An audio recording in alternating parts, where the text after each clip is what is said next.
All right, everybody, I do believe we are live. Welcome to the LEVSTREAM. I'm your host, Lev Polyakov, aka LevPo on Twitter, and we have the great Eggy, Gio Penicietti, Yo. Monoxis in the house, and we are Going going on? to be joined by Effina real soon, so I welcome everybody. We are going to be drawing two different things today. I'm going to be drawing the NFTs, as I've been drawing them before. Over here, you can see in the background. This is Muskulls, who I've been drawing this whole time. I'm probably going to work on the fish. First, I'm probably going to work on these blowfish over here, and this reindeer skull guy. And Gio is doing something real special. Gio, could you tell all the good people about what you're up to here today, buddy? Yo, I'm actually I'm actually drawing Eggman. I'm going to do a pen and ink or pen and wash, but I just have to get the proper nib. It's like a real dip pen. My friend gave me this little case. Look at this shit. Isn't that a cornball? Like, oh my Oh, god. man. So I just have to find a proper nib. You know what? The one I had, this one's pretty good. So I'm doing like traditional pen and ink. As always, I might use my Earth Red, but I just have like straight up Noodler's Black, which is also water soluble. So I'm going to be like doing straight up. I have like the base sketch, so I don't like waste a lot of time and fumble around. So yeah, pretty much I'm set, ready to rock. And as for Hell me, yeah. Let's go. I'm 'Cause going then to pour. I'm going to pour one little drop of vodka into this glass, and I'm going to also pour in some limited edition, very hard to come by, Rockstar Cyberpunk Cola flavor. Oh my god. Hey, Woo! dos I'm putting a vidania, little Eggy. little pep in my step today. Well, if everybody's drawing, I was gonna kind of just chill out. But I mean, I do have a couple. Art instruments myself here. To be honest, so I could actually probably do a little something myself too. I'm not sure what I would Yeah. draw though. No, Yeah, that would be Eggy perfect. just completed a 12-hour like monolithic stream. It was seeing because of the him what was it, wigging out. $80? It was $80 that somebody donated to you, Eggy, last Stop. time, and you did like 11 hours stream. It's amazing. Okay. How do you have the how do I say it? How do you have the energy.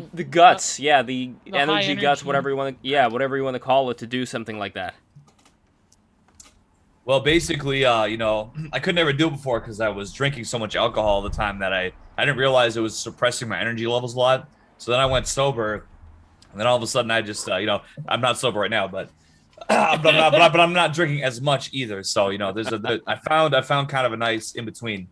So Yeah, I just people don't realize it's quite a challenge to like go even for like 5 hours that we do on BTR.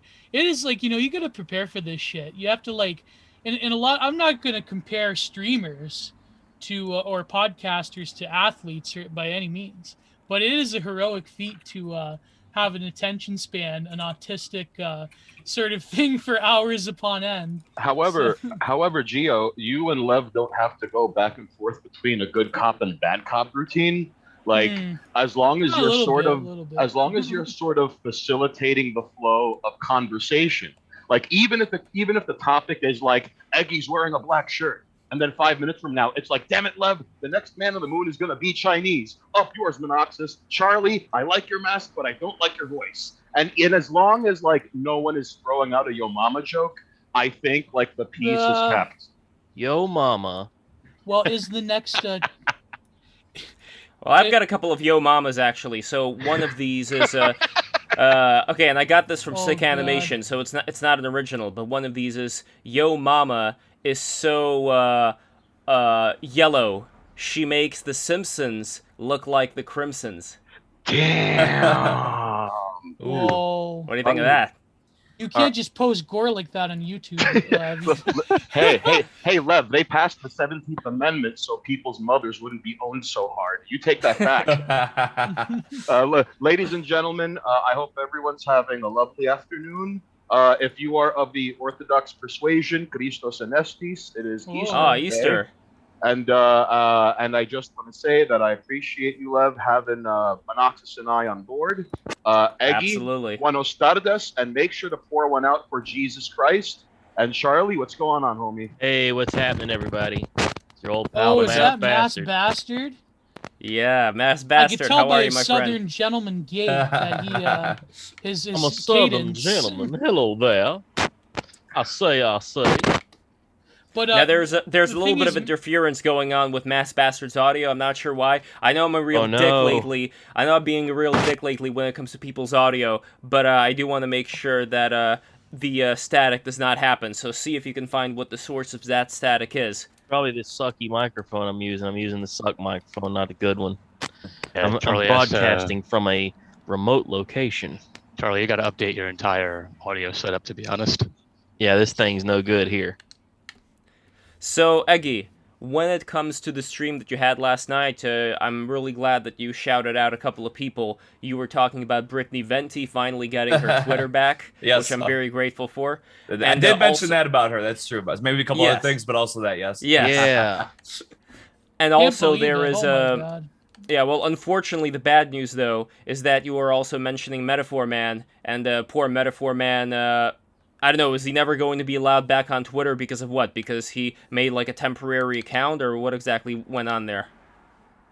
Well, I'm not 100% sure exactly the specifics of it. I mean, obviously, I do have that. I'm pretty sure. I don't want to incriminate him. I think he probably did make another account after he did get banned. But yeah, he had some kind of weird message. It was different. It was like something I hadn't seen before. It was like, I'm not sure if it was like a special email that he had gotten for ban evasion or what it was. But yeah, he had some kind of thing that said like, "You are extra for sure, definitely permanently banned forever." From Twitter. Infinity +1. Double Jack told him secret personally to banning. go fuck himself. Jack was just Yeah. smacking his ball sack on the keyboard. He's like, yeah, this. That angry gal from Joe Rogan. What was her name? She was a foreign gal. Oh, She's the one. She's the one yeah. who really runs Twitter. That gal. She was there making a the- stern face. Oh, the Indian lady. The Yeah. lawyer, the She's the one. She's their head of. She's the one who really is in charge of banning people. Gosh, what was her name? She had that look like somebody slid a plate of shit on under Was her it nose. She That always- Satri look. she's always Satri looking. Devi? She's Is always that her looking name, like Satri she's, Devi? she always looks like she's Oh my tasting a God. fart. Yes. Yeah, you got that reference, Gio. I know you bottled did. a fart and Ima- slid it right to her. Here you Imagine go, if- ma'am. Have a nice fart. Imagine if Sestri Devi actually ran Twitter. That'd be. Yeah, Gio, could you tell all the good people who Sastri Devi is? And by the way, speaking of variants, we have Effina Hyatt here tonight. How are you, Effina? Great to see you. Speaking of variants, Hey, what's up, Effina? Very good to see Our you girl, all. Effina. I'm our doing well. girl. I but love the hat, by the way. Nice hat. Thank Wait, you. she got a hat on. Let me see. I got it have to. when I lived in Sweden. Oh, there we go. She looks like she's going to be in the background of an Onyx music video with that hat on. Oh boy. Now, what was the experience of Sweden like for you, Effina? It was very interesting. I lived in Gothenburg for a while, and it was interesting. I didn't enjoy it as much as I enjoy other European countries like Italy, Germany. I lived in Germany for 2 years, and it was incredible. Sweden is just, I don't know. It's interesting, but it just felt dead. It didn't feel very European. Wow. Don't, Well, Alexander Bard must Yeah. have sucked all the Vril out of Sweden, and oh, well, he literally sucked all the real out. No, never mind. It has the wrong kind of European autism. You know, Germany, they have like the productive autism. Sweden is like you have to like, if you like look at the clock when you're in school and they like come and slap you upside the head kind of autism, it's the wrong kind, you know? Yeah, good. It's got that the wrong boring. energy. Yeah, it's that boring. Like we make watches and we enjoy clog dancing autism. Although and Cuckoo Clocks, right? No, Cuckoo Clock. That was Was Cuckoo Switzerland. Clock Swiss? Oh, they're I think Cuckoo watchmakers Clocks are in Swiss. Switzerland. however, with Swedes, I'm not sure if it's all of Scandinavia, but let's say like there are only 4 people waiting on a bus stop and it's after midnight, they're still going to be waiting in queue, like in a perfectly formed line, Wow. as if like they're under the eye of Sauron at all times. Absolute savages. And well, the Japanese, similar thing when it comes to crossing the road, things of that nature. Like, even if there's no cars present at all, they're going to wait for that red light to change to green. And Oh, yeah. I know, like, You see that over here in Flushing, and see, there's a lot of people that do that. There's always queued up to cross streets and wait for buses. Well, okay, but I mean, like Swedes after midnight, there are only 4 people at a bus stop, and they're like even before social distancing was a thing. Like post midnight Swedes at a bus stop are like perfectly formed like Tetris pieces. But Lev, in regards to what you said, after Fukushima and the tsunami, even like amidst rubble and dilapidated buildings, you would see Japanese people waiting in perfectly formed lines to get like supplies and stuff. So I've always found like that.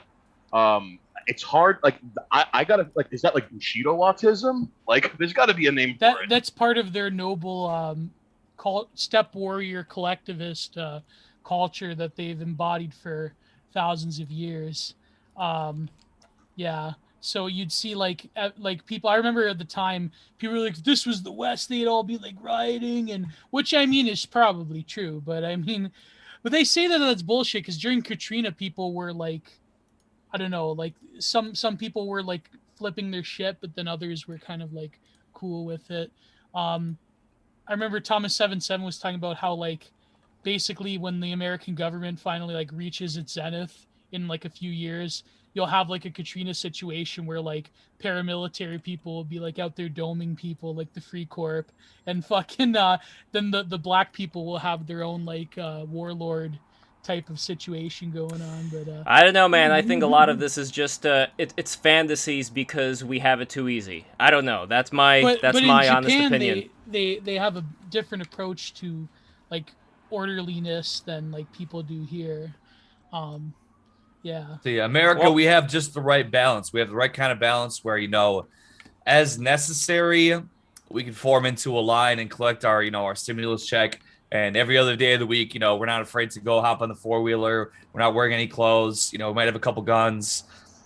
We might have a bottle of Stolanakia vodka at like 10 o'clock in the morning or whatever, and just, and it's called freedom. You got to have a little bit of, it's called being a radical centrist when you think about it. And that's what's beautiful, Eggy makes a great point, because as long as you're not infringing on the life, liberty, or pursuit of happiness of anyone, drink all the Stolniach, drive all the 4-wheelers, and never wear any of the clothes. All right, as long as you're not infringing on anyone's life, liberty. Well, now our freedom's already been infringed with the Biden banning the menthols. Yeah, R.I.P. menthol. Yeah.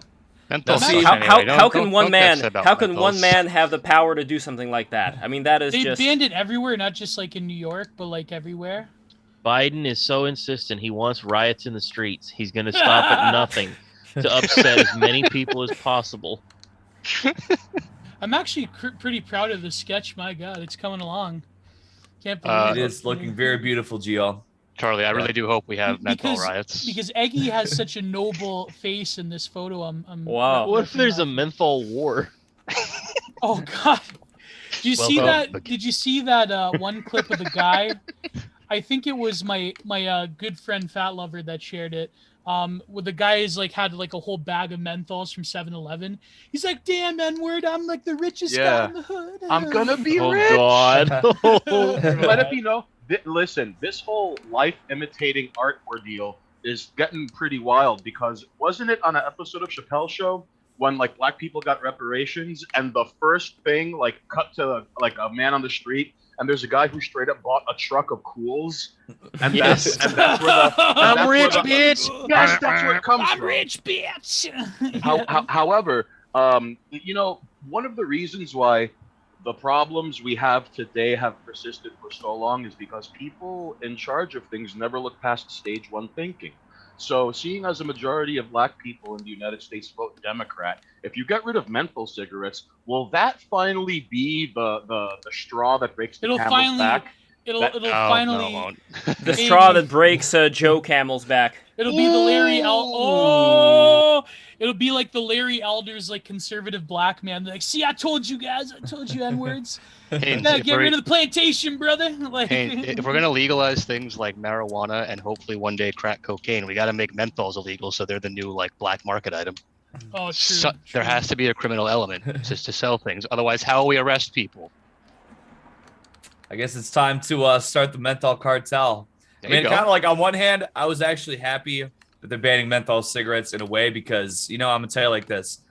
I go to the bar, I've had a couple drinks, and I don't always have cigarettes on me. So I might say I'm going to buy a cigarette from somebody. And they're like, oh, I got a menthol light. I'm like, I got a light. I'm going to light your car on fire and blow it up because you smoke disgusting cigarettes. Get that garbage out of my face, There you So go. No more about it is, bumming though, shitty cigarettes. But of course, I have enough, common sense to realize that, really we need more cigarettes. We need more tobacco. We were out here, we were juuling. Everything was so good a couple years ago. We were juuling. Then the orange man, he popped up and he was like, well, the jewels, they're causing people's lungs to explode. So the Jews are causing lung cancer. No more mango There's a lot of pods, problems. Many you problems. can have the jewels, but they have to taste like Great shit. problems. We have jewels, but they have to taste like shit. Yeah.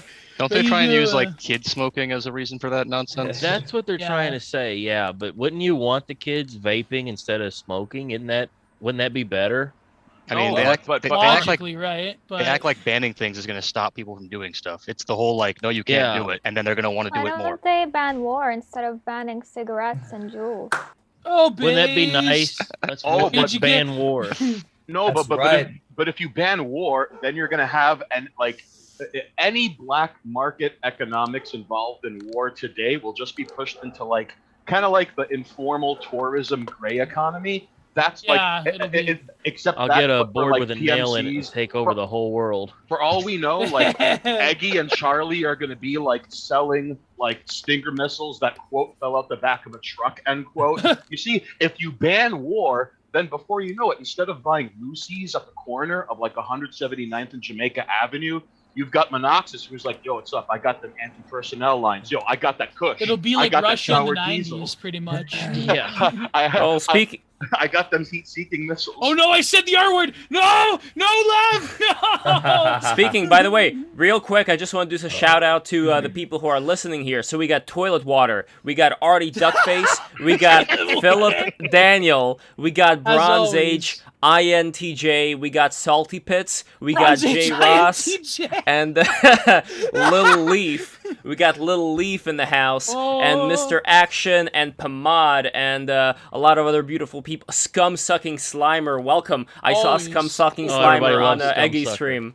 Yeah, he's amazing. And just so you guys know, this is not Break the Rules, this is a left stream, so be sure to subscribe to the left stream right now. We are also broadcasting this thing on DLive and on Twitch. I'm going to post both links. You guys better go to both links and subscribe there as well. We are honored and grateful to have Eggy, Effina, Monoxis, Masked Bastard, 718 TV on here today, and I love you all. I just want to say that summer's coming, and I can't wait to actually meet with all you guys physically in real life. Like New York City, Eggy, where are you? Are you close to New York? Far from New York? Can we do something?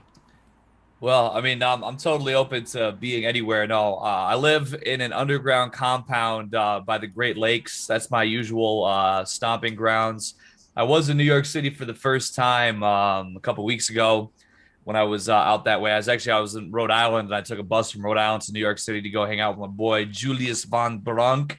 So shout out to him too. Yeah, it seemed like a decent area. The thing about it was nobody ever told me that anytime I talk about New York City, they're like, oh my gosh, it's a dump and people shit and piss and die on the street every day and they're disgusting. Told me don't ever go there.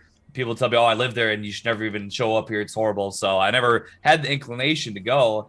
And then I'm like, oh yeah, well, my boy Julius, and I think on the low key, I heard that he's got a promotion at his job. So he was already doing even better, and I guess he's got a promotion. He was telling me for like a 10% raise. So pretty good stuff. Shout out to him on that. Anyway, congratulations. But he's like, oh yeah, I got this nice spot up here. I just moved into this place. So come check it out if you're in the area. And I'm like, yeah, it sounds like a reason to show up sometime. I've never had a reason before. So boom, I pop in the area. All of a sudden, my DMs on Instagram is like pop going off. Oh, you're New York, yo, pull up in some place that's like 30 miles away or something. I'm over here, I'm over there. And I'm like, I would love to, but I'm here for 24 hours and I'm hanging out with this guy. So I did meet up with Hallowed Beats. You might have seen him on YouTube. He had a popular Wojak song where it's called I'm a Coomer.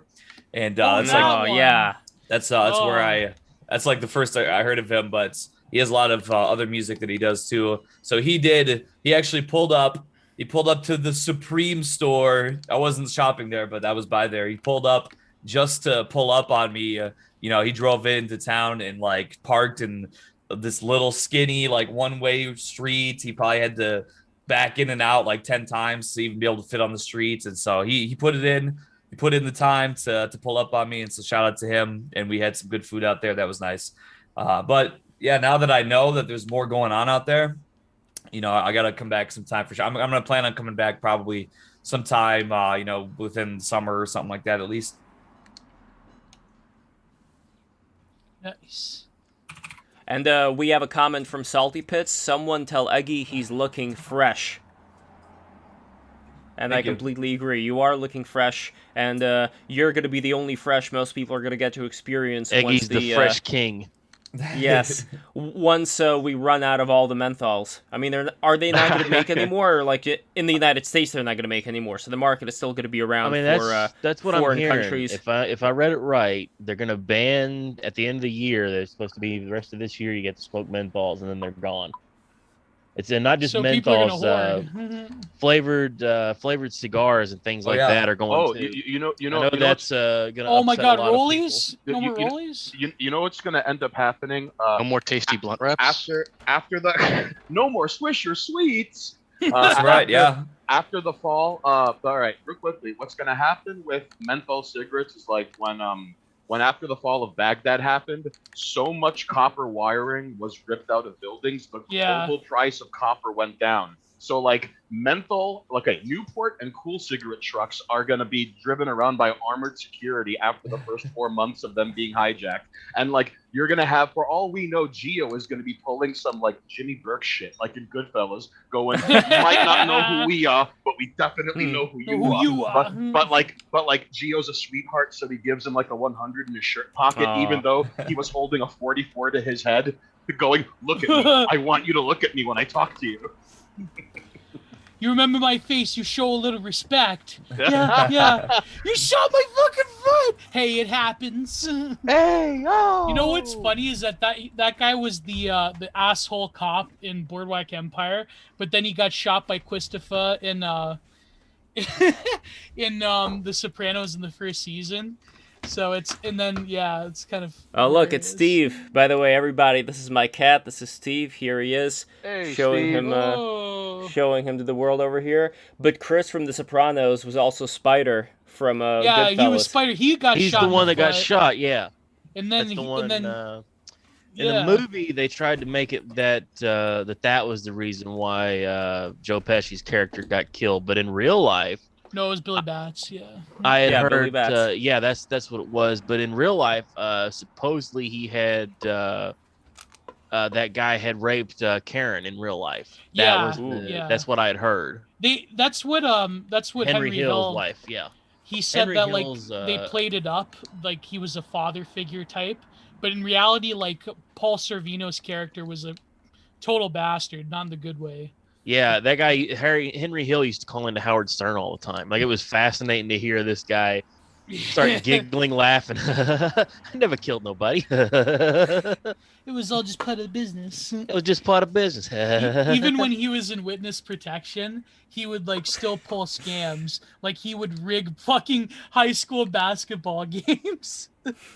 Even when he was in witness protection. I mean, like what's crazy about I'd like to believe there's still some sort of enduring legacy of mobsters and wise guys doing this shit. But like even as far back as Bugsy Siegel in like the 1930s, when he ended up in Hollywood, he used to do things like control the LA Longshores Union and the Screen Actors Guild. So he would withhold extras on the sets of movie theaters, take bribes under the table, and then like at the last second, being like, just pay me one more time, I'll give you your extras. And then he'd borrow money from rich celebrities and never pay them back. Like, what are you gonna do? Like, you can't call the cops, but you're not gonna risk going to find an Uncle Paulie figure to be like, hey, this sociopath from Brooklyn stole my money. What's his name? Bugsy Siegel. Good luck with that. Yeah, like I've always loved the grift like that. That's enduring. there's something so romantic about it. I think that's why, like, even though a lot of like mafias exploited their own ethnic peoples, there's still something like psychically enduring about that type of like existence of like dicking the government and like not like Henry Hill when he was in Goodfellas, like he said, what we wanted, we just took. And it didn't matter. We didn't pay for anything. We weren't like these suckers that worked a 9 to 5. Like right. And he was talking about how like those people were dead to me. He thought they were working stiffs and suckers who sit around and waited for a paycheck. However, it is kind of fascinating how like as long as you don't, it's kind of like how like as long as a dictator only messes with his own people, no one cares. But once it breaks outside his borders, then we gotta call Interpol, the Pope, and the space police. Oh shit! So like as long as Sicilians only gouged other Sicilians, and like to this day, it's not like the triads in like Chinatown are running around like Astoria and Forest Hills shaking people down. No, they mess with their own. Like the Italians in Arthur Avenue mess with the Italians. The Russians in Brighton Beach mess with the Russians. It's part of the romanticism is because like it's embedded into the culture. You know what I mean? But also not just messing. Wait, Brighton Beach is nice. I mean, I'm not that far from Brighton Beach at the moment, but Brighton Beach used to be a pretty dangerous place, especially like for the Jewish immigrants, Russian Jewish immigrants who were coming in there. But then they had a Russian Jewish mafia that went in there and installed a certain amount of order that was not there before, and it's been pretty safe ever since. Does it depend on what part of Brighton? Because I feel like Brighton's a pretty long stretch. There's some areas there you don't want to go Brighton's a long stretch, but in the 70s it was pretty bad all around. But I'd say especially where Coney Island is. Yeah, that's where I always used to hang out because I have a bunch of Russian friends over there, but they also have some slight mob ties, so it's pretty safe to hang out. I remember my parents, or my mom in particular, she met this, they call them in Russian vory v zakone, which means thieves in law. Yeah, thieves in law. I mean, isn't Russia all mobbed up in that sort of the culture? The government, the government's all mobbed up. Pretty much. Yeah. Excuse me, Lev. I have a question. Well, 2 questions. One, because of the fall of the Soviet Union, and suddenly, money was a big deal. And of course, as long as there's money to be made, there's a criminal element. One, would you say that the fall of the Soviet Union exacerbated the growth of the mob in Russia? And 2, I don't know how familiar you are with Russian mobster history, but are you familiar at all with the Stuka Wars? That took, like, long story short, the Stuka Wars were when, like, the thieves-in-law were in prison. World War II happened, all right? And Stalin kind of goes, all right, you fight for me, I'll think about letting you out. So, like, there were mobsters that took that offer and mobsters that didn't. And the mobsters that didn't referred to the ones that did, Stuka, which is Russian for not a nice word. I'll leave it to the Russian to explain what that means. So, like, I never in my life... you say Stuka. I'm not sure what Stuka is. I know what Suka is. Suka means bitch in Russian. There you go. Okay. Hey, you said it. Hey, I'm thinking it. You said it. I don't think the YouTube algorithm cares about Russian curses, to be honest with you. I think we'll be fine. As long as you're not bullying people, they don't care. You know what's crazy? How just say it out loud at no one in general. Oh, okay. so the bitch wars occurred within the Soviet labor camp system between 1945 and around the death of Joseph Stalin in 1953. Isn't that Russian culture based on bullying? There's a lot of bullying in Russian culture.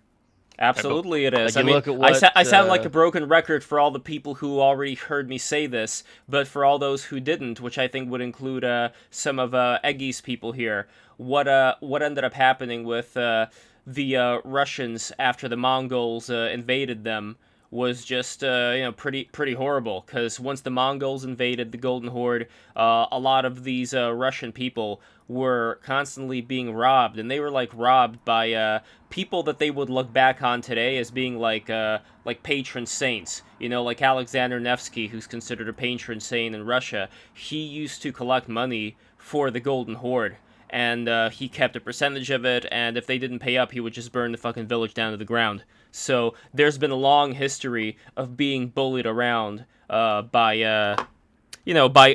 foreigners. So the Russians kind of got used to it, and I think that's what ended up creating like this slave mentality that a lot of Russian people still have today. And my whole thing is, people say, well, the Russian government paid wonderful people in our chat, including Buff and others, always say that, oh, Lev, you hate Russia, so why do you hate Russian people so much? You know, you always talk about Russia this, Russia that. My whole thing is, if I hated Russian people, I would keep my mouth shut and not talk about it and let them destroy themselves. But I don't hate Russian people. I want Russian people to prosper. I want them to get out of this bullshit situation that they're in, where they're constantly in this state of being victims. They're constantly being victimized and parasited on by the powers that be, and they don't do anything about it. They're stuck with these fucking leaders that they end up having this quasi-paternalistic relationship towards. But at the end of the day, these leaders are just blood-sucking leeches, and they're leaving the Russian people in the state of absolute poverty, and keeping them like fucking cattle. And I don't want the Russian people to be cattle. That's the whole thing. I want them to ascend out of that state. I don't think that means that I hate Russian people. I hate when people are in a state of being cattle. Also, very much so. Except for women, I mean, milkmaids are shed wives. By the way, wives. speaking of milkmaids, we have with us have Alexandra. I'm very sorry. Effina and Alexandra. What's up? Sorry. Speaking of milkmaids, Gio's ready to set up those the sheds. Gio with the Al Bundy comment we were all thinking. Oh my Wouldn't God. it be nice to be rich enough to afford 2 sheds and have 2 shed wives? Oh, well, my old man's a contractor, so I could build 2 sheds. The zoning laws permit 2 wife sheds on this property. That's excellent. That's the only thing in Canada you have to like grandfather in that zoning law, because they're so fucking anal about it, the bylaws. Oh, we got a comment from Salty Pits. What's a I'm about to leave. shed wife man gonna do in Canada? I can't fucking believe this. Salty Pits, real quick. Salty Pits says, I'm about to leave to jam out with some friends. Long live Lev, long live Eggy, long live Gio, long live Effina. Ave impertator, Gloria in excellis terra. Terral or terra? I think terral. I don't know. Does anybody speak Latin? Does anybody knows what he said there? I think it's Terral, yeah. But what does that mean? Gio, do you know Latin? A little bit? I mean, Italian's kind of close. Certain words here, but not that one. I'm enthralled with Eggy stubble here. It's very can get lost in the weeds literally to try to draw everything. So it's quite a feat. But yeah. So the sheds. What else has been going on in the world? I mean, people are freaking out over everything, and apparently the woman that doxes people on TikTok is a military wife. So I'm assuming I'm assuming she listens to bands like Five Finger Death Punch and hell yeah, she listens to military wife metal. Wait, who is this woman who doxes people on Twitter? I'm not aware of this. Okay, so yeah, they had a whole thing going around where she was doxing people and calling them out. The one I saw going around, it was a gal on an airplane who had it was like a fake mask. So she had like one of those like masks. Yeah, it was like a mesh mask. Mesh mask. That's fun to say. It's making me mush mouthed. I'm mush mouthed about the mesh mask. Oh mother. Oh, just yeah, I don't really understand. Real quickly with that lady. All right, listen. Just a theory. That lady's a fed. All right. Yeah, they because say she's first a fed, of all, there's always constant there's a strong big pharma. glow. There's always this weird luminescent glow to her, right, Charlie? She's always giving shout outs and like props to like big pharma, which is like, I get the performative, hey, take your vaccine or everything about you is ugly and your soul is dog shit. That's one line of performative nonsensical tweeting and I'm unable to talk without moving my hands TikTok nonsense, okay? Her, on the other hand, is like explicit slavish praise for like Pfizer and Johnson & Johnson and stuff like that, okay? Number 2, she's like the heavyweight champion of the Tattletale hero Thunderdome, because like it's as if It's as if she could find out before anyone else does. Oh, this, like, she's like a one-man Twitter do your thing army all upon herself. So I just, like, if without the big shout outs to pharmaceutical companies, this would just seem like she's missing something in her life, and she's brimming with righteous indignation. And at the end of the day, people want purpose, so she's the level 99 tattletale hero. But that weird, I will lick the boots of Johnson and Johnson the day they released the vaccine, and now everyone has Bell's palsy faces. Kind of weird, dude. I think she's a fed. Everyone has a thalidomide face. I will suck Johnson and Johnson's Johnson, in other words. Yes. Oh, She loves Put the your neck Johnston. into it, fed. But I mean, I would agree, but at the same time, I kind of feel I've been off Twitter for a couple months now, but like I definitely know a type of person who is just always going to take like the most like just ridiculous position just because they then know that it's so obviously stupid that there's no way that they're not going to get some level of common sense pushback against it, which will then help them feed into like their so they continue to have something to talk about oh my gosh, the trolls, they said this, oh my gosh. Yeah, that's how it works. It's the reaction to the trolls that then like almost, I know it's like a 2015 like Gamergate anti-feminism thing, but the reaction to like the natural consequence of posting on the internet and pissing people off is always with like that smarmy, oh my god, this proves the need for my thing because of your reaction to it. It's sort of like that same thing, right? It's now, really... is it also similar to, I don't know this guy that much, so maybe he's a great guy. I haven't really looked at his Twitter, but I did see that there is a self-described neoliberal poster on Twitter. Oh, that guy. Let's see, what's his name? I'm trying to remember his name. It's named after a historical figure. Destiny? Okay. No, not Destiny. I'm trying to remember. Bastiat. Oh god, that guy. Oh. So tell me a little bit about Bastiat. Maybe we can bring him on. Maybe you can bring him on BTR. I don't know. Like, what exactly is his thing? Bastiat? He's dead. Well, we're gonna cast magic on a Basquiat painting and make it talk from the other side of meat space. Yeah, like those Harry Potter paintings. No, but we're seriously, gonna get what? Noah Smith on BTR, and we're gonna like fucking.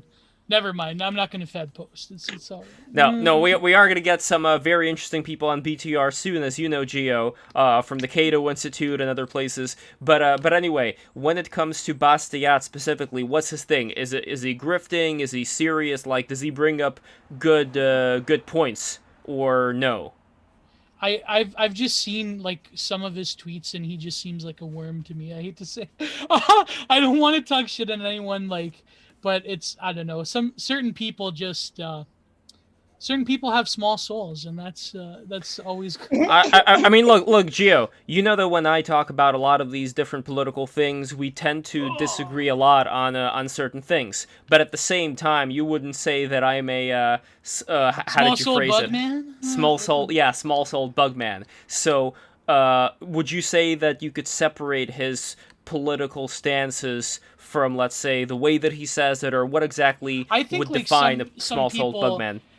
The problem, I think, with social media in general is that people have this like performative like pastiche of like, I have to be an asshole. I have to. It's like the fucking lawyer guy. I think people like him that like, okay, this Bastiat guy's one of them. Who cares, right? But people like the respectable lawyer guy just irk me to no end, because when you have this perceived like voice of authority that you've then used to like go after people, it's really like telling the type of like unironic like authoritarian personality type, not in like the based and red pilled sense, but like social media just crafts this voice where you have to be as obnoxious and like uncaring and unempathetic as possible. And would you say that there are people who would carry Bastiat's opinions?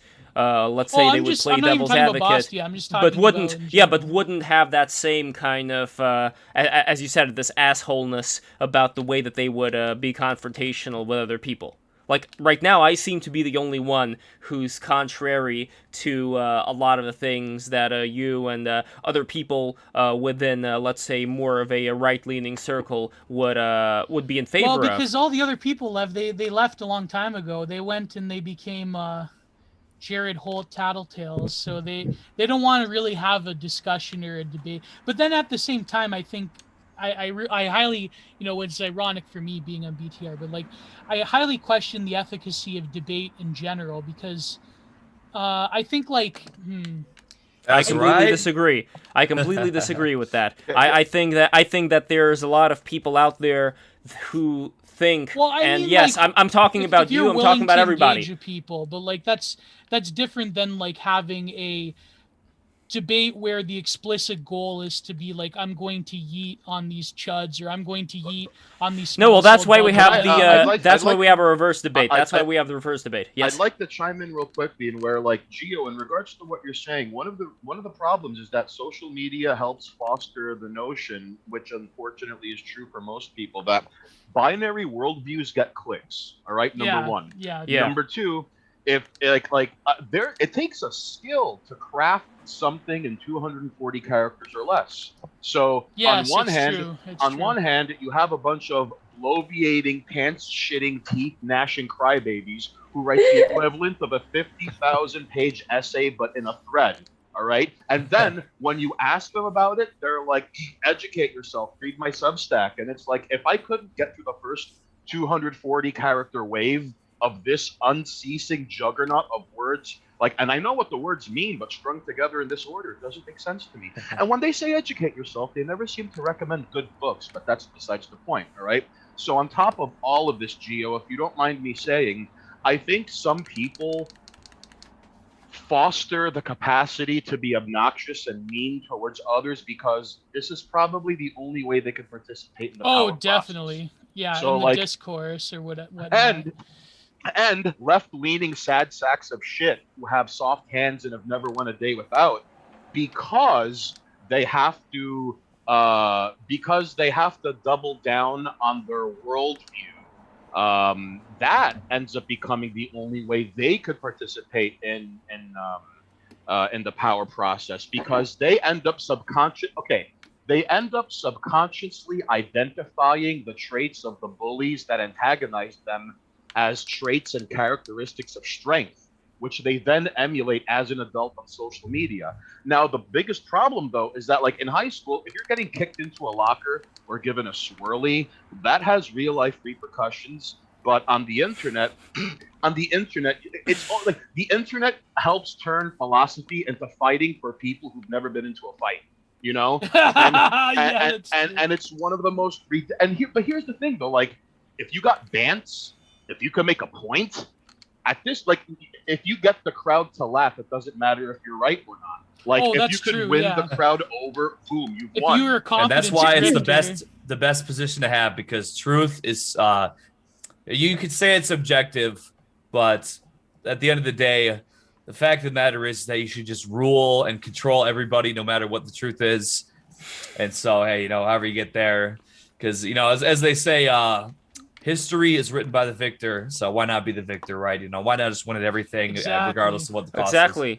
So when it comes to swirls, why not do squirrels? What I mean by that is, how you have in the house certain squirrels that end up making noise in your walls because they get stuck in your attic. Well, what you should do is take the squirrels out and first, like, make a YouTube video, like, join the miniatures community, where you make a YouTube video about how to construct mother?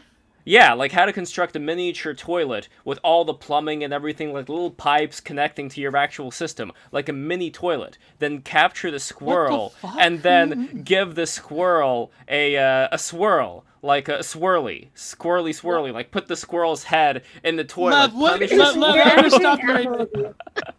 That would be animal abuse if squirrels weren't so delicious, And then you could cook them. Then you could cook the squirrel. Well, so all parts of the buffalo. That's what they say. But no, it's true. It's like this point I was arguing the other day. With I had this thread with that. Who's the Quilette person that loves anal sex? What's her name? Anal sex? Yeah, Claire she had Lehman? this thing where she was fantasizing. I want to bring her on BTR. I want to bring her on BTR soon. She had this thing where she was fantasizing about doing it in the you know where with Bronze Age pervert. I'm not joking, by the way. I'm not like, you could actually look this up. Claire Lehman, that's her name, Claire Lehman. So she, I'm not joking. She was like coming on to Bronze Age pervert for some reason. So she couldn't resist his charm. So she had this thread about how, like, apparently she's buying into the like pharmaceutical vag scene thing, and she was saying, conservatives just had to be normal, like instead we get all this conspiracy theory stuff. And so I had this thread responding to her tweet where I said that, listen, this is the rule of the game now in postmodernity, and so you have to what the writer Robert Anton Wilson called guerrilla ontology, where you basically try to subvert what normal people think is like normal on such a fundamental level, to the point where you're just like mind fucking people. And that's the way you have to like really play the game now. You can't like appeal to like this nerd stuff that like sort of died out, like even in the early 20th century, let alone the late 20th century, with like, oh, well, you gotta have facts and logic and reason and all this stuff. It's like, nobody cares about that anymore.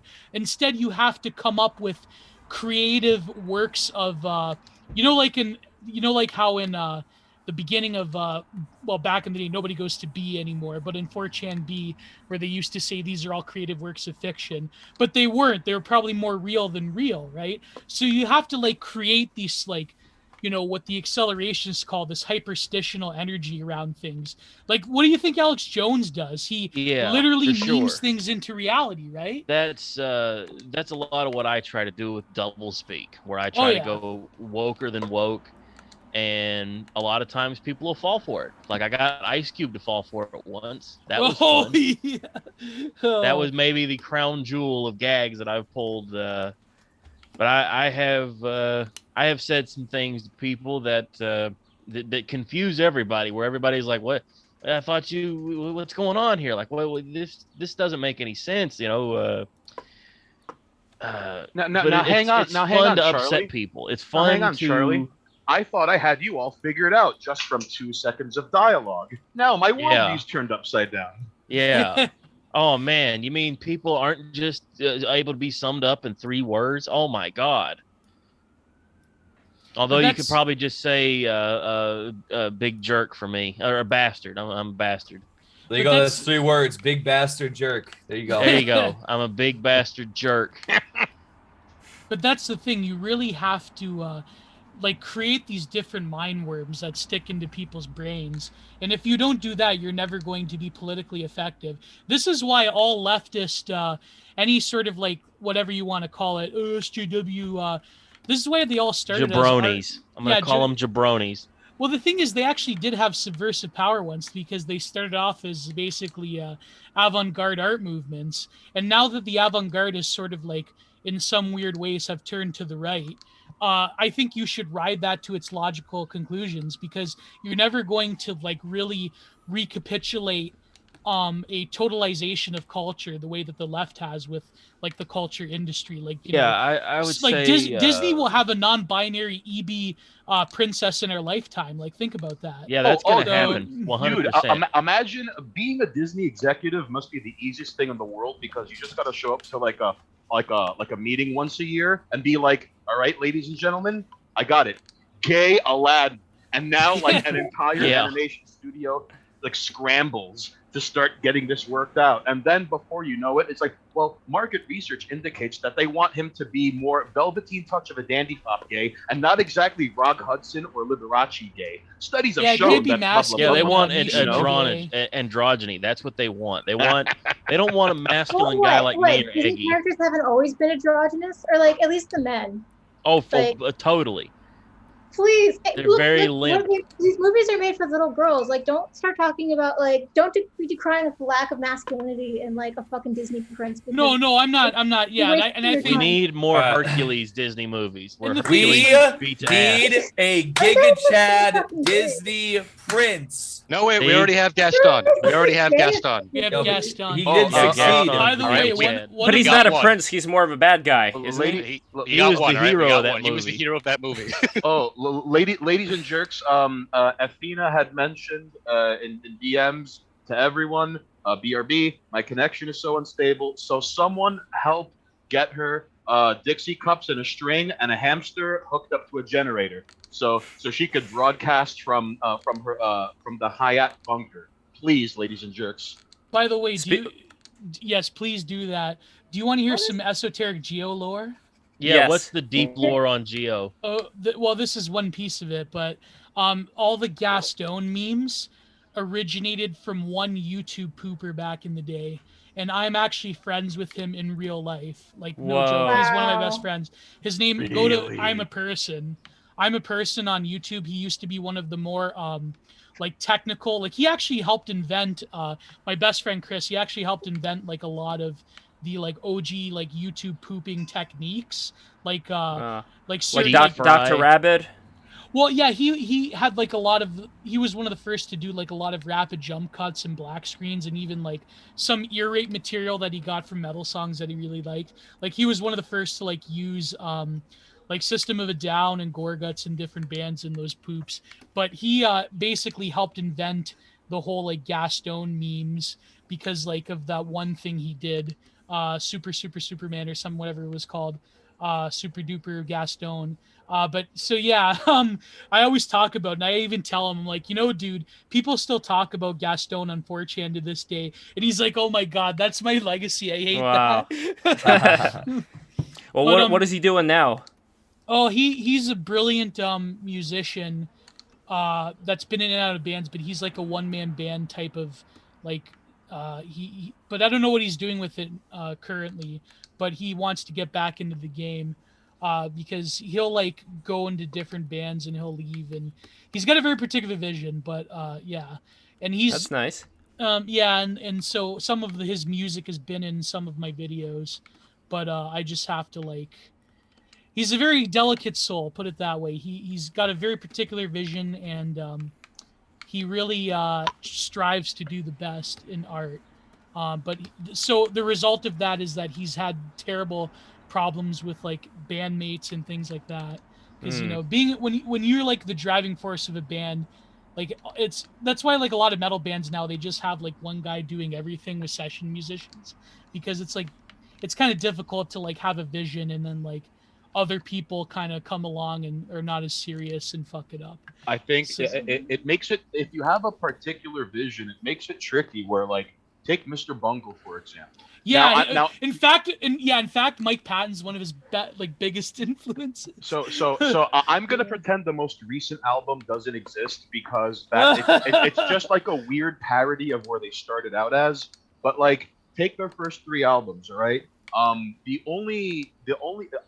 the members of the band approached it in the sense of like, I am only 1/6 of this band.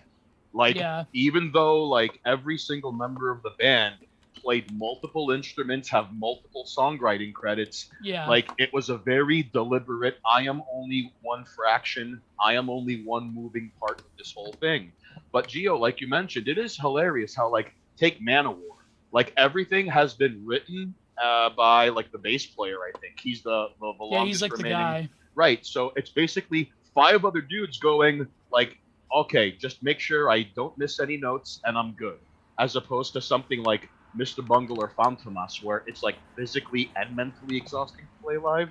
But anyways, the point I'm trying to make is like, unless one person is writing everything, it ends up turning into the real world.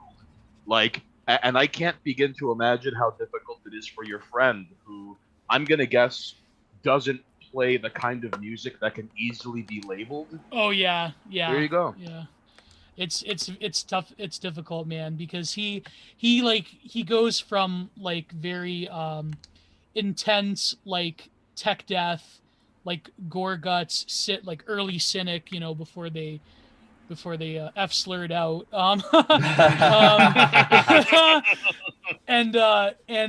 Yeah, and he goes from that to like total ambient experimental Mike Patton stuff, and it's very difficult to like, and so he like abandons whole projects too, because he'll like write music at a particular part of his life and that he doesn't want to remember, so he'll like just abandon projects, which I kind of admire, because as an artist I'm kind of like I have a terrible tendency to like keep everything that I do or like try to sell it or whatnot, but like I have a tendency to like not throw things away because I feel like I could salvage it. But I do have an admiration for artists who just like they treat their work as their children, but sometimes, you know, like the Spartans, you just have to throw your children off the cliff because they're not gonna, you know, they're not gonna. Oh, the opposite is like in that Steve Brule sketch from Tim and Eric, where Steve Brule was interviewing his mother, and his mother was a hoarder. She had all kinds of cans and bottles lying around her house, and she named all of them as well. So there was this extremely overdue bottle of milk, and she named that bottle of milk Dr. Credith Reed's. And then Dr. Brule smelled the milk, and he said, the doctor is rotten to the core. And she had a face of, dissatisfaction with him criticizing the doctor. I don't know if that was her motivation, but they edited it to look like that way. So, I mean, it is kind of like a Toy Story type thing, right? Where the toys are supposed to be alive. So theoretically, all the objects in a hoarder's house, if they give them some kind of a spiritual significance, they also come to life. So, like, that would be another Toy Story. Like, not toys, but just like all these items. Story. Exactly. Junk story. Yeah, exactly. Kind of like Brave Little Toaster. Piss bottle story. Sock story. Yeah, do you remember Brave Little Toaster? That was actually the first thing that John Lasseter did. So that one is kind of about that. Oh right? my god, I cried so hard when I was a kid at that, and then like years later, I watched that with my mom again, and I still shed a tear. That's how good. Just think of that one car that just sings "I once took a Texan to a wedding." Yeah, that was just so bummed out. The clown in that movie is still like the clown in that cartoon is scarier to me than the clown from It, for God's sake. Like, and it's hard to articulate why. And it's like one scene too. It's like not there's that light bulb guy in the pawn shop they go to. That's the Peter Lorre voice. Oh God, yeah. Now, John Lasseter, guilty or not guilty? I forget what exactly happened with him. What they accuse him of. Yeah, what they accuse him of? I think it was groping and like. Oh my God. Yeah, hugging. But hugging mixed with groping, or hugging to the extent that it becomes that's kind of like what groping. they did to Cuomo. He gonna hug all the way around a gal and. That's what us Italians do. 10% of titties. Yeah, they can persecute you for. Yeah, is John Lasseter Italian? Can you use that defense? No. I was talking about Cuomo, but John Lasseter. How much of a when does a brush turn into a grope? Yeah, and where is the line between a brushing and a groping of a titty? You know, I think it has more to do with whether a person or is a cupping of the butt. I really think it has more to do with whether the man is handsome or not. I mean, I don't want to go down that. I don't know. So me and Eggy have full reign to just touch gals wherever. We're like Donald Trump. Maybe. Just walk up, maybe not fully, but again, it's like I think that still plays psychologically a factor, like that comic with the guy who's one guy is creepy and then the other guy is supposed to be a stud. Yeah, Chad. Exactly. Giga Chad gets to do whatever he wants when he walks up to a woman. Giga Chad can fucking NBA Jam slam dunk kit into an industrial shredder, and like women will still line up to marry him, and dudes will still be like, "Bro, lead me into battle." Yeah, you just look at him and go, "Oh, I wish that were me." But just Eggy, were you the guy who made the atomic black pill? Yes. Well, no, I made the Blackpill video back in 2015. The atomic black pill was kind of just like that's something that kind of came later. It wasn't necessarily to do with me, with all due respect towards it, of course. But no, I made it. Then like back when I came back to YouTube in 2018, I made a video like reading over this image. And I think I titled it like Atomic Blackpill 2 ? It's like, that's like how that's how they do YouTube titles. Like, is this thing? Or, whatever. So it was kind of like that, but it was really just me kind of reading over this thing. And I think it's still the most viewed video on my channel. So it is what it is. I just wanted to, when I came back to YouTube, I thought I would make something like that when I did. And then I kind of, haven't really made other videos like that. But not that I'm against making videos like that, but I just kind of usually if I see something, I'll probably react to it during like a live stream or something like that instead of having like a separate video. But it is what it is. But it's also still very true. Well, you have great reactions to your videos. I mean, one of the things that I enjoy doing is I have this tub. I go in the tub and I watch your videos and listen to the videos while I'm in the tub. Oh. But yes, but anyway, this guy in the in that tweet, not tweet, in that meme, his name was Ray Parr, Rayparr. And he Why looks would like this man get banned from Twitter? Yeah, what's going on with Ray Parr? That's just like my good friend Figure Nagget. That guy. What did he ever do wrong? I saw one handle. It was like Dill Orsi, Dill Corsi. There's one fella. There was one fella. I think he's in Twitter limbo now. As soon as I saw the name, I said, "Oh, I got to be pals with this guy." His name was the Cuckmeister General. Oh God! Do you remember OC Sonichu back in the day? He used to follow me. He had some hilarious tweets. I think I capped some of them like way back in 2015. The original Sonichu guy on Twitter. Base Sonichu. Who doesn't? And now it's canon. They said that all Sonic media everywhere is canon. So yeah, Sonic choose. But by the way, canon. this is the atomic Blackpill over here. I put it in full screen so you could see. Oh boy, Eggy, they're gonna be discussing this in universities and giving lectures like 20, 30, the same way they show Goodfellas in film school. Like whether you have zero interest in La Cosa Nostra or not, like this is how you do it. So like 20, 30 years from now, anthropologists are going to be like, and can you believe we called these guys assholes for pointing this out? Well, here's the thing. You know, it's funny you should mention that because over the years, I have had at least several times people have sent me pictures and messages and things where I have been included in their college courses, you know, for various reasons. So like I've seen this like several times. There was a guy actually, and I forget, I don't know if I've ever heard from him, but he was actually going to write his like college master thesis or whatever in a large part to like based on my life or something like that. I don't know if I ever heard how that turned out. maybe I didn't hear about it for a reason, but I hope he gets back to you, man. Although I'd like to believe that whenever people reach out to others with such claims, I think they're doing the IRL equivalent of like, you know, when someone replies in a YouTube video like first, it's almost as if like before anyone reaches out to you for an offer, they're kind of hoping like, hey, remember before everyone called you, I called you Eggy? I think it might have been that. I tell you what I'd like to do with Eggy. Instead of doing a college thesis about him, how about we just make the movie about Eggy's life where Eggy plays Eggy and we exaggerate everything kind of like how about John him. Wayne played himself in like The Winds of Iwo Jima. Who was it that was Audie Murphy? He's the one. He was the one that back in the old days made a World War II movie about how he killed a bunch of people and saved people in World War II. Like he's got the Silver Stars. We just do that with Eggy, where it's a lot of him, a lot of him rapping and But we could also add the killing people part too for fun. Yeah, he's just killing people. He's the one who killed Osama bin Laden. We have him parachuting in with SEAL Team 6. Hello, this is President Obama. I'd like to get Toby Reynolds on the line, please. There's only one man. Barry, like it's been a long time, my friend. How do you do? Eggy. Well, you know, I know you've been in retirement, but we've got, one special mission. You know, we've saved this one just for you. You know, we've got the coordinates.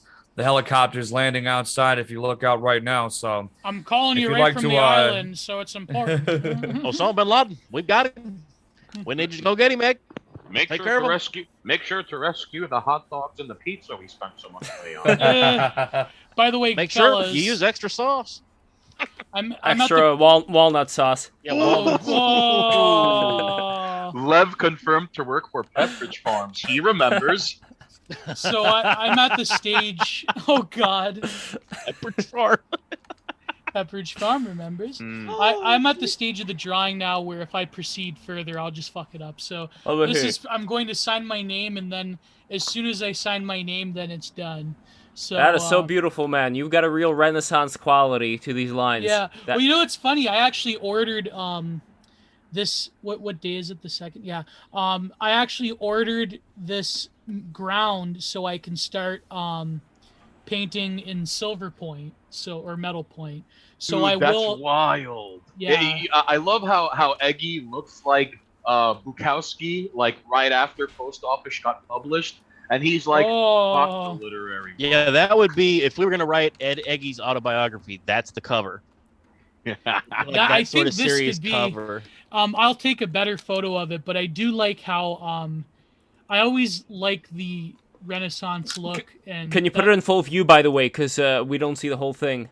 Yeah, there we go. Yeah. Look at that. I like the sort of Renaissance look of combining like very like earthy oxide reds with black and pen and ink and wash, or what they used to do with silver point, which then patinaed into brown, because like the ground eggshells or the carbon in the pen or in the ground would then interact with, like over time with the silver. So I do like that like classic look, but I like that it's like got a modern sort of like expressionist, like Egon Schiele type of flair to it. That's what I Egon Schiele. Egon, Egg. Although the difference between me and Egon is that I like women who are a bit older than me, whereas he liked 15-year-old girl prostitutes. So that's, neither here nor there. Listen, compromise is a great thing in life. I'll do the prostitutes. You can have the prostitutes, but of a legal age, of course. At least 20, 21. We need to be able to bring alcohol into the mix,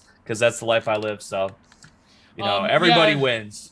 So if Eggy maybe I don't know, we could like sell this for BTR, or I mean, if Eggy wants it.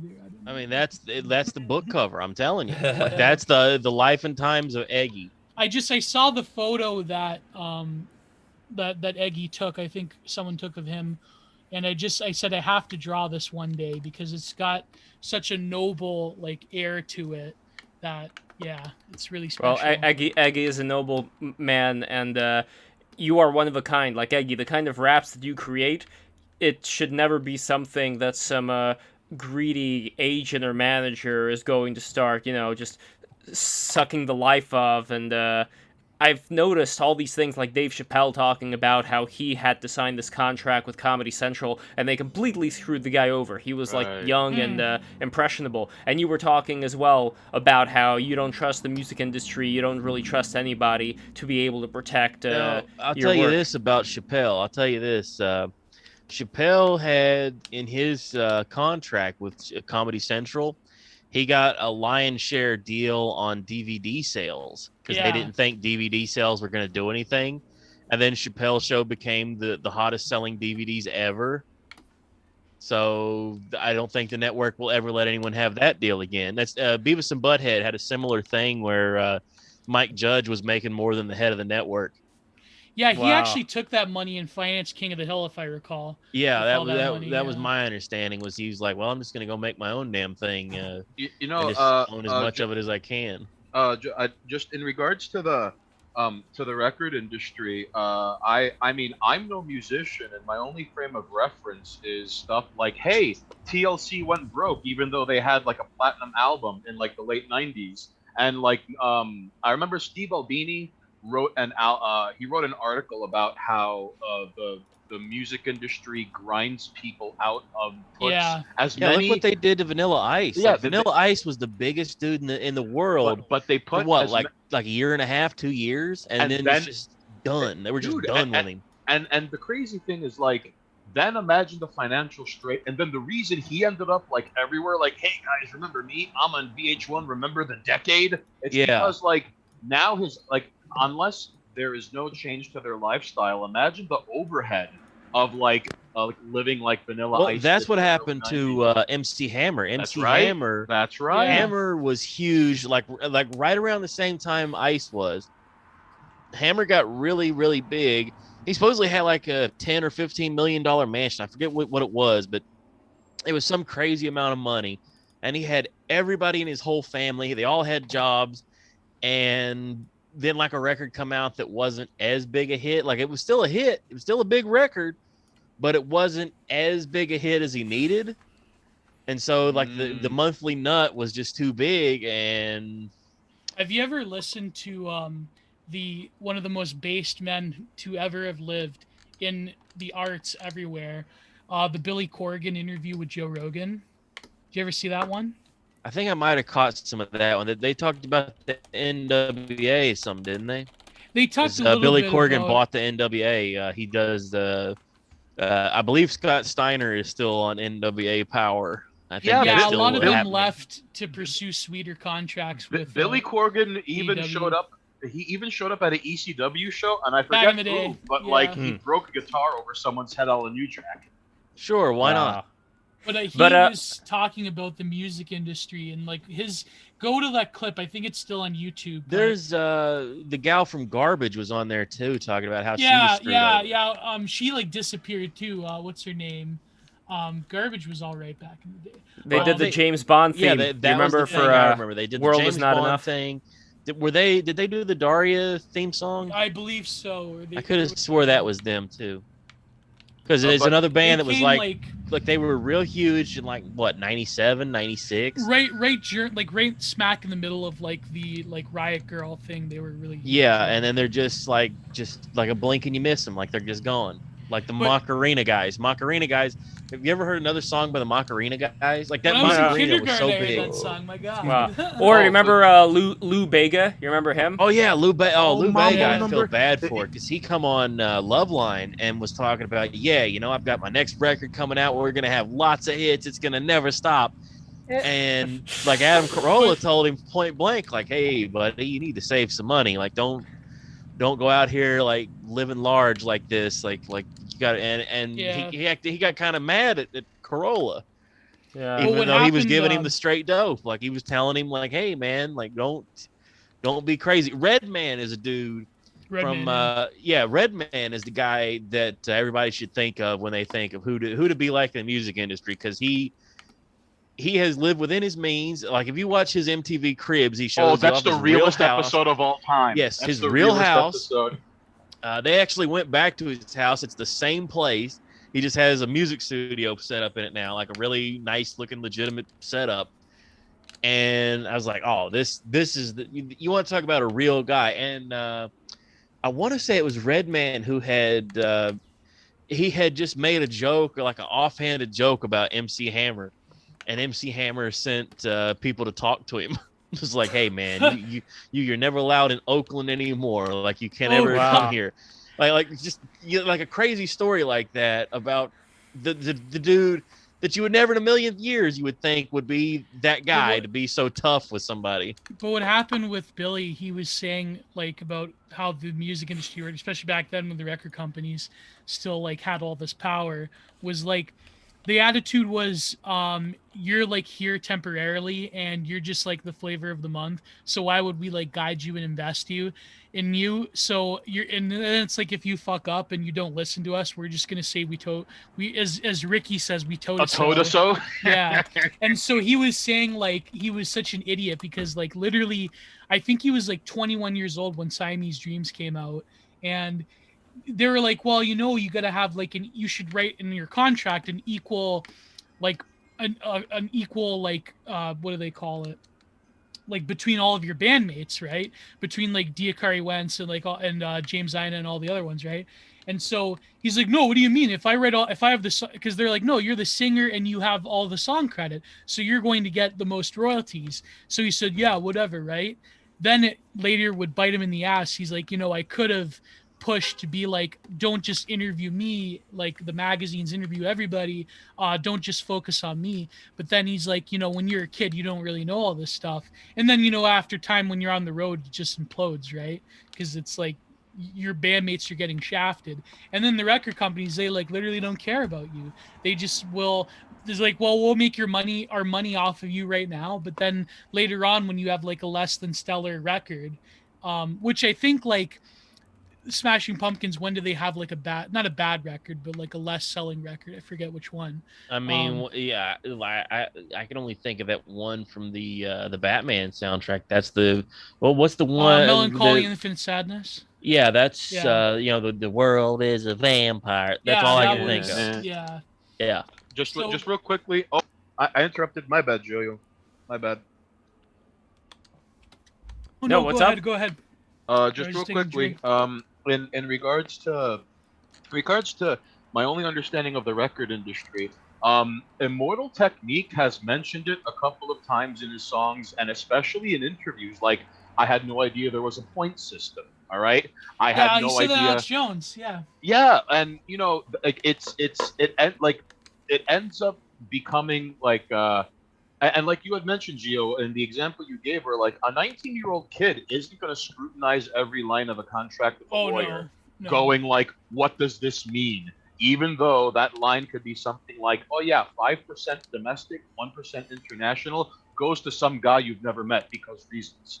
But no, I just wanted to mention that Eggy, we now live in a day and age where you could remove as many people between you and your money as long as what you put out there is like viable. Good, yeah. So before you were drop kicked out a window from Twitter, I really dug how you were starting to branch out into different kinds of music as opposed to straight up hip hop. Even though hip hop, like it was the kind of music I could lift weights and run up a hill screaming at the top of my lungs to. I really dug it, dude. But rather than rest on your laurels, it's always cool to see an artist go like, oh, I'm doing this now and I'm above not sucking at it, So so for the ladies and jerks that are at home, where can they find your creative endeavors and psychic residue? Well, I mean, to be honest, I'm still on Instagram right now, and I have posted things on there from time to time. I actually found out that I could do Instagram Live from my computer, so I did that like a week or so ago, I think, just to try it out. But a lot of what I do musically, like I probably have, I don't even know, probably hundreds of songs that I've done that I've just don't release because I do a lot of things to practice. So like the other day, or when I streamed on Friday, somebody sent in this song called Rascal by RMR. And he's like a guy who makes like, he's a black guy who wears a ski mask, but he makes like these like sort of like country inspired songs. And so he had this song called Rascal. And I'm not sure why I had it in mind, but somebody sent it in and it's like, oh, it was really copyrighted or whatever. We still listen to it just like slightly distorted to avoid copyright. But, I don't know. I just got this in my mind. I'm like, maybe I could sing like that. So, I mean, forgive me, but I was, kind of like, I looked up the lyrics and I was like, I've been hurt and fucked up too many years ago, hoping I could come up quick along the broken road. Well, and whatever. And it's like, goes like that. And so I listened to it. I'm like, attaboy. They're like, oh, I bet you could, I don't know. So I just pull open my audio software and I did that. And I was like, I recorded it in my audio software and I asked Google, like, what key is this song supposed to be in? And it came up. So then I like went into my Autotune, cranked it up to like 1000%. Because here's the thing about Autotune. Here's the thing about Autotune is that people think it's like this magical thing, and it has certain qualities to it that it does. Clippy. It is cheaty. Yeah. But if you're totally off, it'll be like, it'll sound like crazy. So just to see if I was like even in the ballpark, because I'd already been streaming for like 6.5 hours at that point, and I'd been drinking for 6 of those 6.5 hours. So I did something before, like a couple weeks ago, where I thought I had it, and I put it into like the Autotune, and it just came back like totally garbage. So I'm like, okay, that wasn't right. So just to see if I was even in the ballpark, I put it on, and it was like 90%, like perfectly right in. So then I put down the Autotune and kind of like, gave it a couple more things, and then I played it back, and I was like, boom, $1 million record, in 5 seconds after I've been drinking for the last 6 hours, I'm like, so hey. But that's the thing, it's like shooting pool. You got to get in stroke. It takes a few hours to really get going. Fed Post Redacted. Fed Post Redacted, I did that archive. I haven't cleared my stream archives lately because like that was back in like February, and it was like still up and people were still going like looking at it. But yeah, we listened to some like hyper pop song, and then I just decided to like pull up. This is some instrumental that I had already purchased the lease for. I just didn't know what I was going to do with it yet, so I started playing it. Then I made the Fed Post Redacted. It was just a freestyle, not written at all, no nothing. I just came up with it off the top of my head as it went. And right now, it's my most streamed song on Apple, Spotify, YouTube Music, and it was just something I made in literally 2 minutes, just off the top of my head.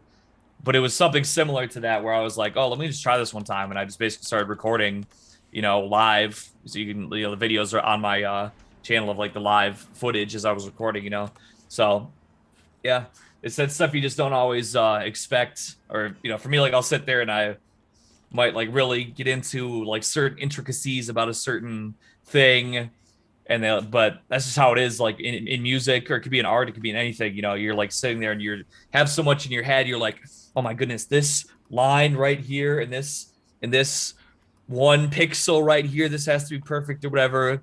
And 99.9999999% people is never even going to think about that for 1 second of their entire life. Whereas you could just like slap something together, you could just kind of, and it'll be just, it might take a minute, but it kind of looks cool. And then everyone's like, oh, hey, that kind of looks cool, and then it's just like, boom, then it takes off 10 times as much, Yeah, the Japanese tweeting word is that's like the wabi sabi. Wabi sabi, I think is what it was rusticity. called. Wabi sabi, wobbly. Yeah, where it's like the imperfections of something make it, are what make it into what everybody likes. Like being able to see. Absolutely. It's the natural I'll use the disposition. word from before, the patina. Yeah. Yeah, it's the natural like disposition of something that really possesses a certain form of like a certain being of like being there, but being's a complicated word. Even with like Japanese idols, like you would have gals whose chin may be a little bit too protrude, but it's charming. It works. It's not like this very sterile kind of beauty. It's like that the idea, the Marilyn Monroe thing, where she'd put the little beauty mark on her face. Mm-hmm. It's like what Oscar kind of like Wilde that. said. Like it takes a bit of ugliness to have true beauty, because it's the uniqueness of the thing that it's like, sometimes, I mean, tweeting is like that. Sometimes you have like a very complex thought that you want to get out there with a thread, but then like whatever takes off is just some stupid meme or some tweet that you literally like thought 2 seconds and you just like, it came and you never know which one it's gonna be. That's the best part. It's always terrible. The one where you just fire out so much stuff and you never know exactly what it is. It's going to be the one that's like, oh, this is the one? Okay, well. Oh, yeah, okay is right. It's not the ones you expect. I've only had like very few that I like consciously put, like, not just put an effort into, but like I kind of knew it was going to like take off. I've only had like maybe 1 or 2 or 3 experiences like that. Because usually the tweets that take off, they're like totally at random. They just get picked up by the like impersonal algorithm gods, and it's like, there you go. Yeah, some stuff just gets lucky. I don't know if it just.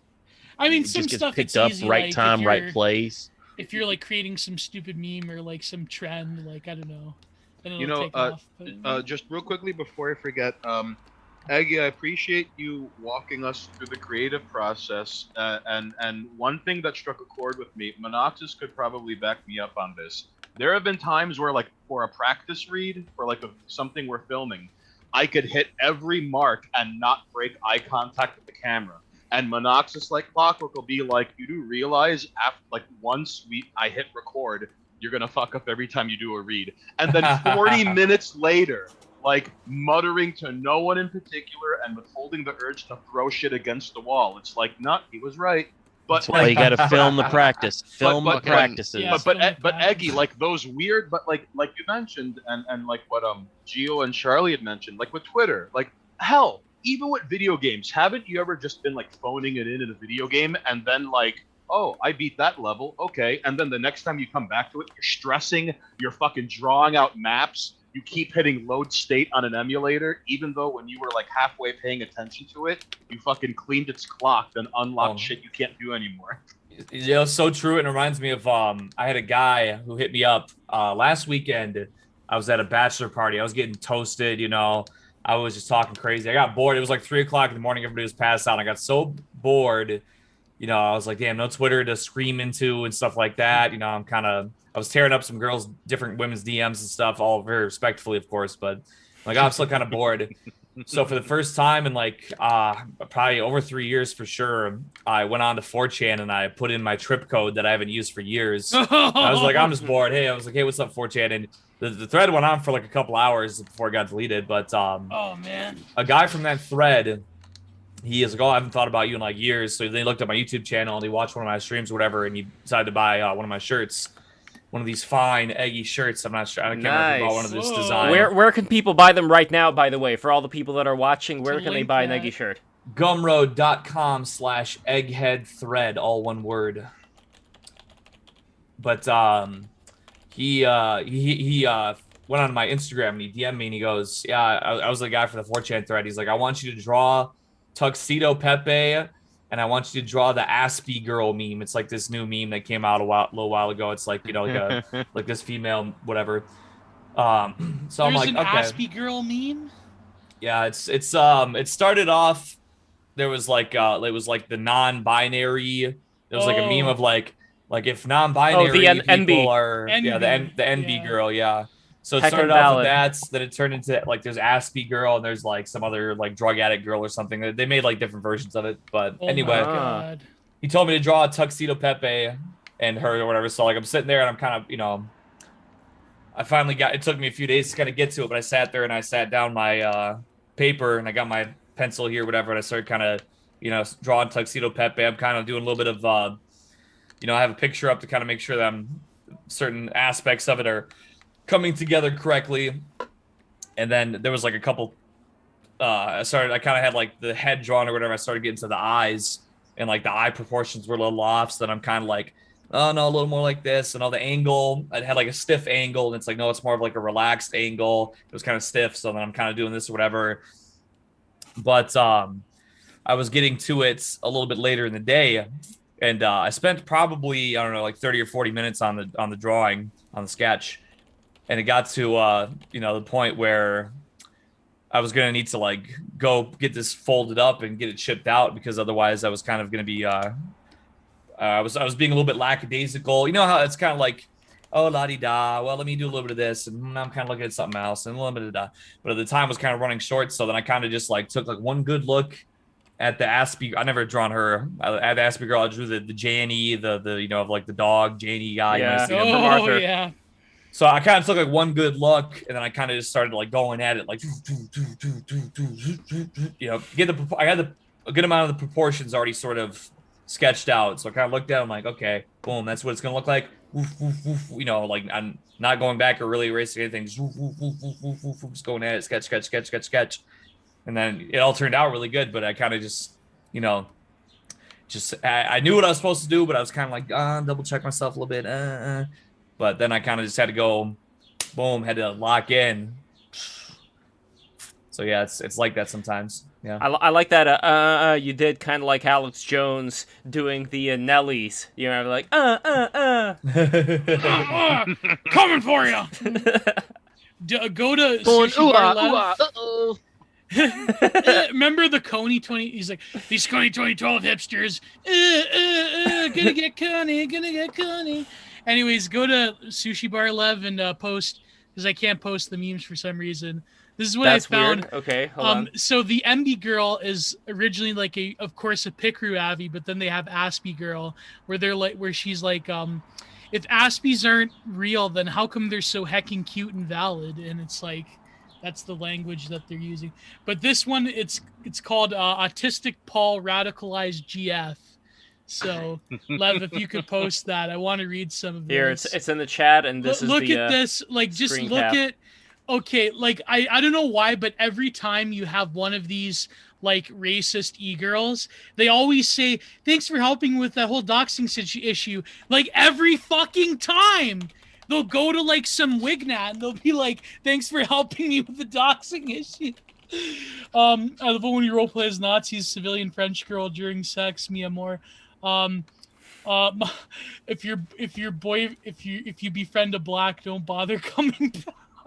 Damn. Thank you. I think like Sam Hyde is fundamentally right when he said that it's like a lot of guys they don't want like an actual woman, they just want a dude with a vagina. Pretty much like they want like a autistic guy. Like how do you say he's like you don't want a GF, you want like an autistic guy that's into like right-wing politics. Yeah, and likes all the same shit you do. And you know, I remember in a I don't think it might have been the same video, but he was like, yeah, and then my girlfriend of 2 years that I loved, I tried to red pill her about the Brazilians, and then she left me, and now I'm single. Urgh. And you know, like it's heartbreaking because I think after some time, and ideally, you know, you have something resembling a meaningful experience like in dating, but you know, common goals outweigh common interests at the end of the day, no matter how, because like, you know, I was lucky enough to date a woman for like 2.5 years that liked all the stuff I liked, and I could, like, I remember calling her when she was at work just to quote The Simpsons out of context, just to hear her voice and be like, oh, that made me feel well. Time to go get yelled at by my boss for another 4 hours. I could take it, you know? But what happened, by the way, if you don't mind me asking? Oh, we wanted different things out of the relationship. And it was, I could elaborate that, but that is going to be for is that the one that went real bad, or is this one I don't know about? Oh, that's the one that went completely fucking awful. Is that what you're talking about now, the one that went real bad? Yep. Well, Okay. in so many words, she lied by omission to her parents because she identified as bisexual. Right? Oh my god. But what happens is huge red flag. Right here's the thing. Okay. Yeah, we all know what that really means. She never came out to her parents. All right. So for 6.5 years, she was cohabiting with a woman that her mom even warned her about, while renting out an apartment in my neighborhood as like a backup cover story in case mom and dad were in town. So it was so weird to be sitting at a table with her parents and we're having dinner and her dad is like, well, you know, we were so worried about you being single for so long. And she was like, oh, dad. And I remember a moment in my head going like, yo, you trying to play me? And everything went downhill from there. Man. And she was like, oh, well, I don't think it's their business to know about it. And it's like everyone, like when she told her coworkers she was dating someone, they were like, why are you dating a guy? And the whole thing, Gio, lying by omission, we wanted different things out of the relationship. It's not my place to say such a thing, but it went fucking nuclear and terrible and awful and wrong.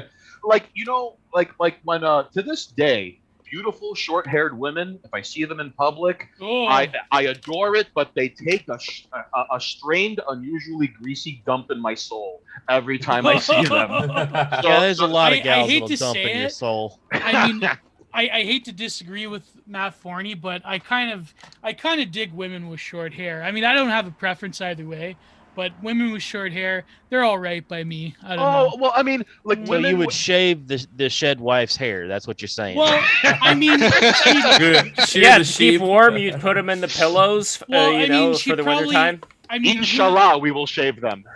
I mean, if she has lice, what am I gonna do? I mean, no. Well, you can be like monkeys. You can pick the lice off each other's hair. Like you can shave each other's hair and just. You got to have a balance with the short hair thing. Though. Can't be like shaved all the way down or like the Karen haircut. But like down to the shoulders, that's perfectly fine. By the way, imagine if this was like. Imagine this was a different kind of grooming. So you know how they have the pedophile. You know how they have the pedophiles getting arrested by the undercover people like Eggy. Eggy, you were showing off that video last time from what was it, To Catch a Predator. Anyway, what if it was different? It would still be a predator, but by predator, it would be a predator of the monkey animal kingdom where it would be an actual monkey that would go to the girl's house and it would groom the girl by just like taking bugs off of her hair, you know, and that was it. Nobody gets arrested. It's a happy ending. Everybody's happy. The monkey's what I was gonna happy. Say when you mentioned that, I thought you were gonna say like To Catch a Predator. There was gonna be like Chris Hansen going like tackling a lion or something. He's gonna go like run up on a grizzly bear. They're gonna drop him out of a helicopter and he's just gonna like go out like fight a grizzly bear. He's like, well, I see we've got a natural predator out here. I think, you know, for so many years I was just sitting in that house but it just got way too boring. So today we're going to catch nature's predator. I think Chris Hansen is like the way he fucked things up so badly. I think he actually like enhanced Onision's image, then like retracted from it. I swear to God. I'm picturing like his name is Chris Hansen. However, we determined that was a lie. I brought with him several Rolos, a pack of razor blades, and several that was such a packs weird of moment. condoms. Like the thing, it was such a weird thing. Like you know what's really crazy is that near where I live, they have this thing called the Friendship Festival where it's like a free concert in Fort Erie, and I actually saw Shiloh opening up for Theory of a Dead Man like way back in like 2010. It was hilarious. But no, I think like the combination of her and Chris Hansen being a grifter like pretty much torpedoed like any chance of Onision like actually getting the cheek busting in prison that he deserves. Well, that's kind of like how now you have the Alex Rosen, how like he busted Eat That Pussy 445. And then it came out and they're like, well, you know, he did also call everyone lots of racial slurs. And then he got like banned off YouTube for like his videos of like calling people racial slurs or whatever. Like that were still on his channel when he uploaded. I mean, like that's not even good grifting. You know what I mean? Like you have like EDP who had like a very large minority audience. You know, they liked his boisterous sort of personality that they enjoyed. And then like your last upload is like, you know, attacking the Black Lives Matter hotline and screaming like the N-word at them and stuff like that. It's like, well, there's probably conflict of interest there, you know? I mean, if you're going to sit there and like hype the video up for like 3 or 4 days, you're sitting there waiting, make sure like you get an ad every like 2 minutes. You're about to cash out big time. And then the other video on your channel is like fighting BLM hotline. You know what I mean? It's like, maybe take like literally 5 seconds to even just unlist it. You know, like you could grift hard, get all the money and the praise and everything. Obviously he still had a background before that too, but I mean like to have it just like so silver platter to like, you know, just totally screw yourself over. I don't know, but I guess he's only, even though he looked like he was like 70, I guess he's only 20 years old, so maybe he didn't have the forethought on that. But holy crap. I just would like to chime in that To Catch a Predator, but where like, you know, nature's predators. Not gonna lie, Eggy, I would give anything to see like a Tasmanian devil trying to gnaw its leg out a bear trap. And Chris Hansen's like, why don't you have a seat over there? Why don't you have a seat over there? And he's like showing him video footage of him like hunting other animals. It's so cruel. You like eating the babies of other animals, huh? I like that. And like the Tasmanian devil's all like, the subtitles are like, well, if he does that. If he does that with the lion, he tries to get the lion to sit on the chair. The lion refuses. Then he grabs the chair and he grabs a whip and just like old-fashioned circus style, you know, just starts. That was the best thing that The Simpsons predicted was Siegfried and Roy getting attacked by their lion. Yeah. Because like the lion had a flashback to when he was like sleeping in the Sahara. It's like, hey, lion, and he just like tranquilizes him. He just like pounces. Wow. But it could also be like in the sad story, man. Sad story. It could also be how in the future, I always say that in the future, the furries are going to get one step closer to through transhumanism to their desire.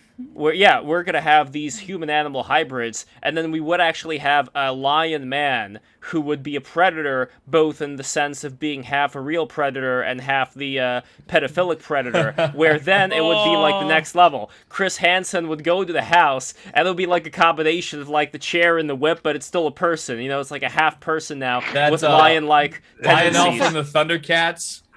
Exactly. How does he sound again?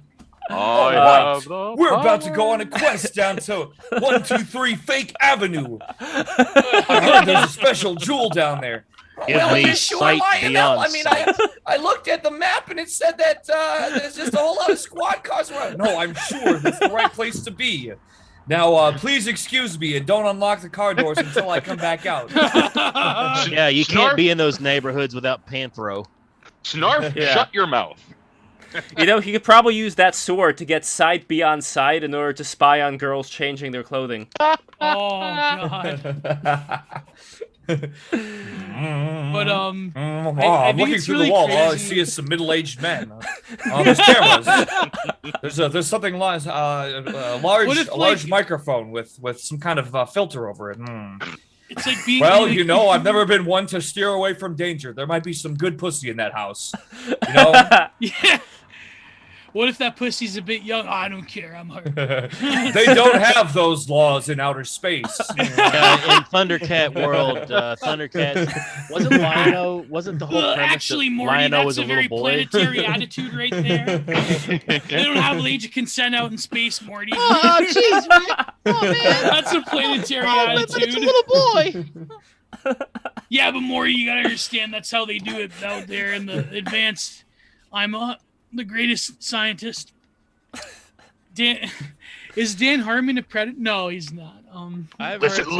Listen here, Morty. Dan Harmon isn't a predator, but Dan Harmon is a player. Dan Harmon likes. He had to some fuck. pedophilic stuff though, didn't he? Have like one skit where Yeah, he's, like, he did. doing a He baby? did a sketch like maybe 20 years ago on like you're gonna burn somebody over a comedy sketch from 20 years ago. Yeah, like what I the know, fuck? I know, but Like Plus there's the stuff original, on the original Rick and delicious to Morty. get him. He's such a fucking. There's stuff on He's Mad like TV where they're denying the Holocaust in a sketch.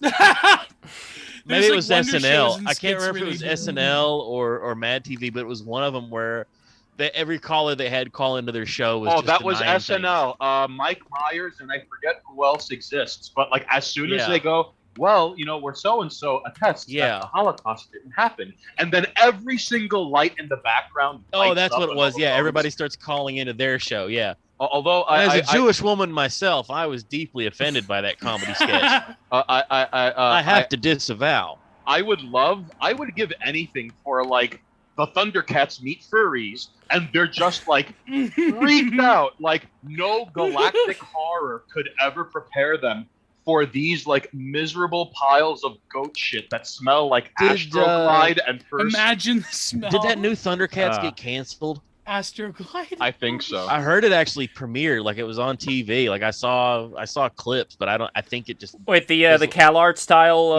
face. the one. Yeah, it got that, yeeted on too hard by internet racists. I was amazed how people were able to be like you would see blue ticks like viciously defend the weird like Cal artsification of Thundercats, and no matter what argument you propose, you're like, oh yeah, well you're a dum-dum who likes cartoons that were meant to sell toys to kids. And it's like, yeah, that's why those cartoons are still enduring, and your easily left-handed drawn shit like the self-indulgent, like you would see blue ticks write 40 tweet threads attacking the audience, going like, how dare you not understand the genius of my 12-year-old scribblings.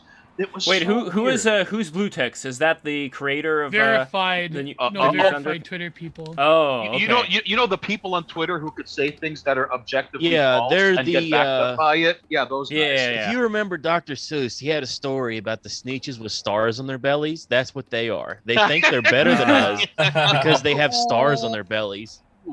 Oh my God! Make of that what you will. About the stars. No, it's really funny how it's like that writer. They try to like, they're really like, you know, in what's the book? Oh, it's right next to me on my desk here. What's it called? By Frederick Jameson, Postmodernism or the Logic of Late Capitalism, where he like predicted that like in postmodernity, like there is a collapse between high culture and low culture, and so you have this situation where you have like academics writing about fucking the Beyonce-fication of culture, and so like blue ticks, they have this like very high-minded like New Yorker, New York Times, Vox, like thinkfluencer piece tone, like these aging millennial crones where they talk about like the significance of this pop culture shit. Like there was this one woman, but people say she's not a woman, that got yeeted on pretty hard, and like I had to tweet doing it as well, where she talked about how people aren't ready for the message of white boy summer. You know that one? Like it was in the New Yorker, and it was like some like woman with glasses that just looked like a school, like a Nurse Ratched, or like a real terrible. No, Wait, like the 50s who was a school teacher CAD from glasses? Yeah, who was a school teacher from the headmistress from Matilda? What's her name? Oh Like- man, that's Like you that want type that of takes look. me She back. looked like the gal, the high school principal on Porky's. Yeah, That, yeah. Was it yeah. Trunchable? I believe Trunchable. Trunchable, Miss Trunchable, yeah. Yeah. So this woman like is talking about how Chet Hayes' important message is just we're not ready for Wait, this. in this Chad racist- Hayes or Chet Hanks? Chet? Well, that isn't that his rap name, Chet Yeah. Hayes. Yeah. Chet Hanks, aka Chet Hayes. But yeah, actually, I wouldn't have seen that tweet, but somebody sent me a different tweet. 'Cause I'm still banned from Twitter, but somebody sent me a different tweet for something last night, and I clicked on it, and it still logged me into my suspended Twitter account. And Geo was recommended because even though I'm suspended, like it still has some kind of like saved cache data in there, or whatever. So then I just happened to click on I can't remember if it was future U.S. refugee, but he has some different name now. I think he was the one that tweeted about it. Oh, Then, like, future American U.S. Yes. Yeah. Now he's like current U.S. citizen or something. I don't know, because we got banned at the same time, but I know he came back. Yeah, he came back. But yeah, he had tweeted about it or whatever. So I'm like, I don't know. I haven't been in the Twitter mix. So I think some people said that the White Boy Summer was like really cringy. Some people said that or whatever. But I'm kind of rocking with it. I feel ready for White Boy Summer. We're all living White Boy Summer right now. Yes, sir. Just real quickly, Eggy, for the ladies and jerks that are watching at home that might not be hip to this fast purge that you were caught in on Twitter, and I wanted to ask earlier, what got Metaphor Man banned? Because, dude, like, he just tweeting the hashtag that got the disinformation message, I believe. Dude, like, he used to. That's what people did. He would post pictures of his dog and just reply to pictures of attractive women with booba and get like a zillion likes, and he was the most harmless fucking account they'd seen in years. Well, there was. I don't know. I want to contact some Twitter people to find out. But Eggy, do you know anything beyond that? Well, some people, they said they thought it was a disinformation message or whatever if you tweeted a certain thing that had that. Then some people said no, because they also around that same time they published a some kind of article that was talking about there was like a dozen different accounts. There were like a dozen different people who had made like 2,000 different Twitter accounts that were all used specifically for like attacking journalists. Yeah, that. And I was mentioning this article because literally 80% of the accounts on record had all followed me at some point. So I was like, they saw me as like I was mentioned in this article as like a node for like the journalist harassers to like gather around. Like they could go into my, even if I didn't retweet them, they could go into my replies and like find each other or whatever. So like that had been mentioned in this one article, so settled against that. But the thing is that there was like hundreds of accounts of people who basically would just use their accounts for lurking. They didn't even tweet. They just followed a certain amount of people. They liked certain tweets and stuff like that, but they wouldn't even really use Twitter for just beyond just like observing certain accounts. And they got banned for this exact same manipulation, which is what everybody got banned for. And then, then the thing was that I think, I don't know if Metaphor Man was in this, but there was a few people who they got unbanned after a couple days, right? And then, so they're like, oh, hey, I'm unbanned. And then all of a sudden, they got banned for ban evasion because it was some weird thing where, like, their account got unbanned, but, like, I guess it wasn't supposed to be unbanned. So then, like, logging back into their account was considered to be ban evasion, and then they got, like, a perma ban. That is such bullshit. That is very weird stuff. But he had an alt. He didn't come back right away, but then he did make an alt. And, yeah, I don't know, because I only saw this picture. He posted it on his Instagram story a couple days ago. I saw it for about 5 seconds, but he had like some kind of other message because he posted it alongside Twitter stock dropping like on his Instagram story. And it was like, and I think his Instagram is private. It's kind of got his personal stuff. So I think he only lets certain people in there. So people, most people that would have known him from Twitter probably don't know about his Instagram, I guess, maybe.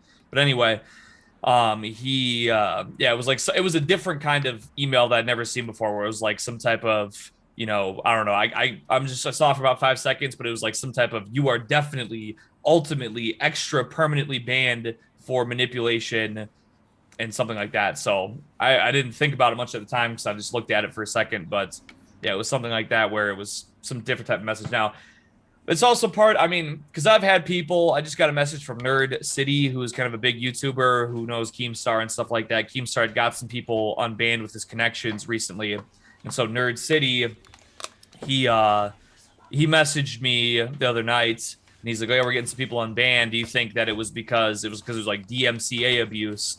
And I was like, well, no, that's not why I got banned. I got banned for like manipulation. And so I don't know if they will be able to do anything about that. I appealed the ban, and that was over 2 months ago now, and I've never received a single response from Twitter yet. So, but once again, the thing of it is that I just don't feel too bad about not being on there. Like, I was on there so much. I had like 300,000 liked tweets. It was very easy for me to sink a lot of time into just fucking around on Twitter. So, I mean, yeah. I just, I never cared about Twitter for years. Ice Poseidon actually was the guy who asked me to join Twitter back in 2017. And I had like an account sitting there. So then I logged on, I started using it, I got really into it. Then I got banned. And now I'm kind of like, I'm going back to the, how I was before, where I don't really, the social media just isn't, you know, the thing that I said before was if I was the only person who got banned, if I got banned for saying like F you to some blue check or something like that, and it was just a very isolated incident, I would treat it differently. I definitely would have came back, and if it was all the same, but it's like thousands of people got banned. Most people said that I know of, I think they might have tried to come back a couple times, got banned again, and said, never mind, I don't care, you know. And I think also another big part of it is that people, it's just that they did something different. It's changed somewhere up in here, and I don't know if people know what's going on yet, because it's like even people that would get banned every couple months and make new accounts, it was some type of thing going on where it was like, I know one guy who called himself Jeff. I only got this through like, you know, I haven't talked to him for a minute, but it was like word of mouth, you know, like a little bit down the grapevine. He had made an account, and he like started refollowing the people that he was following before he got banned, and he got banned right away.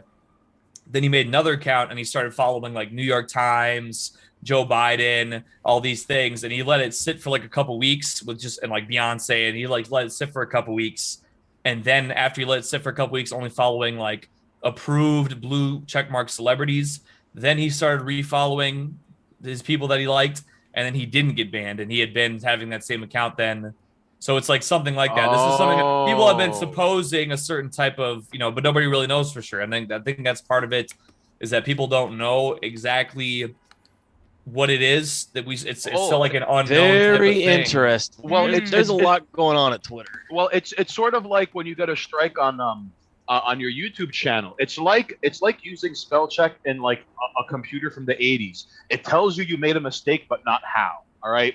And the really weird thing about the really weird thing about what you just talked about in regards to Twitter is how, like, all right, for starters, I'm now convinced that even DMs and group chats are scanned for shit you get suggested later when you're on the timeline. All right. Oh yeah, 100%. 100%. Number two, it is like it was weird to see accounts keep coming. Like, there was an account I used to follow called Mystery Man. Okay, and like, you could always, like, you know, see him stand out because, like, you know, he always had like the same, like a variant of his profile picture. But there came a point where he followed like Forbes, like Stephen Colbert, The Economist, and like you mentioned, Eggy, like it's almost as if like these patterns of behavior and who you follow, they're even figuring out like, oh, the last 3 times you made an account, first person you followed when you surfaced back up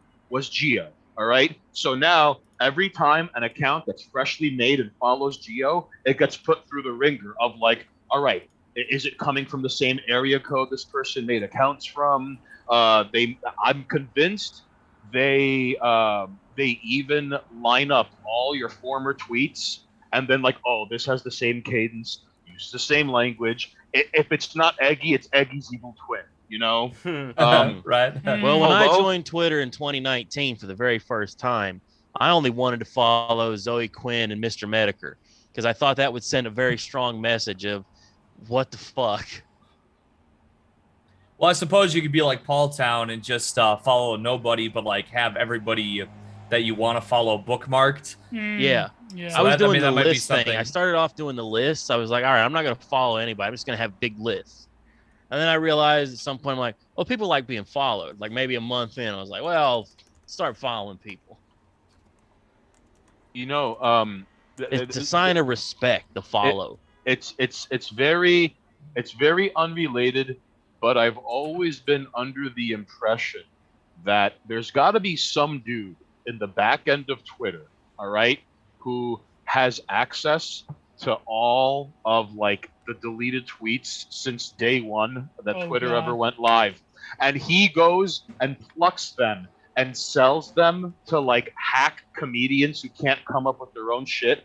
And I bet you there's got to be some guy out there in the back office of Twitter like making a killing of a side hustle of just selling deleted tweets to people who need material. He's got to be out there, man.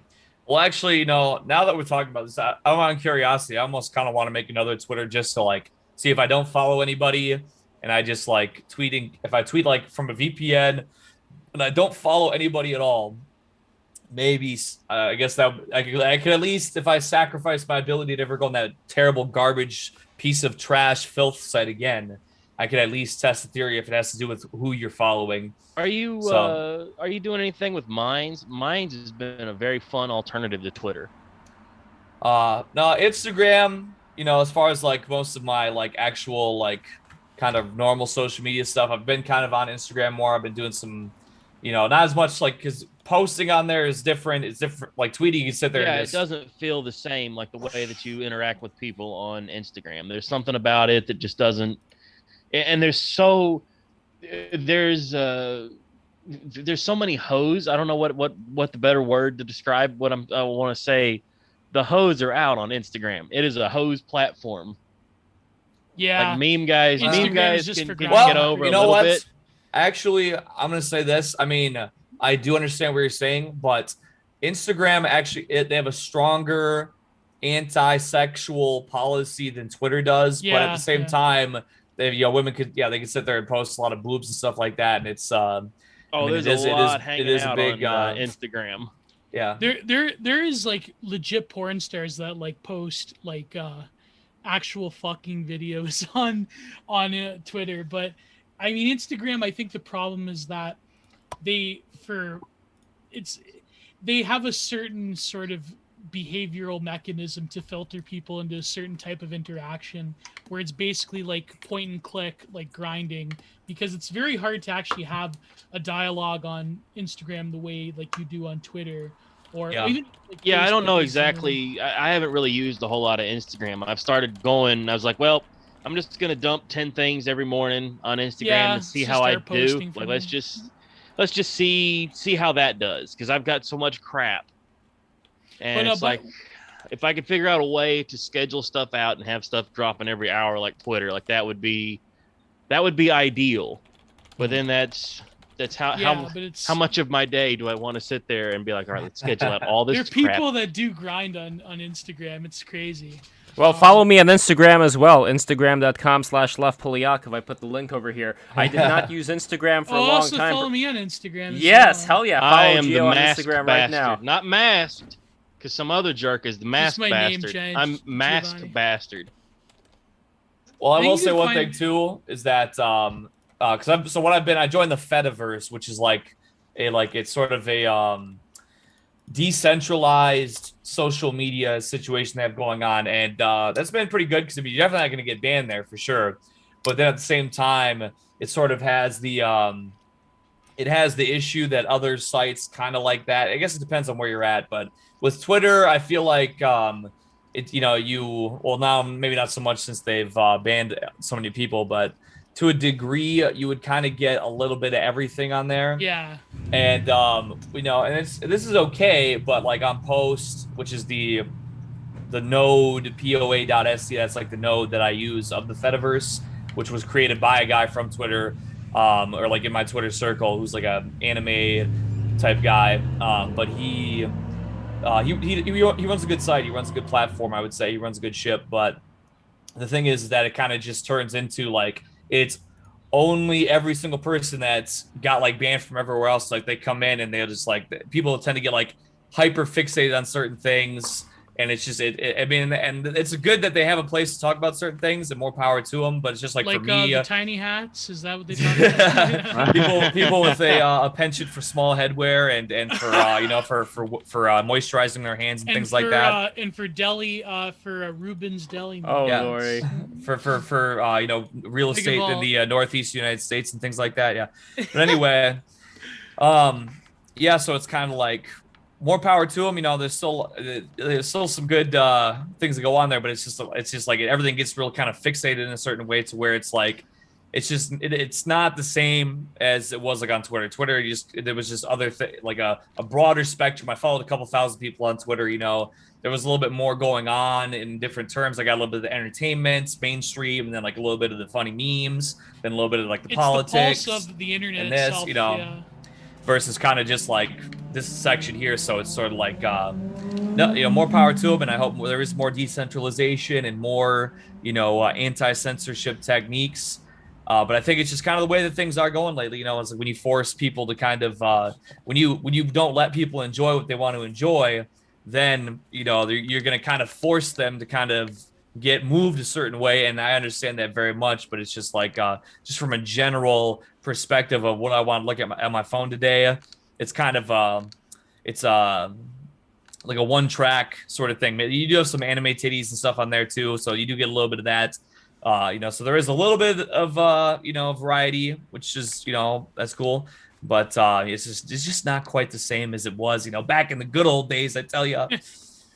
That one guy, the anime guy that he was on, he promoted the fediverse. Oh, what's his name?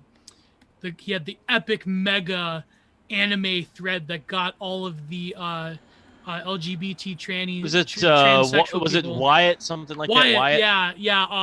I saw memes of that.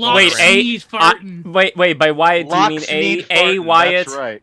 Wyatt from A. man, Wyatt perhaps? Yeah. That guy thread was off. like one of the last times. Oh, it was beautiful. I posted the video I found on a Discord on Minds because that guy, because it went on for like 3 minutes, this video, and it was every sort of crazy post about it was something with Crunchyroll. Can you post it in the chat? I want to. Yeah, it was about Crunchyroll. Yeah, let me find that video on post as well. It started out as a criticism of translations. Yeah, Western using like Black Twitter slang, and even going so far as to give like a number of specific examples, like why are you using the word sus? This has not and then because it descended into like Common Filth 2015 era. Information bombing. Because one thing, what set it off is that Wyatt was talking about how come all the people like criticizing this are all of the they them persuasion, MVs, and they pick your AVs, right, and so it something, either a switch went off or something snapped, and then it turned into, you will never be a woman, you will never have childbearing hips, your so-and-so is a wound that cannot be allowed to close. Puberty blockers basically destroy your bone density. And it just turned, honestly, it from a distance, it looked like someone broke into a building, set it on fire, and started breakdancing as it came down. Like that's basically what that thread turned into after a while. And then it just became, how much longer can he keep dancing until either he gets smoked out by suffocation or the roof collapses on him. It's really crazy. That fellow went so hard. He went so hard. But like the fact that it was like what Twitter used to be before 2016, like where just a shit poster could like actually have legitimate pull in terms of the algorithm. Oh, dude, I once saw a quote where a guy was like, "Man, back in Twitter, back in the day, you could say anything. I even showed people how to cook crack with a microwave. Now I can't even call a bitch fat." And it's like, is that how far we've come over the years? What? By the way, there's now an extra F word. Charles, what is this song? Is this an anime song you're using here? I am unsure. I found this one on a Discord. I'm in a bunch of meme Discords, and some of them are very mean meme Discords that do not give a shit. And this one was in there, and I just was howling laughing. Anytime I howl laughing at something, I go, "Oh, I got to share this with everybody. The rest of the class has to see this." Why do yeah, okay, I'm listening to it again. This is I Need a Hero. This is from the 80s. This is Now, by the way, before you go on, I gotta shill. Subscribe to the left stream right now. Subscribe to this goddamn YouTube channel right now. Okay. Didn't the one guy that who is the guy, the Fed, the informant, Christopher Cantwell? Didn't he have that song? We Need a Pinochet, where it's like set to this song. It's like, we need a Pinochet to drop them from a staggering height. I always remember it from Short Circuit 2. Yeah. Where the robot is he's rushing off with after the bad guy. Why need a hero? Why do manga artists, like, the way that they depict like black anime characters, they literally just draw like a typical Japanese anime character, but like with darker skin? That's how they do it. Sometimes because they're based. They're very based in Japan. They do not care. Like, that's why. They draw what they want to draw, and they don't give a shit what anybody else thinks. The amount of gays, black nerds, trans people, but he said like trannies, linguists shitting their pampers over this thread is wild. Oh, yeah. And then he like just descends like a sheer drop brainbuster, like a burning hammer into info bombing. Like the thread just kept going. And then the best, I think I capped one from this person that said, let me find it. Yeah, he starts going off, daily reminder that women have a literal shit pussy. It's like, oh my god, this is what I read that on air with Aiden Paladin. Wow. Wait, so would that be related to the shit king shit pussy from MDE? He starts posting about. It was a joke from Jimmy Carr, by the way, about like parasites and things and bacteria, and it just this guy went so hard. He went beyond nuclear. This guy went he went Nova. He posted a screen cap of the trending bar that says Nagatoro. Okay, everyone, line the fuck up and kneel. Gays, black fighting game nerds, people with soy beards, incel trans shield maidens, people who watch and enjoy MHA, Vouch, people who adopt pit bulls. Just get on your fucking knees right now. I won. Nothing can change it. What is MHA? What is MHA? What is it's My Hero Academia, which is it's like an anime that all like really terrible people like, I guess. They're just like really awful, like insufferable people all like latched onto it. Is that the story game where they all die, or that's something else? Wait! You said My Hero Academia? One. Yeah, it's a superhero one. Yeah, real Chad's like Fist of the North Star. It's based. Yeah. Or it's gay porno counterpart, Fisting of the North Star. Yeah. Is that what you say? Does 4chan, does TV like JoJo, or is that like passe? JoJo's Bizarre Adventures? Well, I feel like I only like the fighting game. Like I don't really know. People on 4chan, they liked it a long time ago. Right, the Stickman thing was the big meme. The why where you come in on the bulldozer. Right. And then so that was like way back. I was like 15 years ago. Then like 10 years ago, then it was popular again.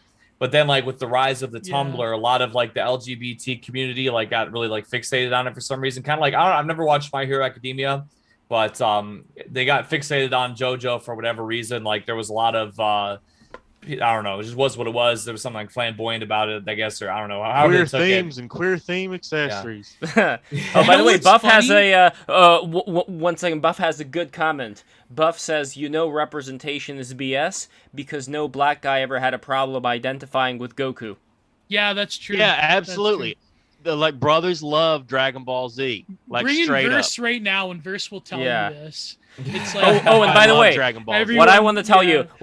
you real quick. You see this thing below me over here, streamlabs.com/LevPolyakov. You know why that's there? That's there because this channel needs more subscribers so we can get super chats. Number one. Number two, since streamlabs.com/LevPolyakov exists, what that means for all y'all is that you can help me do this. You can help me do this by giving money. So streamlabs.com/LevPolyakov, you give money and I'm going to read it out, whatever it is that you are going to say. And that is all I want to say there. I'm going to post a link right now. Yeah, Look, speech I to want text to is keep pretty doing dangerous. this. That's why we No, don't do it. not speech to text. I'm not as courageous as Eggy is. I don't know, Eggy, how do you put up with the speech to text thing all the time? What's going on there? Well, you know, I'm just a man at a desk. So if people want to, It's not like public IRL streaming. Yeah. if people want to do, I mean, listen, you know, who am I to judge if somebody wants to tell me about their homosexual fantasy, or if they want to spam upside down exclamation mark that reads off for 15 minutes straight, or if they want to just you know, say that they're gonna, if Scott Steiner comes in and he says he's a booty bandit, he's coming to take my booty after Steiner Big comes, bad he's gonna booty find me daddy. one-on-one. Give me that booty. Go take your well, clothes the off, best I'm working one- off. I got free The mo- 9 days of the week. The most creative one, I think, Eggy, was the one that was on Friday with the chipmunks. Somebody just kept posting no. chipmunk, and you turned it into a rap. Oh, Like, man. is this like a usual thing that somebody does? What's going on there? No, well, see, we used to have a chipmunk meme back in 2017 that has recently seen a resurgence. People are sending me in episodes of the Alvin and the Chipmunks television show from 1961, and some guy named Alvin and the Chipmunks, he'll send in like 200 chipmunk emojis. God. So the text we should go chipmunk, chipmunk, chipmunk. So, but it's kind of on beat. It doesn't go like chipmunk. It's like it's on beat. It goes chipmunk. So I just started rapping over it because I'm like, well, you know, I don't want this guy's dollar because I'm not trying to sit there and listen to that crap because it goes on for like 2 or 3 minutes of just chipmunk. So I'm not trying to like just sit there and listen to that garbage. Because, but I don't want to skip it because then I'm basically, you know, like taking his dollar and spitting in his face, saying "fuck you, give me a dollar," you know. So That was this has been making lemonade out of lemons. Oh, by the way, Eggy yes, is yes, I great at am. stuff. By the way, Unba, yes, I am small hat. I'm small hat. Not only am I a small hat, but I'm small hat from Russia. He's only So half a that's- small hat. That's... Yes, half. Well, no, it counts as a full small hat because of my mom. So. Oh, there you go. Oh, because the Yeah. matrilineal. Yeah, that's right. Yes, exactly. Oh, wow. But again, like I say to all the people on all the streams, the small hats who put out the articles, you know, talking about how nice it would be if white people disappeared would never ever welcome me into their club, nor would I want to be in their club. So this You know- is again, you know what's it's all a crazy? fucking spook that people get overexcited over. It is really all a spook because those fucking people are a bunch of idiots. They're a bunch of peasants, intellectual and spiritual peasants, as far as I'm concerned. The people who are writing all this leftist garbage, and I am not associated with them, nor would I want to be, nor would other small hats, by the way. But they're just not online. You don't But really listen, see them. some of being my that favorite active people online. were small hats. The Three Stooges, Mel Brooks. Exactly. You know, there's a lot of good people out there in the world. Chuck Jill Diner. Well, see, so my friend, yeah. Mr. Unbannable, he might just he's a guy who comes to our streams a lot. You know, he's a devout Muslim, so you might have some sort of particular you know, inherent disagreements with certain things. But he's a very nice guy though. I call that being set in one's ways. So yeah, there's a lot of that going on. But I got to But bounce, fellas. It's been a delight as always. Where can Great people talking find to the Eggy great? again. Where can people find the great Charles Kahn? Where do we go? I am masked_bastard on Twitter. I stream on Twitch on Fridays. I play Dungeons and Dragons. That's twitch.tv/Charles Kahn.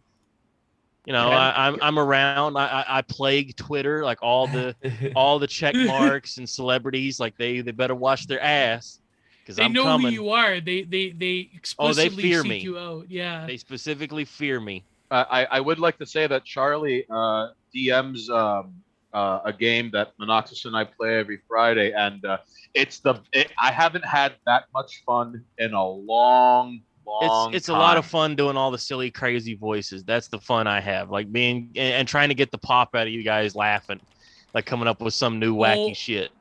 Bro, every time you're on stream, I have to browse Mass Bastard's Twitter feed. Yeah. You just reminded me. May the 4th is coming up. It's totally cringe. Yeah, I've gone real hard with Star Wars crap this week. Like, oh it's my all god, like to the point where it's become a Wait, joke. are you combining Garfield and Star Wars together or no? Oh yes, I am. There's a lot of Star Wars Garfield tomorrow. Look, someone Okay. had a pro. I've never seen a like conservative have like a Star Wars point, but here we are. Yeah. Oh, by the way, Catgirl Milk donated $3. Thank you so much, Catgirl Milk. Catgirl Milk. Oh my And by the way, Catgirl Milk, this is not just a person. This is also a brand. So I've been speaking on the DL. I've been speaking to. Thank Later, you so much, Charlie. Charles Kahn, for Adios, coming on. muchacho. So Catgirl Milk. She refers to herself fully as the Catgirl Milk and Yogurt Company. And I think that this is going to be a great brand. What I want to try to do is I'm going to create a merger between her and I think you know where this is going, Gio. Between her and Miller's Biofarm. So Miller's Biofarm has been a supplier of the milk that I drink. It is raw milk. It is so delicious. And they have a very beautiful logo of a cow with a little hat on, which was inspired by a real picture of a cow wearing a hat. And here, I'm just going to post a photo of Miller's Biofarm of their logo over here. You heard it here first, folks. Lev Polyakov is sponsored by Catgirl Milk. That's good Catgirl Milk. Get extra estrogen with Catgirl Milk. Well, now I don't want it. You were selling me. I was willing to at least maybe try a little bit of the cheese. Well, I'm they have a open to testosterone things, variety as well. Well, but okay. Well, listen. Now that sounds a little weird though too. Can we just get the natural?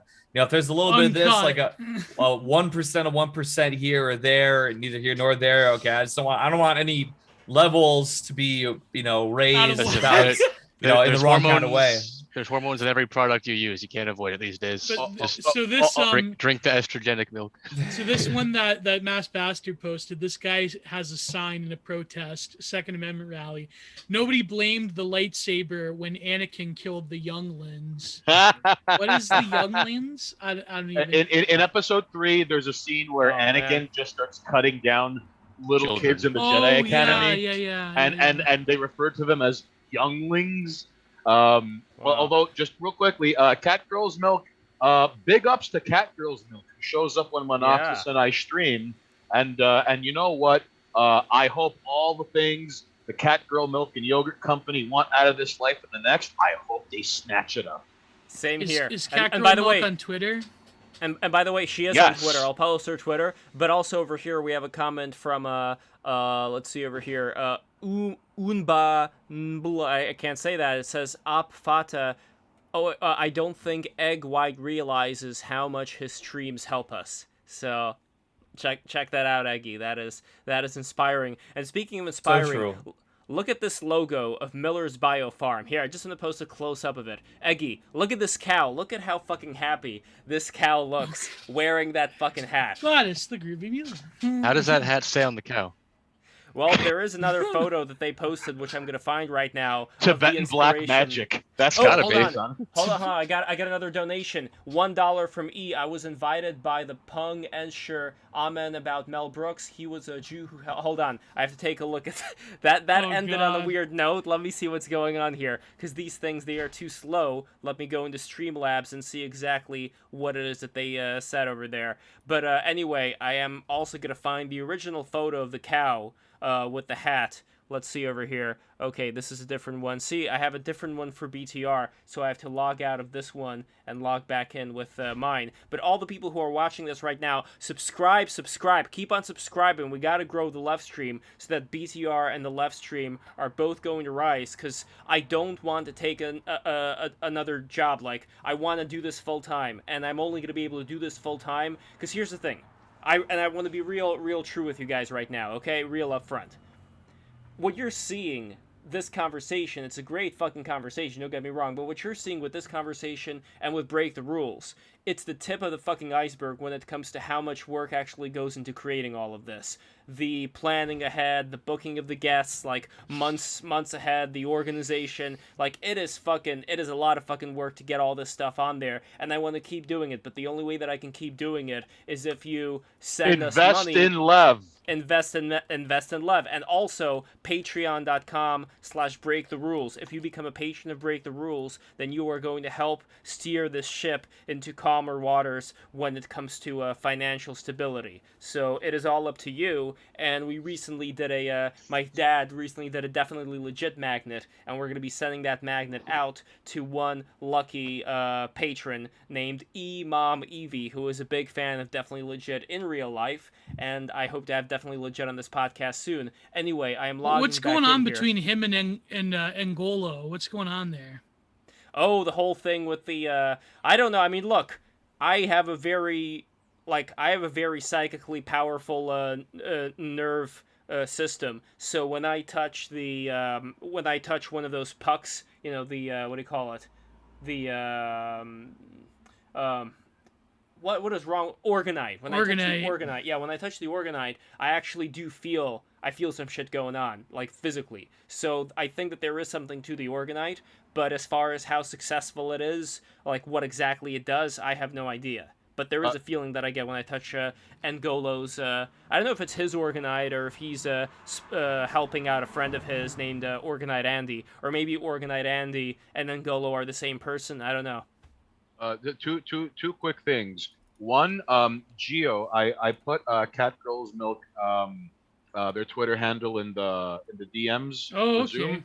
And two, Lev, I admire how you have to play guest and host at your own party, where like you can never quite unwind and be like, yeah, so I says to Eggy, and then he has to run across the apartment, take someone's coat, be like, oh, by the way, like help yourself to whatever's in the fridge, but if you take any of the Guinness, I'll come after you with a folding chair. And then, oh no, Lev, we're out of toilet paper. Lev, where are the paper towels? I lost my phone. And he's like spinning plates, putting out fires, like there's smoke coming out the oven and the hors d'oeuvres are overcooked, but everyone's like, man, someone should do something about that. Continues to sip drink next to the oven, intensifies. Wow. Well, oh, by the way, holy shit, I just realized something. A man called Jack, who was for our Pokemon stream last time, my friend Julia, I can't believe I missed this. I just literally did not see this. I'm only seeing this right now. She donated $55 fucking 14 days ago when she was on our stream.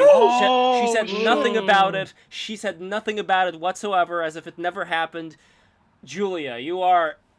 I mean, there's no words. I don't even know why this happened, but you are amazing. And Super Iron Bob is almost as amazing, because I also didn't see this. See, I didn't even realize Streamlabs, like I only see it on my account here, but Streamlabs has Super Iron Bob, also 14 days ago, donating $20, and he says orca noises. So Super Iron Bob, man, if you are here right now, if you are listening to me speak, thank you so much. Thank you, incredible. And now we have E, who donated $1. Still good. I'm not gonna be Molyneuxing this. This is great. And or Chris Chan had the same. I found out that Chris Chan did a similar thing where he's like, "No $1 donations. We really need a lot of money for my mom." And it's like he did the Stefan Molyneux thing, and the first one to do that was really T.J. Kirk, the Amazing Atheist, who he was on stream. He was getting all drunk off of $100 something liquor, and with the guy Fake Sagan, and he had like a gun he was waving around, and then some guy donated $1 and he like flipped out, saying like, "Oh, it's hard work I do. Oh my god." Yeah. Well, anyway, let me read E's thing here. So he says, I was invited by the Pun Eggsher. Get it? Punisher, Pun Eggsher.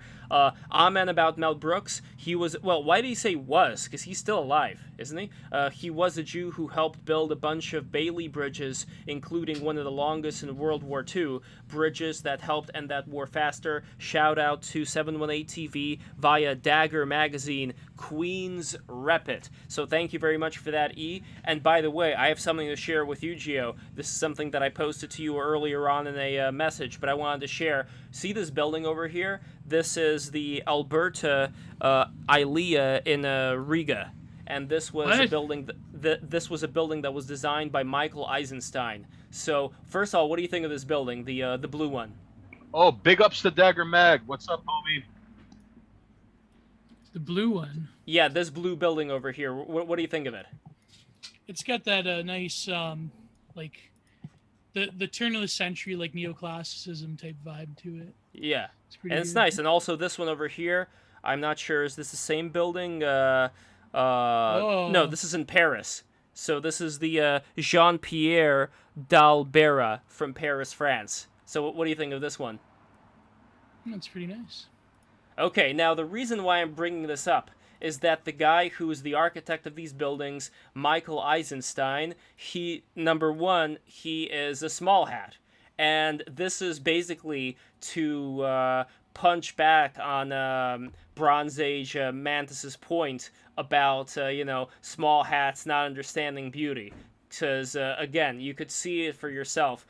And this is like one of many examples that I wanted to bring out here, because I just don't think people realize what amazing architecture, somebody like him was able to do. Well, maybe if we get Bap on the show, you could talk about this with him. Absolutely. And another thing, do you know who his son was? Michael Eisenstein's son was?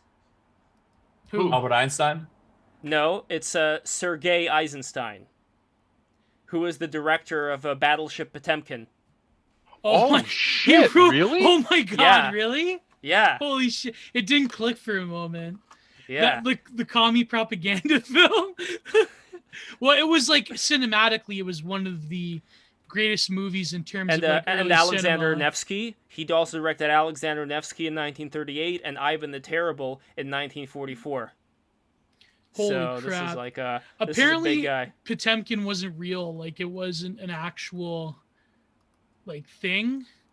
Like, it was like based somewhat loosely off of like, but the actual event where the Navy shipyard where all the civilians got killed, I think they say that didn't happen. That was the movie Battleship Potemkin is just time traveler's retroactive continuity to make you think it totally wasn't about the Guilty Gear character named Yeah, Potemkin. it was like a Mandela effect kind of thing. Like it's But there were communists. You know, I posted this one meme.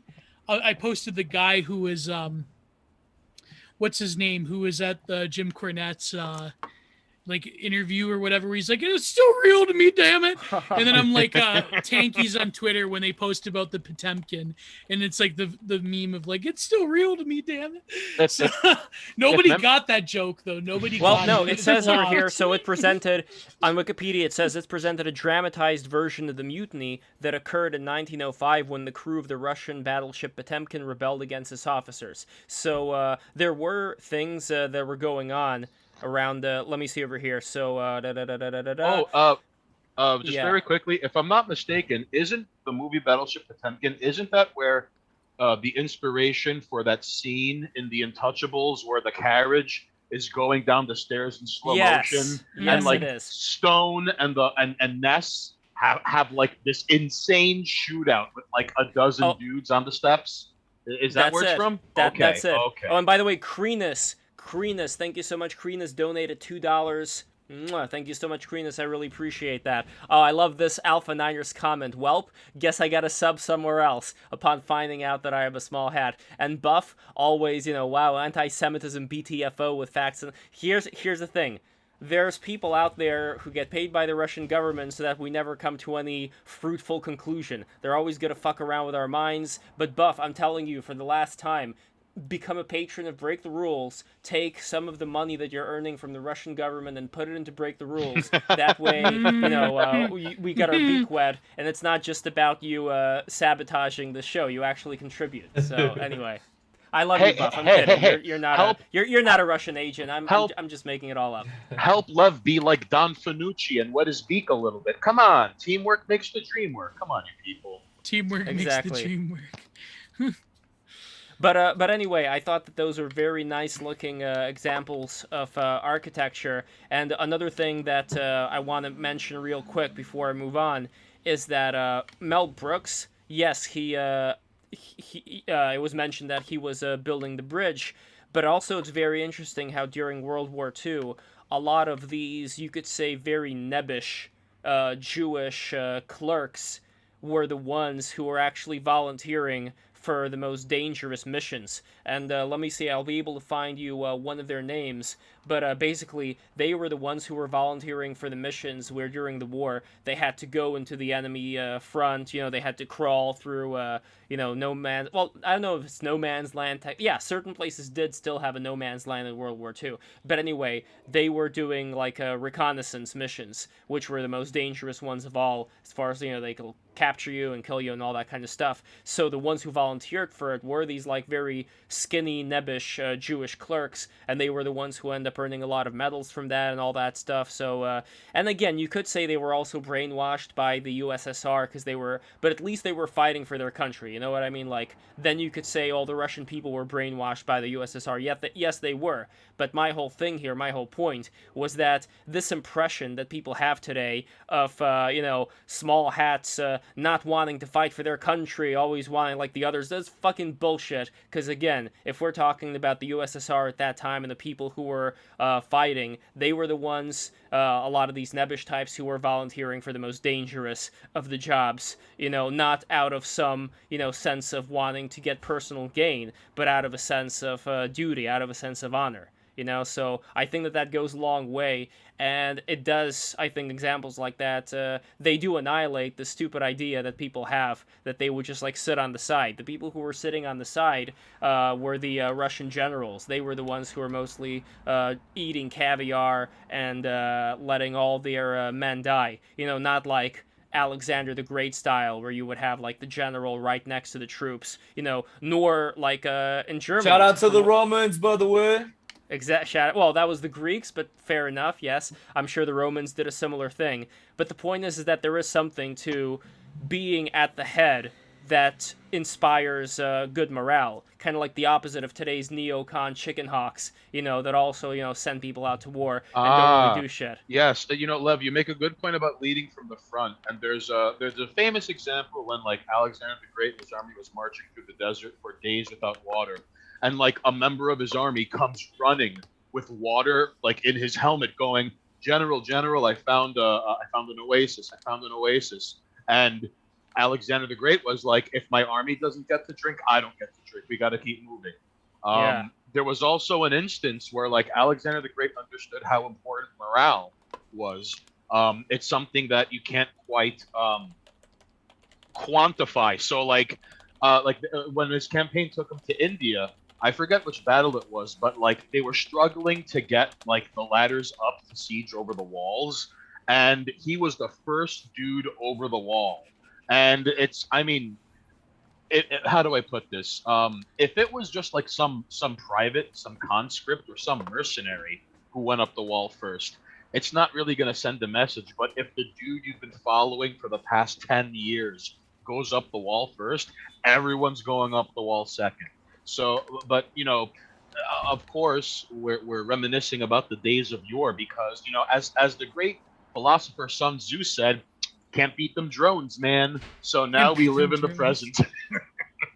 Well, anyways, I got to go, fellas. I got to cut out early. So I will see you on Tuesday. Tuesday we have on BTR the conservatism streams. So yes, no, that's gonna be a lot of fun. Here, hold on, let me plug that one real quick. And by the way, here we go. So I'm going to scan the Eggman when I get a chance, the Eggman drawing, so heck yeah, little beautiful people can see it better. So we might auction that one off for charity for starving children. For starving children that don't know how to read. Otherwise, actually, if I decide that if those children, if they upset me, then I'm not going to auction. I'm just going to keep excuse me. Hanging inside my bedroom instead. Well, so the damn orphans, you better be watching. You better be watching yourselves, orphans. I'm keeping my eye on you. You better not fuck with me, otherwise I'm going to take your money away. If we don't like the orphans, we could just put them in Joe Biden's containment facilities. So, anyway, see you boys. Love y'all. Gio, have a great day. Be safe. Have a great day, my friend. Take it easy. I also have to cut out. I apologize for that. I have some stuff that came up. Yeah. See you, Monoxus. No problem. Monoxus. Adios, muchacho. I will see you soon, buddy. Thank you so much for coming in. The only take it thing easy, that guys. I wish, Later, the only thing that I wish is for Effina to come back. I know she said that she was having some internet trouble. I have to see exactly what was going on there. But again, like the thing that I was mentioning earlier, and it's such a cliche. I understand that, but I really do believe in judging people by what they actually bring to the table, by the content of their character and all that. All other things being secondary. Because look, it's very simple. Even if we're talking about like people who prefer living with people of a certain characteristic. Why? Because they assume that they would have certain characteristics that they would like, as far as I don't know, certain ways that they like to go about, whether their music is loud or not, whether they're, the way that they like to talk, certain interests that they have. My whole point is that I'm not going to discriminate on people based on external characteristics. If they can have those internal characteristics, the way that they are able to express all these things to such a level, they would vibe with whoever it is wants to vibe with them, and don't vibe with whoever doesn't want to vibe with them. I think that's pretty straightforward and clear once people can see, how you act around them, right? Like, why can't that be the sole arbiter of whether people would want to associate with you or not? Well, I think one reason for this is because there's a lot of I would argue up to a degree, like comes to like, money comes to money, misery loves company, as above so below. So like, I'm pretty certain you end up, to quote the title of that one World Peace episode, your vibe attracts your tribe. All right. So I think to a certain degree, people gravitate towards similarity. I think that's just inherent because, your life experience is sort of what is dictating, your thoughts, your feelings, how do you digest this? However, Lev, you do bring up a good point in terms of like, in terms of what bring people to the table. Now, if you don't mind me beating the dead horse of the Mafia, all right? Lucky Luciano was the first mob boss. He didn't care if you were Irish or Jewish or Sicilian, as long as you got results. All right. Lucky Luciano was the guy who organized all the crime in New York City at the 5 families, and every one of them had to kick up to him at the end of every week. So even though he was a Sicilian, fucking Bugsy Siegel was a Jewish mobster, and he invented Murder Incorporated. If you absolutely needed someone whacked by Thursday, all you needed to do was make a phone call. All right? Meyer Lansky, the head bean counter of the National Crime Syndicate, even though Sicilians had to sit at the board of directors, he was given an honorary seat amongst them because of like he got results. So I think if people are more inclined towards end results, or I think, I'm not trying to put words in your mouth, Lev, but what you're aiming at is the opposite of affirmative action and diversity on purpose hires. I think what you're hinting at is, oh, you're blank, or your skin color is X, or you believe in Y. That means I don't have to worry about Z. And I think that is part of the problem we find ourselves in, Well, I wouldn't necessarily say that, because I would separate 100% one's belief from things one does not have control over. So if you're talking about your racial characteristics or whatever, you don't have any control over there. I mean, I guess we're not talking about reincarnation here, although I do believe in reincarnation. But in general, you don't have any control over that. Like, you're born in this body, in this particular place, with these particular... If I could just chime what in. you do have control over is beliefs. You do have... And I believe that people are free agents, like no matter how stupid they might be sometimes, you do have a control over your beliefs, right? Excellent point, but there are a few exceptions. Like, the only person who could get pulled over while driving while being black but having white privilege is Sean King. Hi-yo! You are correct, sir. Yeah. But no. But basically, what I'm trying to do here is I'm trying to show to the people who may anticipate certain problems down the road from a lot of political correctness, while at the same time seeing problems, as I see problems, with people painting with a broad brush, certain groups of people, just literally based on the color of their skin or facial characteristics or whatever. Or the size of their hat. Or the size of their hat, exactly. Oh, by the way, here is another thing from E. I don't see it quite well here. It's a little bit blocked here, so I am going to read it. E, thank you so much for that donation. But basically what I'm getting to here is, for the people who are today young, who are seeing, let's say, so much hatred level towards them, like particularly I'm talking about like young white men here. So when they see all this propaganda leveled against them, of course they are going to react in really in really disfavorable ways for people as they see as being responsible. I think that this whole thing is it's very low level thinking, in my opinion. It's not really something that's that nuanced as far as how a lot of these things come about. The fact that with any culture that starts to become technologically advanced, you are always going to have people that are going to use technology, and I consider a lot of things having to do with the mind, having to do with propaganda, all that stuff. That is also technology. And I think that people can use technology for good or for ill, and if you think that you could just get rid of this group of people or that group of people, and all of a sudden nobody's going to be around to misuse this technology of the mind, you are absolutely mistaken. And again, I can give you lots of examples of small hats or whatever you like to call them that would absolutely be against, that would never subscribe to this evil ideology that's leveled against a lot of these young people today. And again, it's your choice to believe me or not, but my whole point here is that there is another way out. The way out is, again, just to judge people based on what they bring to the table.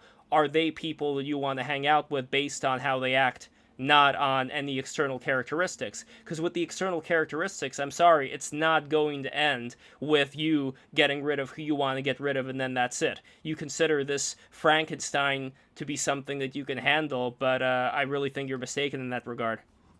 All right, I'm going to interject here for a second because... Go for it, Eggy. I need to address something in the chat. I see here from my good friend Unbannable, also has been known as Mr. He says here, he purchased Final Fantasy 13. Is he allowed to play as a Muslim? I said, let me Google this. So I came up with fatwas in the age of Final Fantasy, thoughts on video games and Islam. So I'm just gonna read. I'm gonna start reading this a little bit here we got people in the chat who are very interested about this. So I'm going to read a little bit of it here and kind of try to discern what Mr. Mij Khan was saying in his article here. Following are a few thoughts that emerged out of the latest video game controversy. This is an article from 13 years ago, so this isn't too current. But anyways, the Little Big Planet soundtrack. I spent my day going through about 30 articles around this issue. Allow me to give you a quick summary about it. There was a PlayStation 3 game that was supposed to be released in America called Little Big Planet, but it was delayed because of a complaint by a Muslim gamer that the game contained verses from the Quran. Now, there's a lot of BS on the internet about the content, but this is what's there. Excuse me. On the swinging safari stage of the video game, there was a song by singer Tumani Diabate called Tafa Niang, and two of the phrases used are from the Quran. Every soul shall have the taste of death. All that is on earth will perish. All right, this is not. I'm speaking out of context article. That sounds like a good song to me. Anyway, back to it. We have a comment from Alex DeLarge of Clockwork Orange fame, who says we can't return to the 1990s. Other groups aren't interested in assessing people as individuals. That's a white thing for the most part. Okay, so first of all, if we're talking about like organized shell groups, like I don't know, if we're talking about like Ocasio-Cortez, or we're talking about like who's that famous? Hold on, his name. He did that whole thing with Taiwan and Brawley back in the day. Reverend Al Sharpton, yeah. We're always going to have those hucksters around who are going to galvanize people. But here's the thing, no matter what system we have, we're always going to have communists coming out of the woodwork. We're always going to have all kinds of different people wanting to change things. Like I said in an earlier stream, it's like that dwarf that Shiva has his foot planted directly on in that ring of fire painting, but it's mostly a statue. And that dwarf is supposed to represent ignorance. And the thing with ignorance is that it's always going to arise, and it's not something that you can completely squash and destroy as you think. And when you're talking about the 1990s are gone, sure, they're gone. But as far as what steps we take to make sure that, we don't end up living in a hell world. And my whole thing here is that I don't want to live in the hell world, but I also think And look, guys who are listening to this, you got to be real honest here. You're all in the need of more stimulation. You're constantly being bombarded with a lot of information online. You're constantly seeing a lot of bright ass colors all the time. You need more stimulation. And because you need more stimulation, you, in a way, I think, like to imagine that there's going to be this reckoning that's going to come, and there's going to be all this carnage and violence, and yes, it should happen, because it's already, like the 90s are gone, there's no going back. It's romantic, in a way it's beautiful, but in another way it's very ugly, because if you actually live in that fucking environment of this carnage that you think is going to start proceeding from this lack of being able to have a cohesive society, then it's like, fuck, man, like, I don't know if you've experienced living in that environment. I mean, my family surely did back in the USSR. Like I said before, people who I know, they've lived through actual fucking history. And when it comes to living through actual fucking history, is that there's nothing good about it. Like, try to make your own history from working on yourself. You could say it's a very Jordan Peterson-ass stance to take, but really. No, but Lev, what's important to know, well, first of all, what is up with 18-year-old communists on Twitter who feel they've got it all figured out? And if someone who came from a former communist dictatorship is like, excuse me, I don't think it's very appropriate for you to say that. Like, then comes righteous indignation that only comes from fucking paladins and clerics, all right? Number two, I feel that on one hand, Lev, you're absolute. Well, actually, no. On both hands, you're spot on with this, because this whole, this great happening that people are kind of hoping for to happen, that it's never going to happen. Like, in fact, we're not going to have. Yes, the U.S. is increasingly dependent on information systems, sure, but the grid isn't going to go down, and it's not going to be law of the jungle, where Eggy is driving a fucking Lambo. Well, actually, for the record, that is going to happen, but continue. Oh, okay, fair enough. So perhaps, so you know what, Eggy, I'm hoping the grid goes down, so you're driving a Maserati with Morgan Stanley VP exec scalps on the grill while you're screaming at the top of your lungs. I hope you get this. But, well, thank you. But by the way things look, honestly, Lev, it's sort of like that T.S. Eliot piece, The Hollow Men. We're just going to continue little by little, paying more for less, slowly adjusting to like smaller and smaller options. It's like that bit from 1984 where they're like, we can't give them as much chocolate as we used to. And then they're like, whoa, we raised the chocolate ration up to 1 ounce a week. And like, honestly, I think any great happening, it either has to be absolutely catastrophic or it's not going to happen at all, because we're right now in this slow burn, getting used to more work for smaller wages. Like, hell, us three can go off the top of our heads of like, I've been paying more for like groceries, toilet paper, everyday common household items. Like, hell, for God's sakes, Lev, the Metro card. The subway fare has been going up and up and up and up, and so if it's not going to be some sort of happening like the grid going down or something like that, we're just going to continue to be subjected. And here's what keeps us in place, Lev. All right, the bright colors, endless propaganda, all the psyops, all of the, even down to the promoted and tweets and suggested topics on Twitter. They're there to make you go, oh, like that jives with crap I already agree with. All right, so I'm going to interject here. Yes. So I did my research over the last few minutes. So Final Fantasy 13 in itself is not haram. It is not. Okay, I'm gonna need about 2 minutes here to explain. So it does not blaspheme against the Prophet Muhammad, but let's go here. So basically, there are magical spells. I don't have any reason to believe right now that is haram in and of itself. Okay. This is all some notes I've been taking here. I've been researching this very heavily the last couple minutes. Cutscenes in Final Fantasy 13 do occasionally depict female characters dressed in revealing outfits, clad in bikini tops, skimpy leotards, and backless chaps shown while holographic dancers are dancing during a festivity. Flying motorcycle models wearing deep cleavage exposing tops, and during one elaborate sequence, a female character transforms into a crystal statue, and she is nude but obscured by shimmering lights, although side portions of her breasts are visible, fleeting for about 2 seconds. The game also contains the expletive hell, and otherwise there is violence to do with the combat. So there are some portions of Final Fantasy 13 which could be, under certain circumstances, potentially considered haram.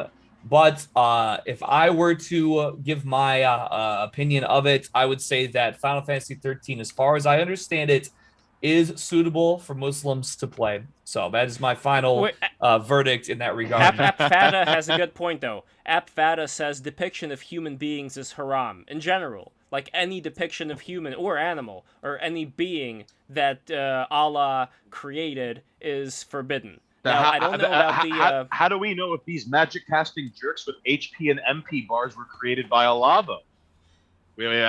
How do we know Cloud wasn't born in some genetic mutation lab and wasn't created by a divine hand blowing life into clay he had shaped into the mortal man?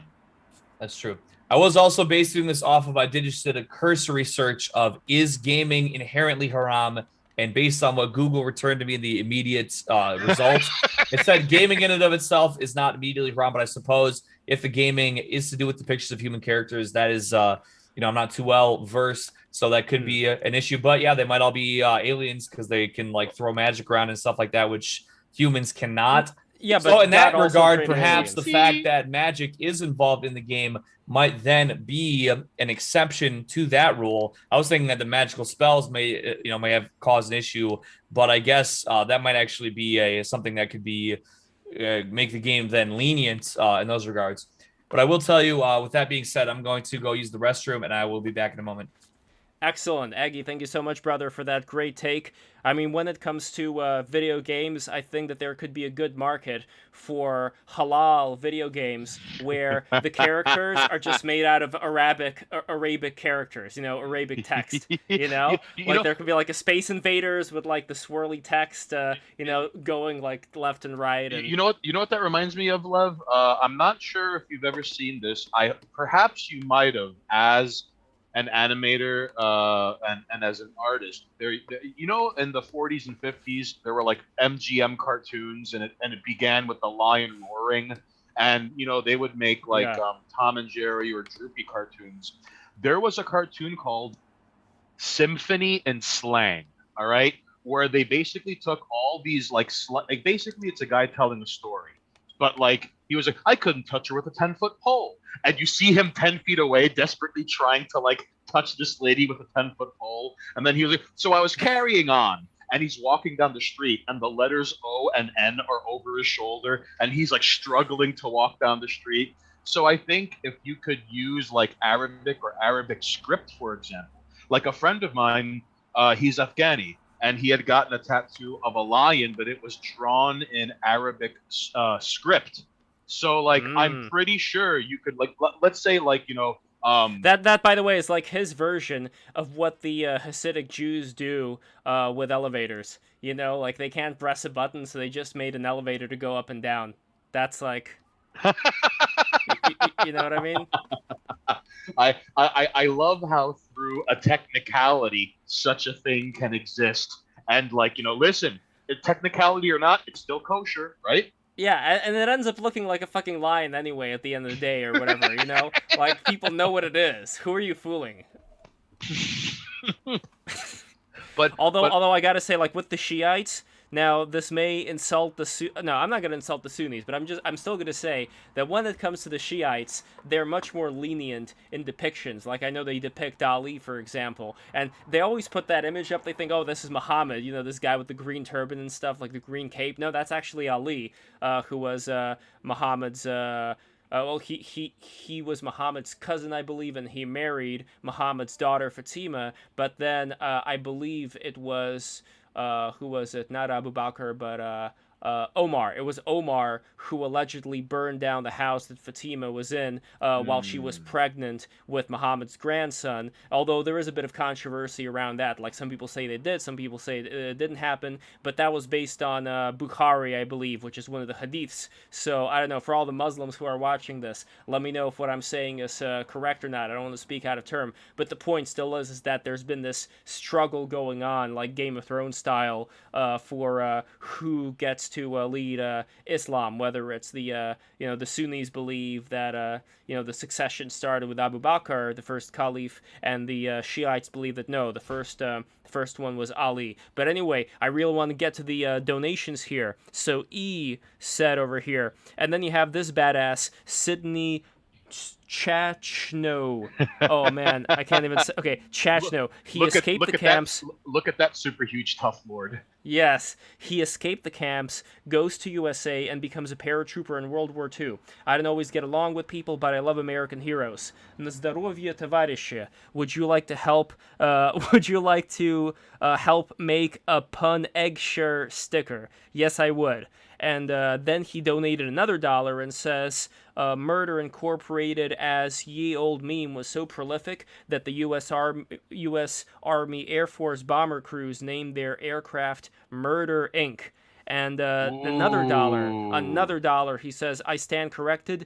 Chachnow became a paratrooper in the Vietnam War, not World War II, and he retired out of Fort Bragg, North Carolina, as a Special Forces Green Beret. He traded in his small hat for a helmet and kept America from burning in hellfire, airborne all the way. And then another $1, he says, I rocked with Egg for a long time, through some rough times. I've served with soldiers who grew up in Soviet Russia before coming to the U.S. I can confirm. A lot of people are starving for stimulation, and I am over here pondering Noah's flood still drying. I can confirm, and last $1 here, I can confirm the PSYOP stuff 718 TV was talking about earlier. I am a former PSYOP soldier. All that serious stuff aside, yes, let Habibi have Final Fantasy, because all leather chaps are backless. Arabic. Ye is deka, all chaps are assless. Anshallah. I want to say, my boy E, he's been rocking with me for a long time. He's been through lots, and the other nights he was up. He came in around. It was around like I was about 10 hours deep, and he was sending a lot of real like heavy stuff like through like my text to speech messages. I'll probably need to go back and read some of that stuff. It was some good stuff, but it was like when I was like 10 hours deep, it was like a lot for me to process at that time. So I probably have to go back and reread some of the stuff he sent me the other day. And he sends me a lot of really nice emails and stuff too that I don't get back to him enough about. So shout out to E-Man. Thank you. I appreciate you very much. But my good sir. And Wanders in the chat says, do you still plan to live a normal life, or are you going to go full rapper mode? Well, see, I kind of, I have conflict because, like I'm just hanging out, I used to be like, at first I was pretty much like even when I wasn't a rapper, when I was younger, I had like, I loved to party and all stuff like that. And I didn't care to really step away from like the party life.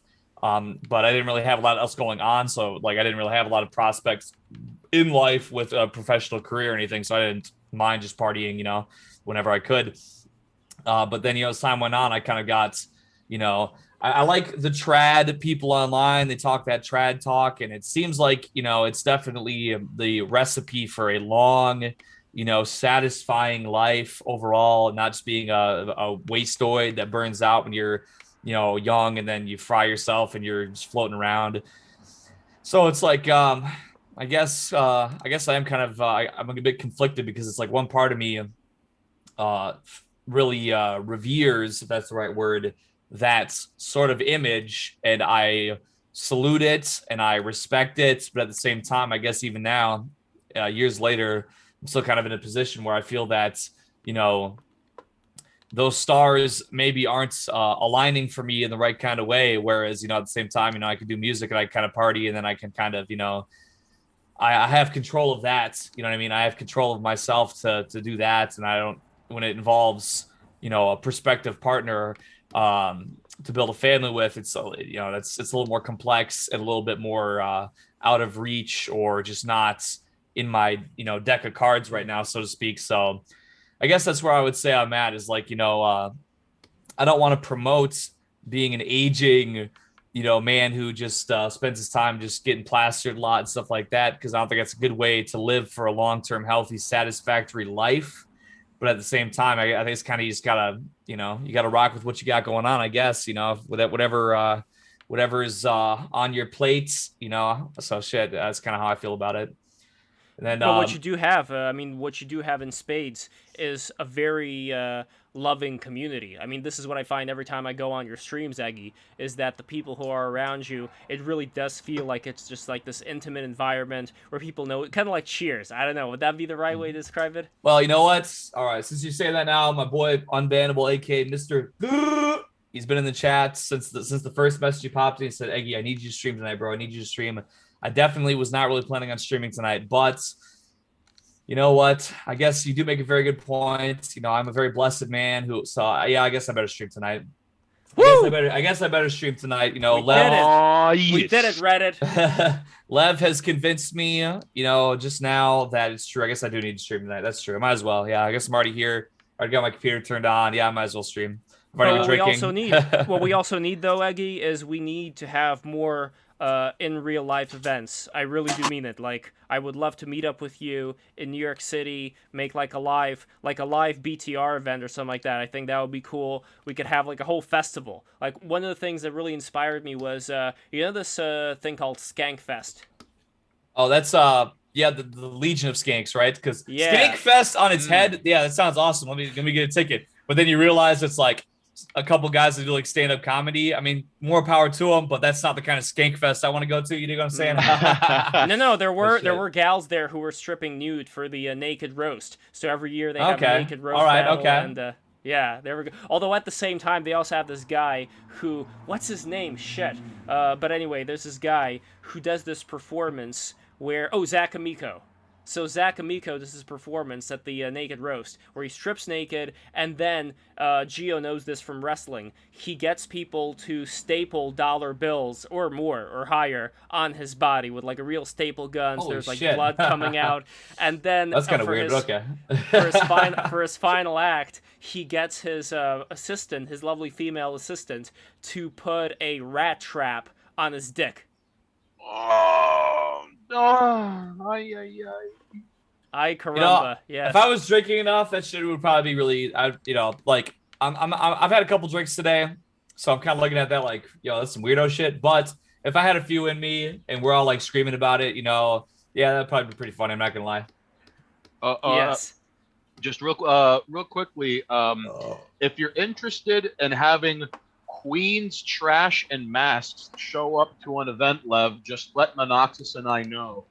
In fact, hell, I've always wanted to have him tag along when I'm up around New York City putting up flyers, climbing up light posts like I'm Donkey Kong and putting stuff up behind the walk and don't walk signs. But no, dude, if you ever want stars of the greatest 21st century public access TV program you're not watching, throw something at us no bigger than our hands, and we'll be there, Lev. Oh, man, I would love to have you guys there. And I keep having dreams about this as well. Not specifically the live BTR event, but in general, since I went to Skankfest for all 4 years. And Brittany Venti was at the last Skankfest, by the way. Oh, really? Yeah. And when I went there, I started having dreams about going to like Skankfest or like other animation or comedy festivals. Once you laid eyes on Brittany Venti's curvaceous figure, you just kept dreaming about it after that. You're like, oh, I gotta go back. You wake up, you're like, just wake up with a sudden craving for lactose out of nowhere. Well, let's see what happens. I mean, look, she may be on BTR soon. I mean, let's keep our fingers crossed here. I don't want to speak out of turn, but I've been I'm making the moves right now, and hopefully it's going to work out. Oh, and by the way, E says, Lev, I will draw up the concept for egg stickers, and I will send it to you. I was originally going to go with Terrence Pop helping facilitate, but he's got a shitload on his plate to keep veterans from suicide 24/7. Egg can sell in merch store. Yeah, that would be pretty fucking cool. Like, I mean, Yeah, as far as stickers go, I know we can talk because you see the BTR merch that we create with the magnets. We have the definitely legit magnet that recently got sold, and we do like my father does these custom wooden magnets. They're really beautiful, and like if you like my artwork, you're gonna love my father's. He also has an account on Super Rare, and that's the NFT place, and he's like an old school Soviet Union artist. So here's like one quick example that I want to post of the kind of stuff that he does. It's just like so fucking so fucking adorable. So here, let's see how I'm gonna first I'm gonna save it in here. So if you are watching on the big OBS screen, you're gonna see it right now. Okay, so do you see the squirrel? Aye, aye, Captain. Ooh. See the squirrel? Okay, so this is like the level of detail. Look at those eyes. Even And down this to is- the light reflecting off of the eyes. Like that's exactly. wild.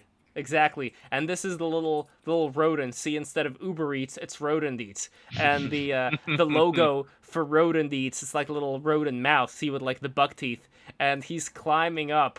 The poor little guy is climbing up to deliver the food, and I love this sign over here. See, it says "Go away," but it has a little heart on it. I think that's really adorable. So this is the kind of stuff my father does, and you could find his stuff on Super Rare, and I'm just really happy I have like this artistic family that does all this stuff. And so Eggy, maybe there's some way we can collaborate on these egg stickers. I don't know, but like I think we can figure some interesting stuff out. So this is collab. I'll give you my image and then you make it. Okay. Nice. Of course, I would also pay your going rates to commission you for such fine works, of course, as well. Excellent. And this is the Super Rare link as well. So guys, I think we're going to be wrapping this up pretty soon. But before we wrap up, I just want to say again a big thanks to Eggman and Effina, who was here earlier. And of course, Monoxis and Giovanni Panicietti and Masked Bastard and Alexandra. Alexandra, you've been quiet as a saint this whole entire time. I see you have a glove over here, and I'm not really sure what else is going on. Oh no. I just see... And now she's gone. Where'd she go? Yeah, she's gone. I don't know. This is... I am really weirded out by the fact that Alexander's not here, but look at this artwork, though. This looks very nice. You have, like, two ladies upside down in a dress. I think this is really good stuff. But, let's see. Any comments over here? So, Unba Nbla says, I'm so happy. Bread and Circus, you're an absolute legend. Egg White, oh, he said, my pleasure. Return to Bohemian Trad. Beta Male House, says Pharaoh Phoenix. And that Fanta says, I am so happy Eggy is streaming soon. Yahoo. I am also happy Eggy is streaming soon. And I could not be happier with Eggy coming on this stream, coming on the left stream. We are going to have more guests on the left stream coming up. Next Sunday, we are going to have a very interesting stream with Meta Nomad. Meta Nomad, he's going to be coming in. And we are also going to have this Tuesday, May 4th, on the BTR stream, a stream on conservatism with people from... Let's see, why did this view get all weird here? Hold on. We're going to have a stream about conservatism, and that's going to be with people from... the I'd say more of the traditional side of conservatism. So we are going to have people from the Cato Institute, for instance. So that's going to be a very interesting stream. And I see Gio saying over here, she's subtweeting my thread, by the way, on Claire Lehman, who says, a lot of people who are disenchanted with social justice culture don't want to become fully politicized in the other direction. There is or used to be such a thing as moderation. See, I understand why Gio gets irked at Claire Lehman saying this. But again, like, my whole thing is, I see people... I don't know what she's up to, but I see people like, for example, Barry Weiss. And what is Barry Weiss doing now? She's bringing in lawyers to argue and win cases on behalf of people who have met some problems with the social justice mob. So this is somebody who you could say whatever you want about her, but the fact that she's out there doing it, the fact that she's out there actually, not just sitting on her ass, but actually going out and helping people out who are becoming victims of this rabid leftist culture. That, to me, is very important, that she's doing it, and I give her big ups for that. And I think that this is also something that I want to start doing too in my own way through BTR, through being able to engage all these different sides of the argument. Because, yeah, at a certain way, Gio's right when he talks about the way to convince, let's say, a lot of people nowadays wouldn't really be through facts and logic and all that. But the people who I'm trying to, let's say, show different things to, I wouldn't say they're necessarily those people that would be convinced by mesmerism. I think that there are people who just don't realize certain things, but on the other hand, I think are well at a higher level than a lot of normies. You know what I mean, Eggy? Like, there are people out there who are normies, who have been on these, much more, virulent sides of the internet, on much darker sides of the internet, and they've gone through being a communist to being a fascist to whatever. Like, they go through all these different things. But I think that those are the people that, as long as I give them accurate information, they are going to listen, and they are going to look, and they are going to start getting a little bit more curious about, you know what, maybe I am sort of in an echo chamber too, and maybe there are certain things that are going to make my worldview more nuanced, and most importantly, this is the thing that I want to get at, most importantly, my concern is that I think people, when they see a lot of problems today, their gut instinct is kind of like in an anime, like, I'm going to attack them head on. You know, I'm just going to rush and attack them, and that's the only way I can do it. My whole thing is, like, let's step back a little bit.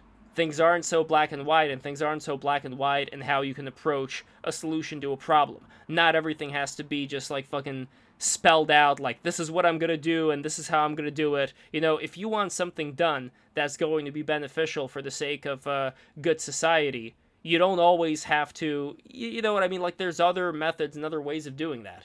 I don't know if I'm being clear here.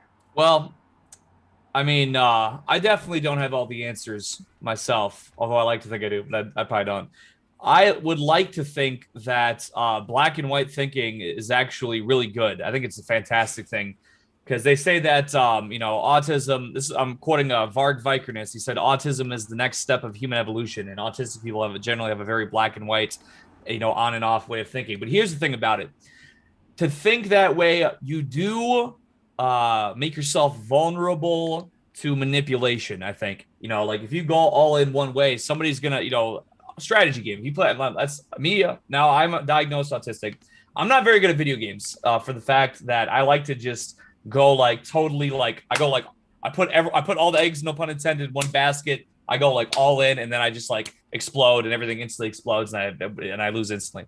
So I do believe with having a black and white thinking process, you open yourself up to manipulation, to where people who want to, subvert your, like, basically, you're the horse after the carrot on the stick. And we all want our carrots. So of course, there's nothing inherently wrong with you chasing that carrot. That's your imperative, and that's a suitable imperative. But that stick with the carrot on it could be led you then to where you might want to be led towards. So that's something I think people should be mindful of, because you do see it all the time. People will have always the best of intentions. They say the road to hell is paved with good intentions, right?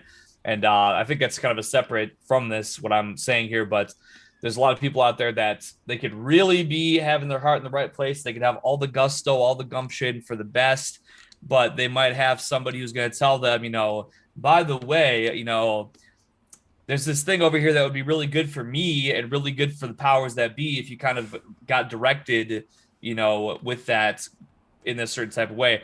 So once again, you might come to the realization of that, cast off that subvertive direction, and then be able to go gung-ho in the right direction still. But it's just something that people, I think, should be aware of, because you do see it, in my personal opinion, you see it a lot where, like, I've seen it just, there's people who, and I'm not somebody who is the one to burn a bridge. If I agree with you on 90% of the things, I'm not going to get into a tizzy about that 10% that we might not see eye to eye on, because you might be being misled, in my personal opinion, in a kind of way. But it's something where you have to realize after you've been running down the road for a minute, you almost have to you're running down the road after you're carried on the stick. All of a sudden you're kind of winded. You're like, oh, damn, how far did I get to that carrot? Wow, I'm not no closer to the carrots. Well, gosh, why is that? And let me think about this for a second. I feel like it's something that's got to come together like that for you personally. But Jay Roz, he's saying, is Eggy a Neanderthal? Well, actually, it's a funny thing. My father was actually in the stream. I saw him in here earlier. I don't want to say too much. I don't want to expose his YouTube channel, but he was actually in here earlier. I saw him.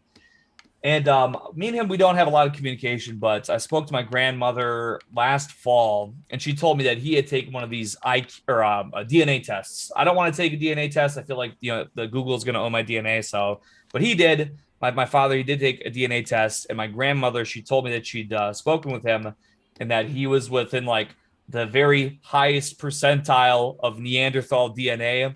So I guess I probably do have some. I probably do have a pretty high chunk of comparatively of Neanderthal in my system compared to some people, based on what I have heard in that regard. So maybe that's part of it too. Maybe you non-Neanderthals out there, maybe you just, I don't know. Maybe there's just a disconnect. Us Neanderthals, we've been rocking this since the meteor smashed down 1 million years ago or 10 million years ago, whatever.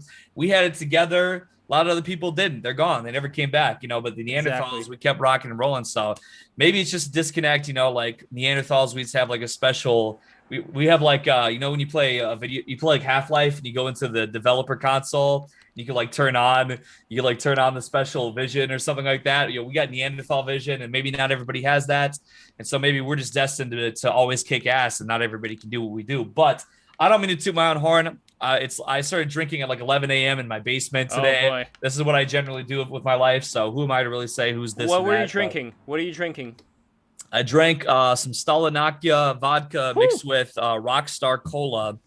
And then I had a couple seltzers left over from Friday when I did my show. But since I said I was going to... Is Rockstar, is that RC Cola or is that different? No, it was a limited edition. There was a video game that came out called Cyberpunk.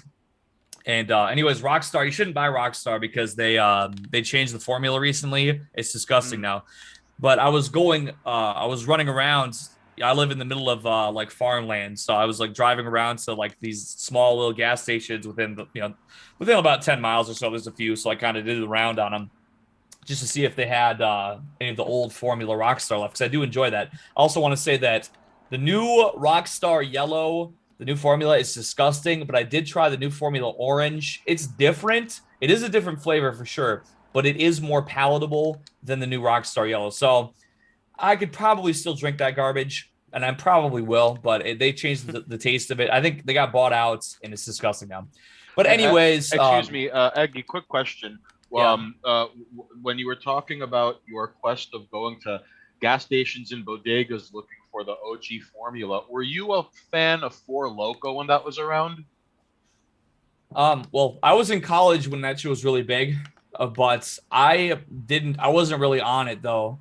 Because there was I was in college when the original formula for Four Loko was out, but back then I like to drink tequila and orange juice. That's what I would drink a lot of at that time. I would buy I would go to because I lived basically like in the hood, because I moved out. I like lived in the hood because it was affordable, so that's like where I was at, and it was right by the bus stop, so I could take the bus to college, and it worked out pretty decent. Anyway.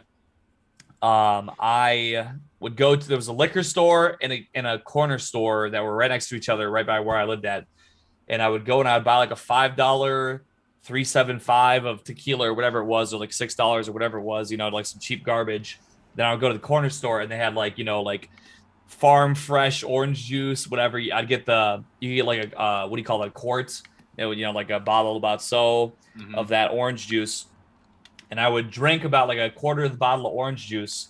Then I would fill that up with the tequila, and I would shake the bottle up like that. And I would just, go in on this tequila.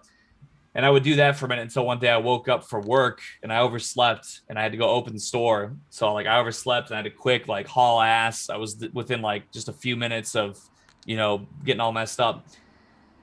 So I opened the store And I go in and I'm like, just moseying around. Nobody's really waiting to get into the store at like, the minute of. So it's usually about like 10 or 15, 20 minutes at that time in the morning before it opens up. And I went and I walked into the bathroom and I looked at myself in the mirror, and I had been drinking the tequila orange juice out of the bottle. Didn't realize that I had vomited on myself while I was sleeping. So I walk into the bathroom, and I had shorter hair or whatever at the time, but I like walk into the bathroom and I got dried vomit on my face and in my hair. Oh my Lord. So very, very fortunate that I happened, because oh my goodness, I can't even imagine what would have happened. Maybe in the morning people wouldn't have realized or whatever. No, then I had a quick impromptu shower with hand soap in the bathroom sink to kind of clean up a little bit. But after that, I realized that I almost choked to death on my own vomit. And then I decided that maybe the tequila orange juice bottles, maybe that wasn't such a good thing for me to drink anymore. So I kind of laid off it after that. But anyways, no, I never really was into the original Formula 4 Loco. I've drank plenty since then, but wasn't really put on to that too much at the time. Well, I'm quite partial to coffee, but I don't fucks with energy drinks. So if you don't mind me asking, what is it about Rockstar that had initially drawn you into it? Like, I mean, excuse my ignorance, but like, what does it do for you? Is it like, does it give you a rush? Is it stronger than coffee? Does it get your ass moving? Well, the thing about because I used to drink coffee for a lot of years, but the fact of the matter is that it would basically, not to be too graphic here, but it's a digestion enhancer, if you will. you digest a little bit more often with your when I drink a lot of coffee. So I don't know, it's something about it. It's sort of like it's like a 1-2 punch combo. Like I could take a no-dose pill, I could take a cup of coffee, whatever, and I'll get something out of that. But it's like the energy drink. It's like this will raise me up like this much, or it's like one piece of the puzzle going up. But like an energy drink, it's got the B vitamins, it's got other stuff in it. It's like a whole combo of stuff that raises me up. But the reason why I got into Rockstar, it was really a couple years ago. Well, I should say, I've always been big on Rockstar because of the flavor. I loved the recovery yellow can, which is what they changed to be. It's disgusting now, this new stuff. It's undrinkable. But I would always drink a couple of cans of that every stream because it's more like hydration versus caffeine. That's what it was. So I could drink a couple and I wouldn't get like a super caffeine overload, but I'd get like a good sustained level of caffeine over like an 8-hour stream. Because when I first started streaming 2017, I came in doing 8 hours a day to try and see how much I could possibly handle. So that was like always like, every 4 hours I'd have one of those, back at that time, back in the yonder olden days. But then in 2019, they came out with the Rockstar X-Durance, which is the 300 milligram caffeine, so super strong. And it was cheaper than anything else. They had Bang. Bang was already out at that time. Rain hadn't came out yet. But Bang was out, and it was like $2.99 a can versus the Rockstar 300 milligrams was $1.50 a can. So I started buying. I would buy out the entire inventory at the store every time I was there. If I didn't have at least a dozen cans, I would buy every single one they stocked in the entire store to make sure I always had some. So I got on a real heavy Rockstar kick at that point due to the effectiveness. And I will say, I've drank the new formula X-Durances. They were already kind of a little bit sweet. They already were kind of like, because this is what it is now. It went from kind of the recovery cans. They were very like just refreshing. It was almost like real lemonade. Now it tastes like it's soda or something. So it's not good anymore. But these kind of had like that sort of soda-y sweetness going on already. So like they might have changed a little bit. It's not a huge change to my palate from what they were before, in my personal opinion, with the X-Durance line. So that's still a decent buy. Pretty strong for $1.50. You don't really get that kind of deal unless you're buying like Rain or Bang in a very bulk like case situation. So yeah, between the nice refreshing recovery line, which the orange is still decent, like I said, it's not as good as it wasn't even good to begin with, but it's the only one that's good now. It's the only one that's really drinkable. And then the high caffeine for the cheap price, that's good. But Rain has really been more of my go-to because I do buy Rain in bulk. And so I get a pretty good price on it. And so I drink a lot of like the orange Dreamsicle Rain because I buy that for bulk. It's a very comparable price to Rockstar if you buy it in the cases. So yeah, that's and Eggy, Do you know where you can get really good B vitamins from? Vitamins, supplements. You can get really good B vitamins from honey. Oh yeah, I do. I love, I like honey, but I do take honey also because, or I consume honey from the fact that I do 12-hour streams where I talk nonstop for 12 hours. Keeps my vocal cords a little more soothed, to have some honey in my diet. So that's good too. And a good Russian power move is to get some raw milk, drink the raw milk, and eat the honey right from the fucking comb, and then chew on the wax. Like, that's the dream right there. That's returning to tradition right there. I might go punch some bees. I might go break down a whole forest today. I'm gonna go karate chop them like Chuck Norris. Do you like going to saunas, steam rooms, anything like that?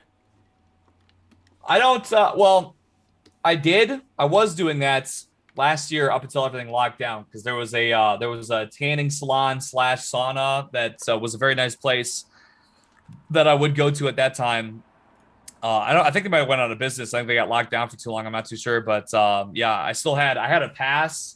I had a pass to I had like an unlimited pass to go in there every single day, and I paid for that, and I never got my full pass because like all of a sudden they just locked the whole place down due to the lockdowns last year. But those are very good. I don't really get to them as much as I probably would, but I do. I co-sign on saunas as being good for you. The Russian Turkish baths is another good sauna. That one's in Manhattan on 10th Street. So if you ever come down, they have a great deck upstairs and people get high. And Lev, I haven't been to a Turkish bath. However, I've only went to a spa once, and I've wanted to go back ever since. Long story short, for my birthday, a girl I was going out with got us tickets for like an all-day thing at a spa castle up in Flushing, in Queens. Yeah. And okay, first of all, I had never sweat so much in my life. Like they give you like shorts and shirts to change into after you shower. I had to change 6 times because like every single spot, it was like, okay, here we have the heat emanating from gigantic LED lights, and in this one we have heat emanating from like hot rocks that get water like poured over it, and you have struggles when you try to breathe in through your mouth and nose. Oh yeah, and in grandfathers. And in this one is an old-fashioned sit on a wooden bench and sweat. And in this one, but I will admit though, like for the rest of the day, I felt like I was walking on cloud 9. I felt great afterwards. So very hard avow from me. Spas, fix your shit, ladies and jerks. Go get you to a spa. And one thing you gotta do if you go into the Russian Turkish bath is make sure they whip you with the birch branches. So Eggy, hold on now. This just sounded a little bit zesty now. I mean, I was thinking, when I go to the sauna, you can go to like, the saunas are nice to go into, but I've never been whipped in a sauna before. It sounds a little zesty. I think if somebody whipped me in a sauna, I might commit an act of blank versus the establishment. I would feel violated. No. I think you'll love it. So they lie you down, head down, spine and butt up first, and they take these branches, and they're pretty soft. They're not hard. They take the branches, they put some soap on them, with water and soap, and then they just start whipping you, and it's pretty, like, it doesn't hurt at all. And then they put you right side up, they keep whipping you, and then you sit, and you spread your arms out, and they do the same thing, and then you do the cold plunge, and then you come out of the cold plunge, they wrap you up in a towel, and it's the best fucking feeling in the world. When you sit down afterwards, you are just surrounded by bliss. It's like you have 1,000 goddesses that are rotating around your body and giving you a massage, a nice, cool massage. That's what it feels like. So, do they have attractive women that do this, or what? No, it's all like burly Russian men. Listen, shout out to Europe, more power to them. I don't know. It sounds a little zesty to me. I'm just saying, if I was bent over with my butt cheeks and some guys, smacking me with some kind of limp noodle, I don't know. It just sounds a little maybe. No, you can keep your shorts on. That's fine. Oh, they actually do have. They did have gay nights where one time I went on the wrong day. And what I used to do is as one of them called it, as one of them called it, the witching hours. Like they have certain times. They have certain times where it goes down, but I had no idea. So I went in there, and I put my mask on, because like for meditation, I wear this mask. It's called the Mindfold. It was invented by Alex Gray. See, it's like nice and comfy in here. You put it on your face and you can do meditation. This is how I'm able to see like the third eye and stuff like that when I meditate. So for those who don't know, long story short, I do breathing techniques, the Wim Hof method. I do meditations, and it started my Kundalini going through my body, and it got me to see like a cross and a star and all that crazy shit. Anyway, the point that I'm getting to is the Russian Turkish bath is a great place to do this stuff. So I went there, I put this thing on in one of the rooms. This was the aromatherapy room. But when I went there, I should have known that there was a red flag, because there were like a dozen dudes there, and there were no women, and one of the guys looked like Freddie Mercury, like he had the mustache and everything. And so I put this thing on, and then I heard the steam started up. That's when I started doing the breathing technique, you know, like... And while I was doing that, I was hearing in the background, it's like, ugh. And I started hearing like I started hearing like tuck, tuck, tuck, tuck, tuck, tuck. See, okay. I'm gonna tell you like this. All right, the fact. Listen, I mean, like I said, I'm sure this is probably next level relaxation. But the fact that you walk in and you can like put a mask on to like obscure your senses. And all of a sudden, it's like secretly like gay sex day, and you don't even know what's going on. The only inclination you have it is all of a sudden you hear Freddie Mercury is and the fellow Peter Gazers are all starting to bust cheeks, and you just like hear positional, or what's the word? You hear it's I don't know, echolocation. Yeah, you got some echolocation going on. You're sitting there, you're like, home, whatever you're doing your thing, and all of a sudden you hear Freddie Mercury busting some cheeks. I know the other side of the wall. It just sounds like there's too many variables here that I just don't know if I think I'm gonna have to pass on the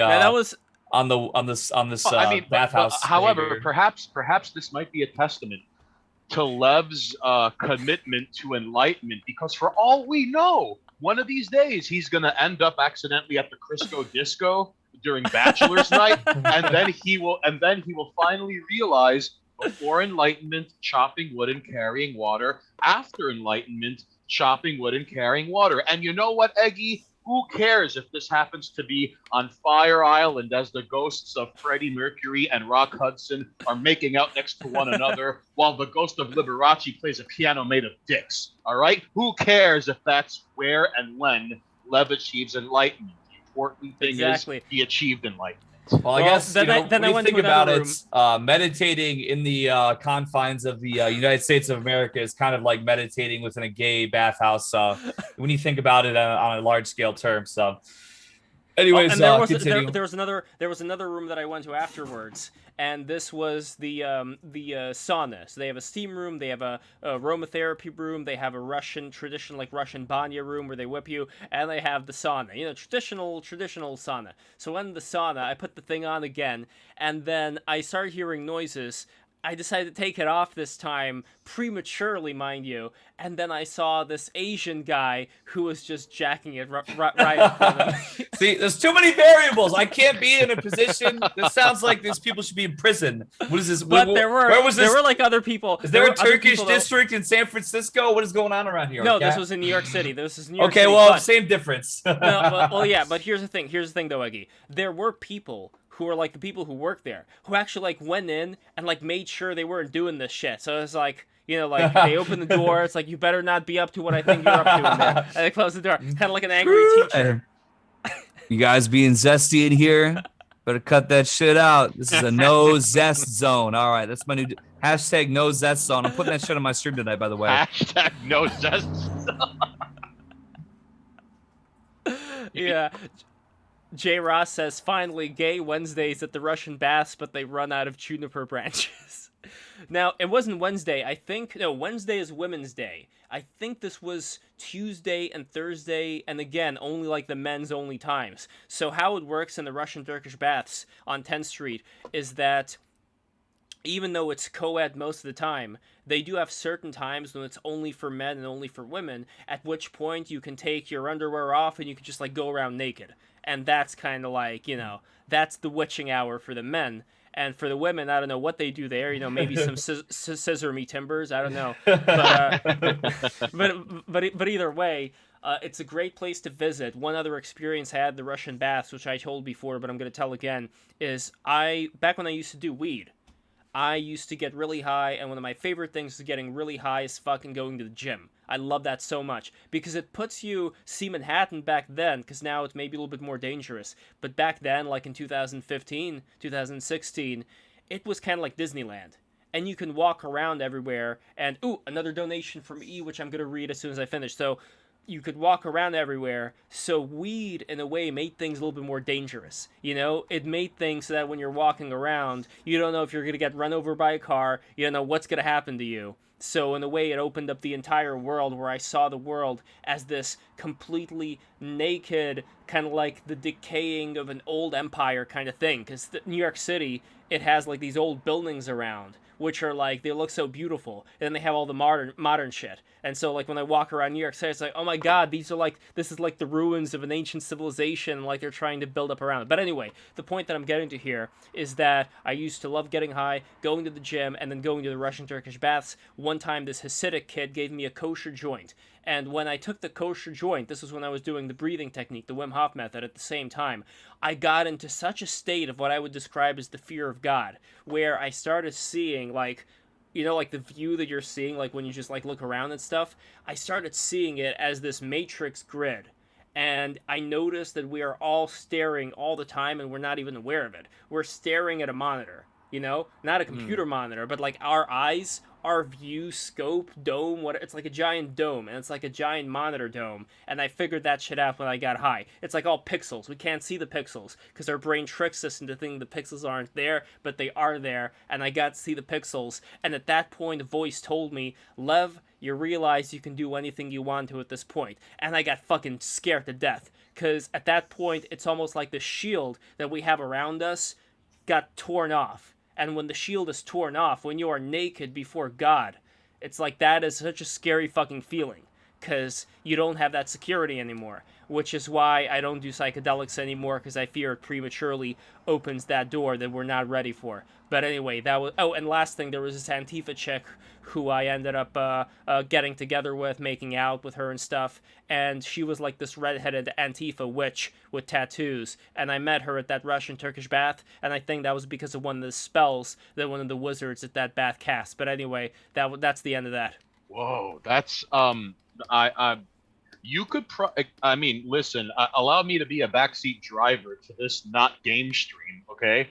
But you should totally draw that out, like that entire ordeal where like it starts as you like, and like it was just another Thursday for Lev Polyakov, and then like, you know, when you read like a comic book and it's like a 2-page splash, and like on the little far teeny tiny corner on the left page is you in a sauna. And then the rest of the 2 pages is this vast grid that you saw. And like, by the way, Lev, you realize you could do anything you want. And, you know, I'm not trying to come off as like insincere or like sarcastic. Like, that's a ridiculous thing that no writer's room could come up. Like, listen, dude, 10 people with 10 writers in 100 years couldn't have came up with that.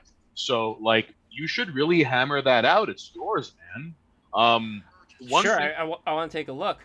But also when it comes to this this vision that I experienced, I really want to make you understand how naked it felt with the sun in the sky. Because at that point, like, here's what happens. Like, when you have the egg... or, you know, Eggy, when you have this egg that we are all wrapped up inside being cracked for a second, being torn open, then you are really aware of this feeling of, oh my god, there's a sun up in the sky, there's this giant-ass thing up in the sky that we just take for granted. It's up there. It is giving us all this life. It's a fucking God. Like, that's God. God is right there. It is right up there, and it's staring at us, and it knows exactly everything that we do, and there is no hiding. everything we've ever thought of, everything that we have ever done. It is all written down there, and it's all going to be judged. So you have to just go down, and you better start praying to this fucking thing and be fucking humble. Even though it tells you that you can do whatever you want, well, at this point, all I wanted to do was to have fear of God and just lay down and just be thankful for existing. You know, that's what it really came down to for me. And I think that that may be a lot of what religious people, you know, like shamans and prophets and stuff like that, I think they get to that sense. Because all this stuff that we have in our minds, all this noise, it's like a filter, and it filters out the fact that we are these naked beings that are, you know, so fucking close to this ball of energy that we don't even know what the fuck it is. And it's up there, and it's giving us life. I don't know how else to describe it. It's just like fucking, it's amazing. It definitely sounds like something that I would definitely also perceive if I was meditating after a joint in a after all that stuff, for sure. Like, that's totally not to diminish at all what you're saying, because I totally get it, but that's like definitely like, if I envision myself being in that particular state, like I would be like, that shit would be like, that would be like the full, it would be like a downloaded file. It would be like downloading throughout my entire consciousness about that, most definitely. Have you ever seen the pixels that I'm talking about? I wonder how many people can have similar type of experiences, because there are certain psychedelic experiences people have had that they share with each other, say, oh, you experienced that, I also experienced that. But that pixel thing in particular. It sounds familiar, but I think I'm not 100% sure though. Like, it sounds familiar, but I can't say for certain.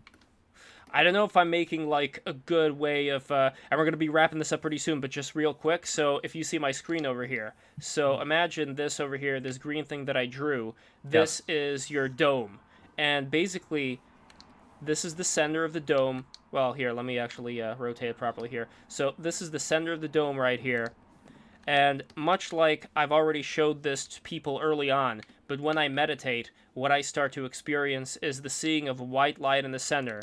And the white light shows itself off as like a cross, and like cross like this as well. So this would be like all white over here, like this cross area that I just drew. Mm-hmm. And then out of it would come other shapes. So for example, there would be like a triangle shape that would start to emanate down here, and there would be like little white balls that would create a shape like this. And what does this remind you of? This, for me, it reminds me of the star and crescent. Also, just real quickly, I'm sorry to interrupt, but the X in the center of the cross is something you often see in Greek Orthodox or Orthodox iconography. That's right. But what this gets to for me is that we're always kind of seeing it. This is the perspective center.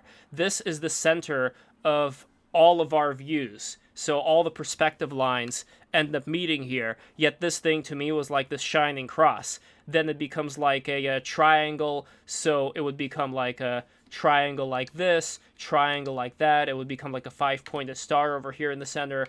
But that particular vision that I had, it went another level, where it got all this stuff here to be like a pixelated grid. You know what I mean? Like this whole thing just became this fucking grid of like these infinitesimally tiny pixels. And that's when I realized that this is like our monitor view. It's actually all pixels that are generating these things, and our brains confusing us.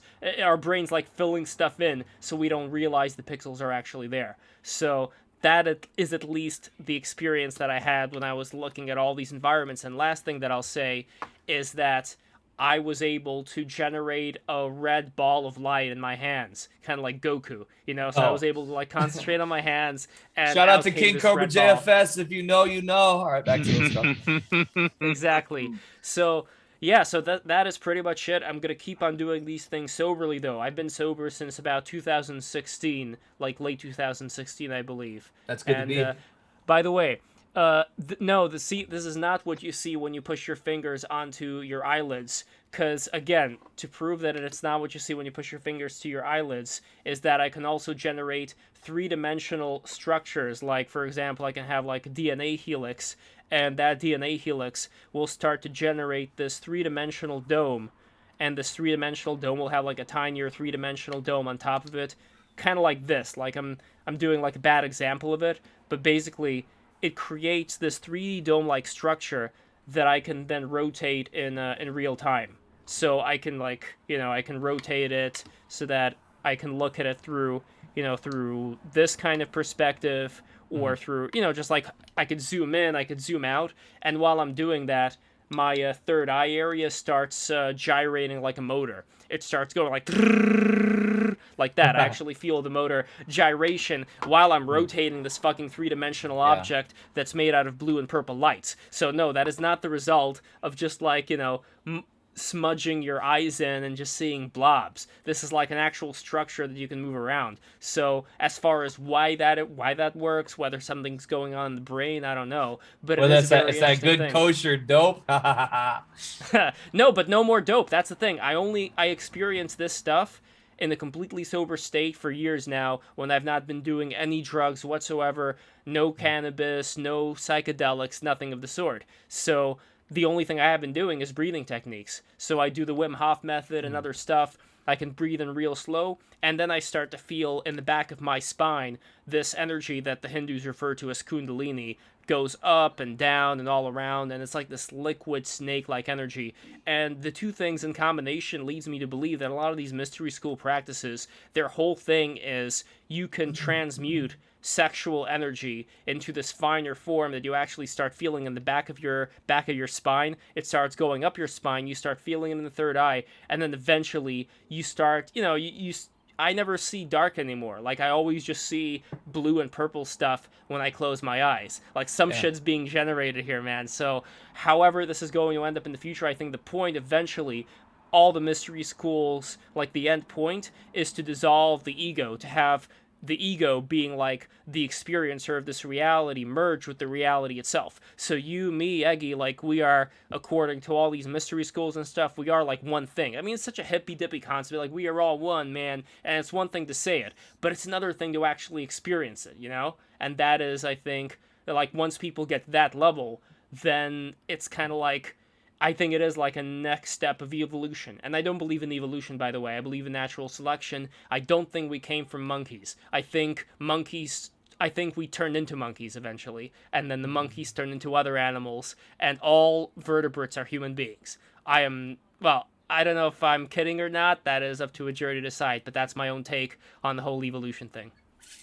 I'm just gonna say one thing real quick. I think what I was familiar with is more of like what Tago Susej was saying about like just the inside of your eyelids kind of thing. Because I sure as heck have not experienced any of the other things you're mentioning. So I will teach you, Eggy. if you want me, I can teach you free of charge the breathing technique. We can do a session. We can do the breathing, and then you're gonna see some shit. Well, we will definitely have to be in touch about that because I might have to just see what's going on with that. I'll see if I could reach any level of what you've been describing because it's all very not experienced by me at this point in my life. Although it's a lot of fun. Although I would like to say though that for what it's worth, Eggy, I believe Lev has deliberately sought certain things out so he can get to that conclusion. And I'm not trying to sell you on some idea where it's like if Lev could do it, anyone can do it. But like in regards to Lev helping unpack this for me, I think one aspect in his approach, because and let's be honest, Eggy, what works for you might kill me in 2 weeks and vice versa. But that's very possible. But Lev, I mean, well, if I was Irish, what works for you wouldn't kill me. I mean, it would probably help me harbor a grudge against the British. By the way, here's on the screen. By the way, here is what the visual looks like in color. These orbs in the periphery, they are just like in the periphery. They just spin around. And the little orbs over here, they're the ones that end up turning into triangles and DNA helixes. They're kind of like a little dragon or something, a little snake that twirls around. And it's like animation can be created from this already. And this is how it looks like with the five-pointed star as well. So anyway, I just wanted to share those two, just so you get a better idea of what I'm talking about here as opposed to the black and white stuff. But just real quickly, I think one thing that that has helped speed, I don't want to say speed this along, Lev, but like, you know, if you weren't sober, I don't think you would have had that breakthrough moment, that aha moment that you had. And this kind of segues into something I've wanted to ask, but didn't want to come off as like some sort of like nosy jerk. But if you don't mind me asking, what led you to deciding I'm not going to drink and I'm not going to smoke? I think one of the things was actually having people around me that were doing it, and there was something about that fact of not really having that much control over oneself, where you have a crutch in a way, where you have these psychedelics that are giving you certain things. Like under psychedelics, for example, I saw way more than that. Like, when I say psychedelics, I mean like weed, because weed to me is a psychedelic. So if I just take like a puff of a joint, I'm already like seeing geometric shapes. I think Versal Loon is the same, by the way, in that regard. Like, you can see so much ultra bright shit, and when you lie down outside one time, like this is like one of the last times that I got high. Hold on. Sorry about that. One of the dry throat. You know, I gotta refill the water. But when you sit down and you're high just off of a single joint, and you put that mask on, the one that I showed you, the Mindfold, one of the last experiences that I've had while I was high is that when I was blindfolded like that, the colors that I saw corresponded to how I felt. So at first I saw like a bright red. It was like Christmas lights. Like, imagine like a spinning tunnel with that thing in the center that I showed you, but like a spinning tunnel of like red, bright Christmas light colors. And then when I calmed down, when I started feeling more at peace, it became green. And then it became blue. So your emotions correspond to like your vibration level. Because again, with vibration, like, I don't want to be all, you know, fake guru vibration man, but actually if we're talking about low vibration, high vibration, low vibration is going to be more on the red side, you know, like with redshift, and high vibration is going to be more of like, you know, to yellow, then green, then blue, then purple, and so on and so forth. That's why they have like, you know, radio waves are the slowest, and then you have, you know, gamma waves are like the quickest, stuff like that. So the reason why I bring that up is I really did start getting much more into this whole idea of sacred geometry, who exactly we are. I mean, just like human beings, we are such an unbelievable creature. We're kind of fucked up, like it's hard to give birth, and we are not well protected against the elements, which is why we build houses, unlike the animals. And the animals, I see the animals as like human beings that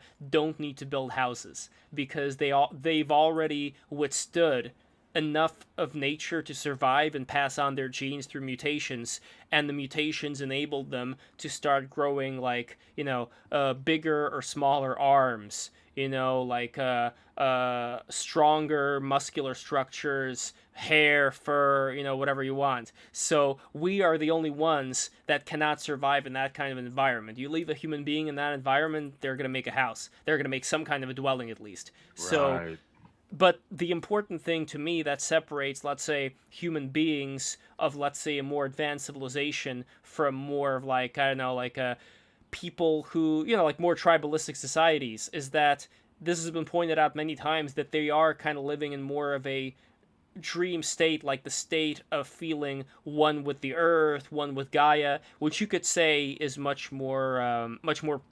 better. You could argue, well, look, like they're one with the universe, they're one with Mother Earth, and they're not destroying the earth, they're not polluting the earth, you know, they're just like living in these, you know, tribal societies, kind of like the whole noble savage idea of Rousseau. But why I would push back on that is, what I'm not sure about is how much they are aware of the self, of the ego, as much as we are, and in a way, whether us being aware of the ego as these modern creatures is an important step to go on, where you do kind of separate yourself away from being one with Mother Earth. But the other thing is, when you're with Mother Earth, are you really as conscious as you are at this moment? because when you're with Mother Earth, how much is Mother Earth actually babysitting you? How much is Mother Earth babysitting the animals, babysitting a lot of these tribal societies where they are kind of like in this dream state of oneness? They're kind of like the fingers of the hand as opposed to the hand or as opposed to the body. And in that sense, they're moving around like a school of fish or like a herd of zebras, and it's all very beautiful. But I don't think they're going in the next level. I think they're stuck within the circle cycle of birth and death. And I think all the things that we have done as a modern society is to, in certain ways, slowly start to go beyond that cycle of birth and death and go to whatever is beyond it. I'm not saying we're going to be out of the cycle, but I think we end up going into a bigger cycle than we were in before. So that's what I have to say about that.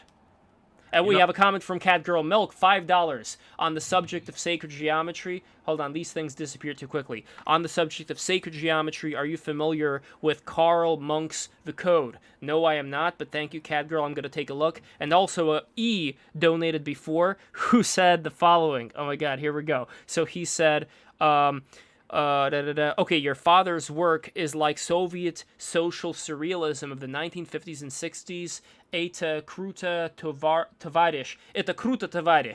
Please tell him I wrote a dual honors college course essay on Shostakovich. Shostakovich got away with trolling Uncle Joe Mustache Man. Great stream. E. Then another. Oh my god, I didn't even see this. $20 from E. Woo! Man, Manischewitz, as my uncle used to say. That is amazing. And he says over here, I sent the sticker concept I had in mind for Pun Eggshirt to your LevCards contact form, but I'm not sure if it worked. I will send the same message to Egg so that he can forward it to you as well. I will check. A quick way of getting to me, by the way, is DMing me on Twitter, which is another way that I could also shill my Twitter. So go to twitter.com/levpo and follow me on Twitter over here.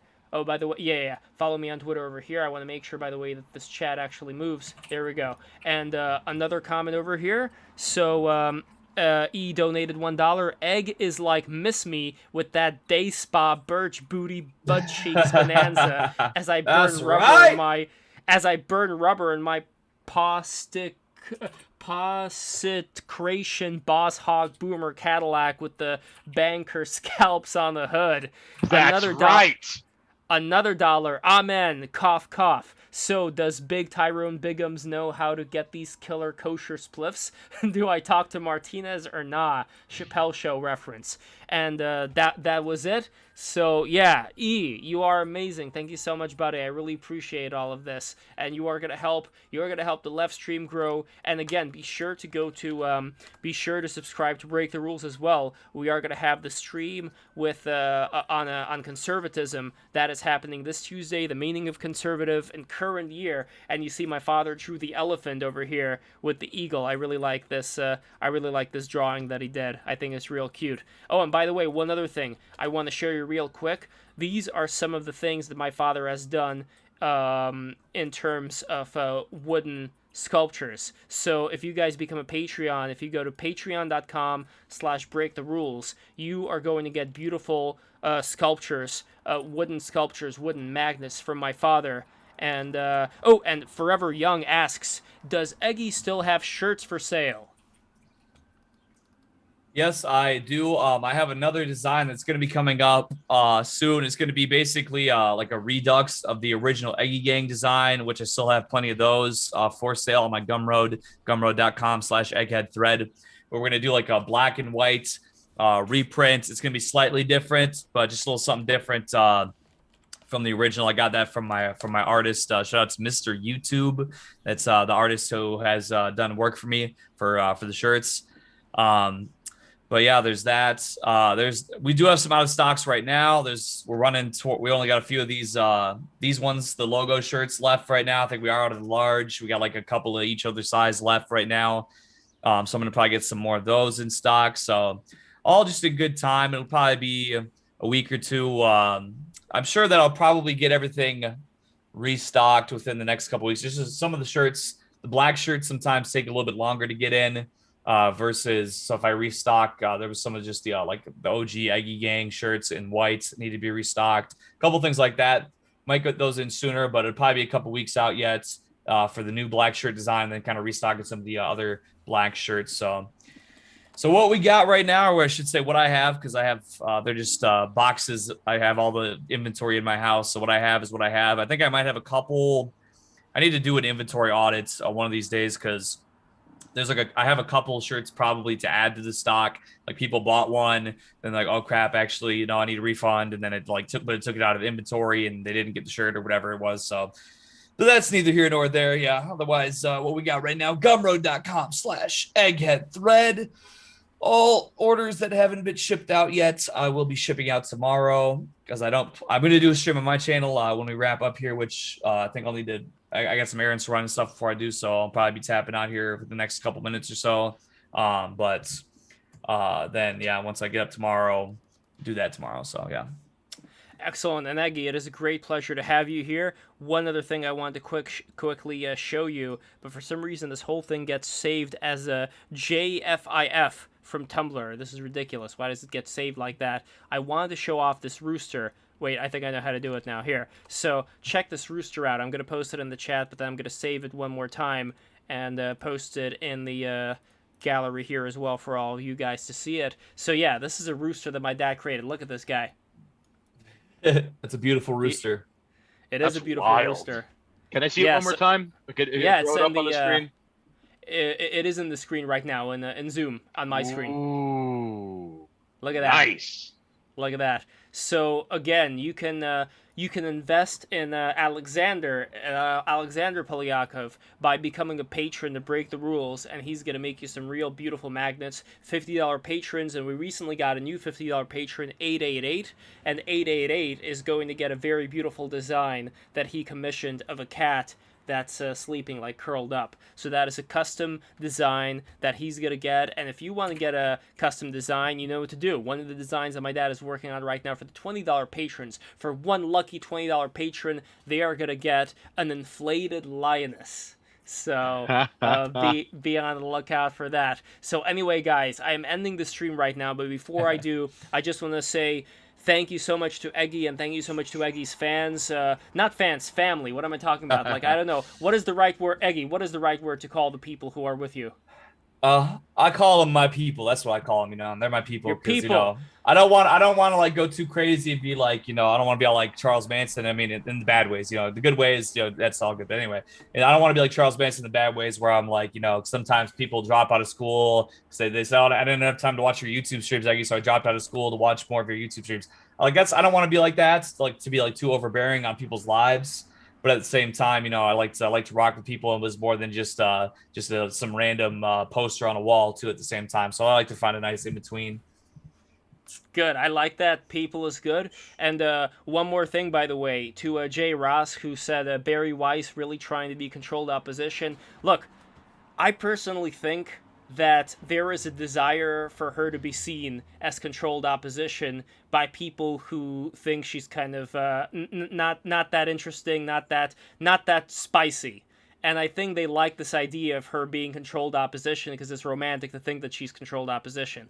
My only thing is, again, I love you guys, but I think that she is doing way more than many people out there, including some of the people who are listening to this right now, if she is actually going out there, bringing in lawyers and helping out people who are in the jam when it comes to being persecuted by these social justice mobs. So for that, and right now, specifically for that, I am going to give her a lot of props, and I wish more people were doing the kind of things that she does. And my whole thing here, once again, is there's more than one way to skin a cat. If you want to accomplish something, just, I don't know how best to say it, because this idea that there's going to be this big end of times confrontation, it's going to be like us on one hand and them on the other hand, and we're going to have this big fight and fight it out, and then, living under the ruins, being men among the ruins, it's not that great. And my whole thing here is that there are other ways. You just have to be creative about how you can figure out solutions to a lot of the problems we're seeing today, you see some problems, and then you quickly run to whatever you see as being this other extreme that can duke it out with that extreme. And my whole thing is it's not going to end well either way. So I want you all to be uncomfortable. That's what I'm saying. And being uncomfortable means that you're fucking growing. And I want all of us to fucking be uncomfortable with the kind of things that we read, the kind of things that we absorb. The fact that you're cringing when you're listening to something you don't like, that's a good fucking sign. And don't just do it with like the SJW leftists or whatever, because that's easy. That's like Triumph the Insult Comic Dog said about Tom Arnold. You know, to make fun of him is too easy. It would be like pooping on poop. So that's I'm right. saying You also need to you also need to be very comfortable with the Zionists as well. Yes, absolutely. Yes, absolutely. So there we go, guys. Be uncomfortable. It's going to be worth it in the long run. We are here for the long run, and we are here with Eggy, and we were here with Effina. I hope her internet is better soon. I would love to have her back on real soon. Stain Haynes. We had Giovanni Panicchetti in here earlier. Mass Bastard. We had Monoxus in here earlier. Is there anything you want to plug, Stain Haynes, before we go, brother? I would very much like to remind everyone, number one, invest in Lev. These are not the Break the Rules streams, but these are, the way Break the Rules is like the McLaughlin group. This is more like a comfy stream where you begin, like, first of all, there's no topic, and then things just sort of like take the direction they're guided in. All right. And honestly, one of the reasons this happened is because of the people you have on the stream. You know, I don't believe we would have discussed what we did discuss if it wasn't for like Charlie, Geo, Eggy. So number two, subscribe to 718 TV. It's the best public access content in the 21st century you ain't watching. Monoxus and I stream on Twitch every Wednesday and Saturday, 6 p.m. Eastern Standard Time at twitch.tv/Monoxus. And go peep Egg White if you haven't. It's some of the dopest shit you haven't checked out yet. Vámonos, muchachos. That sounds great, and I'm going to put your Twitch in right now as soon as I find it over here. You have no idea how big this list is of all these things that I have in here. But actually, can you put the Monoxus one inside of chat, and I'm going to send it here. But here is our Twitch. Here is our Twitch, twitch.tv. Well, first off, this is twitch.tv/breaktherules. BTR. Here, I see you posted it. Oh, no, that was me. So over here, twitch.tv/breaktherules. This is where you go to subscribe to the BTR Twitch, but then also subscribe to our Twitch, my Twitch, twitch.tv/LevPolyakov. This is simultaneously streaming on that Twitch channel as well. Everything that you saw here, you can see there. Please, clip out a few things that you like. It'll be easier on me to, find some good clips to share around. But at twitch.tv/LevPolyakov, subscribe to me over there, and also dlive.tv/LevPolyakov. Subscribe to me over there. And, of course, don't forget to join our BTR Discord right over here. This is the Discord link. Go in there right now. All the fans of Eggy, people, all the egg people, subscribe to our Discord over there.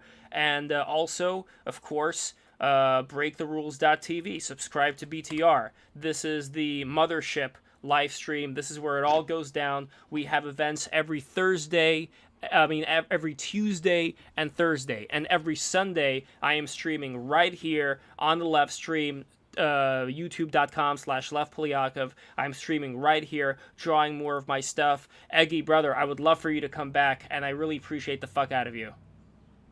Well, I appreciate you having me on. It's always nice to just chill and hang out with some people instead of just, always, as much as I love talking to just my usual people and kind of just chilling and, just being a one-man army, it's to get out and talk to the other people from time to time too. It's good to do.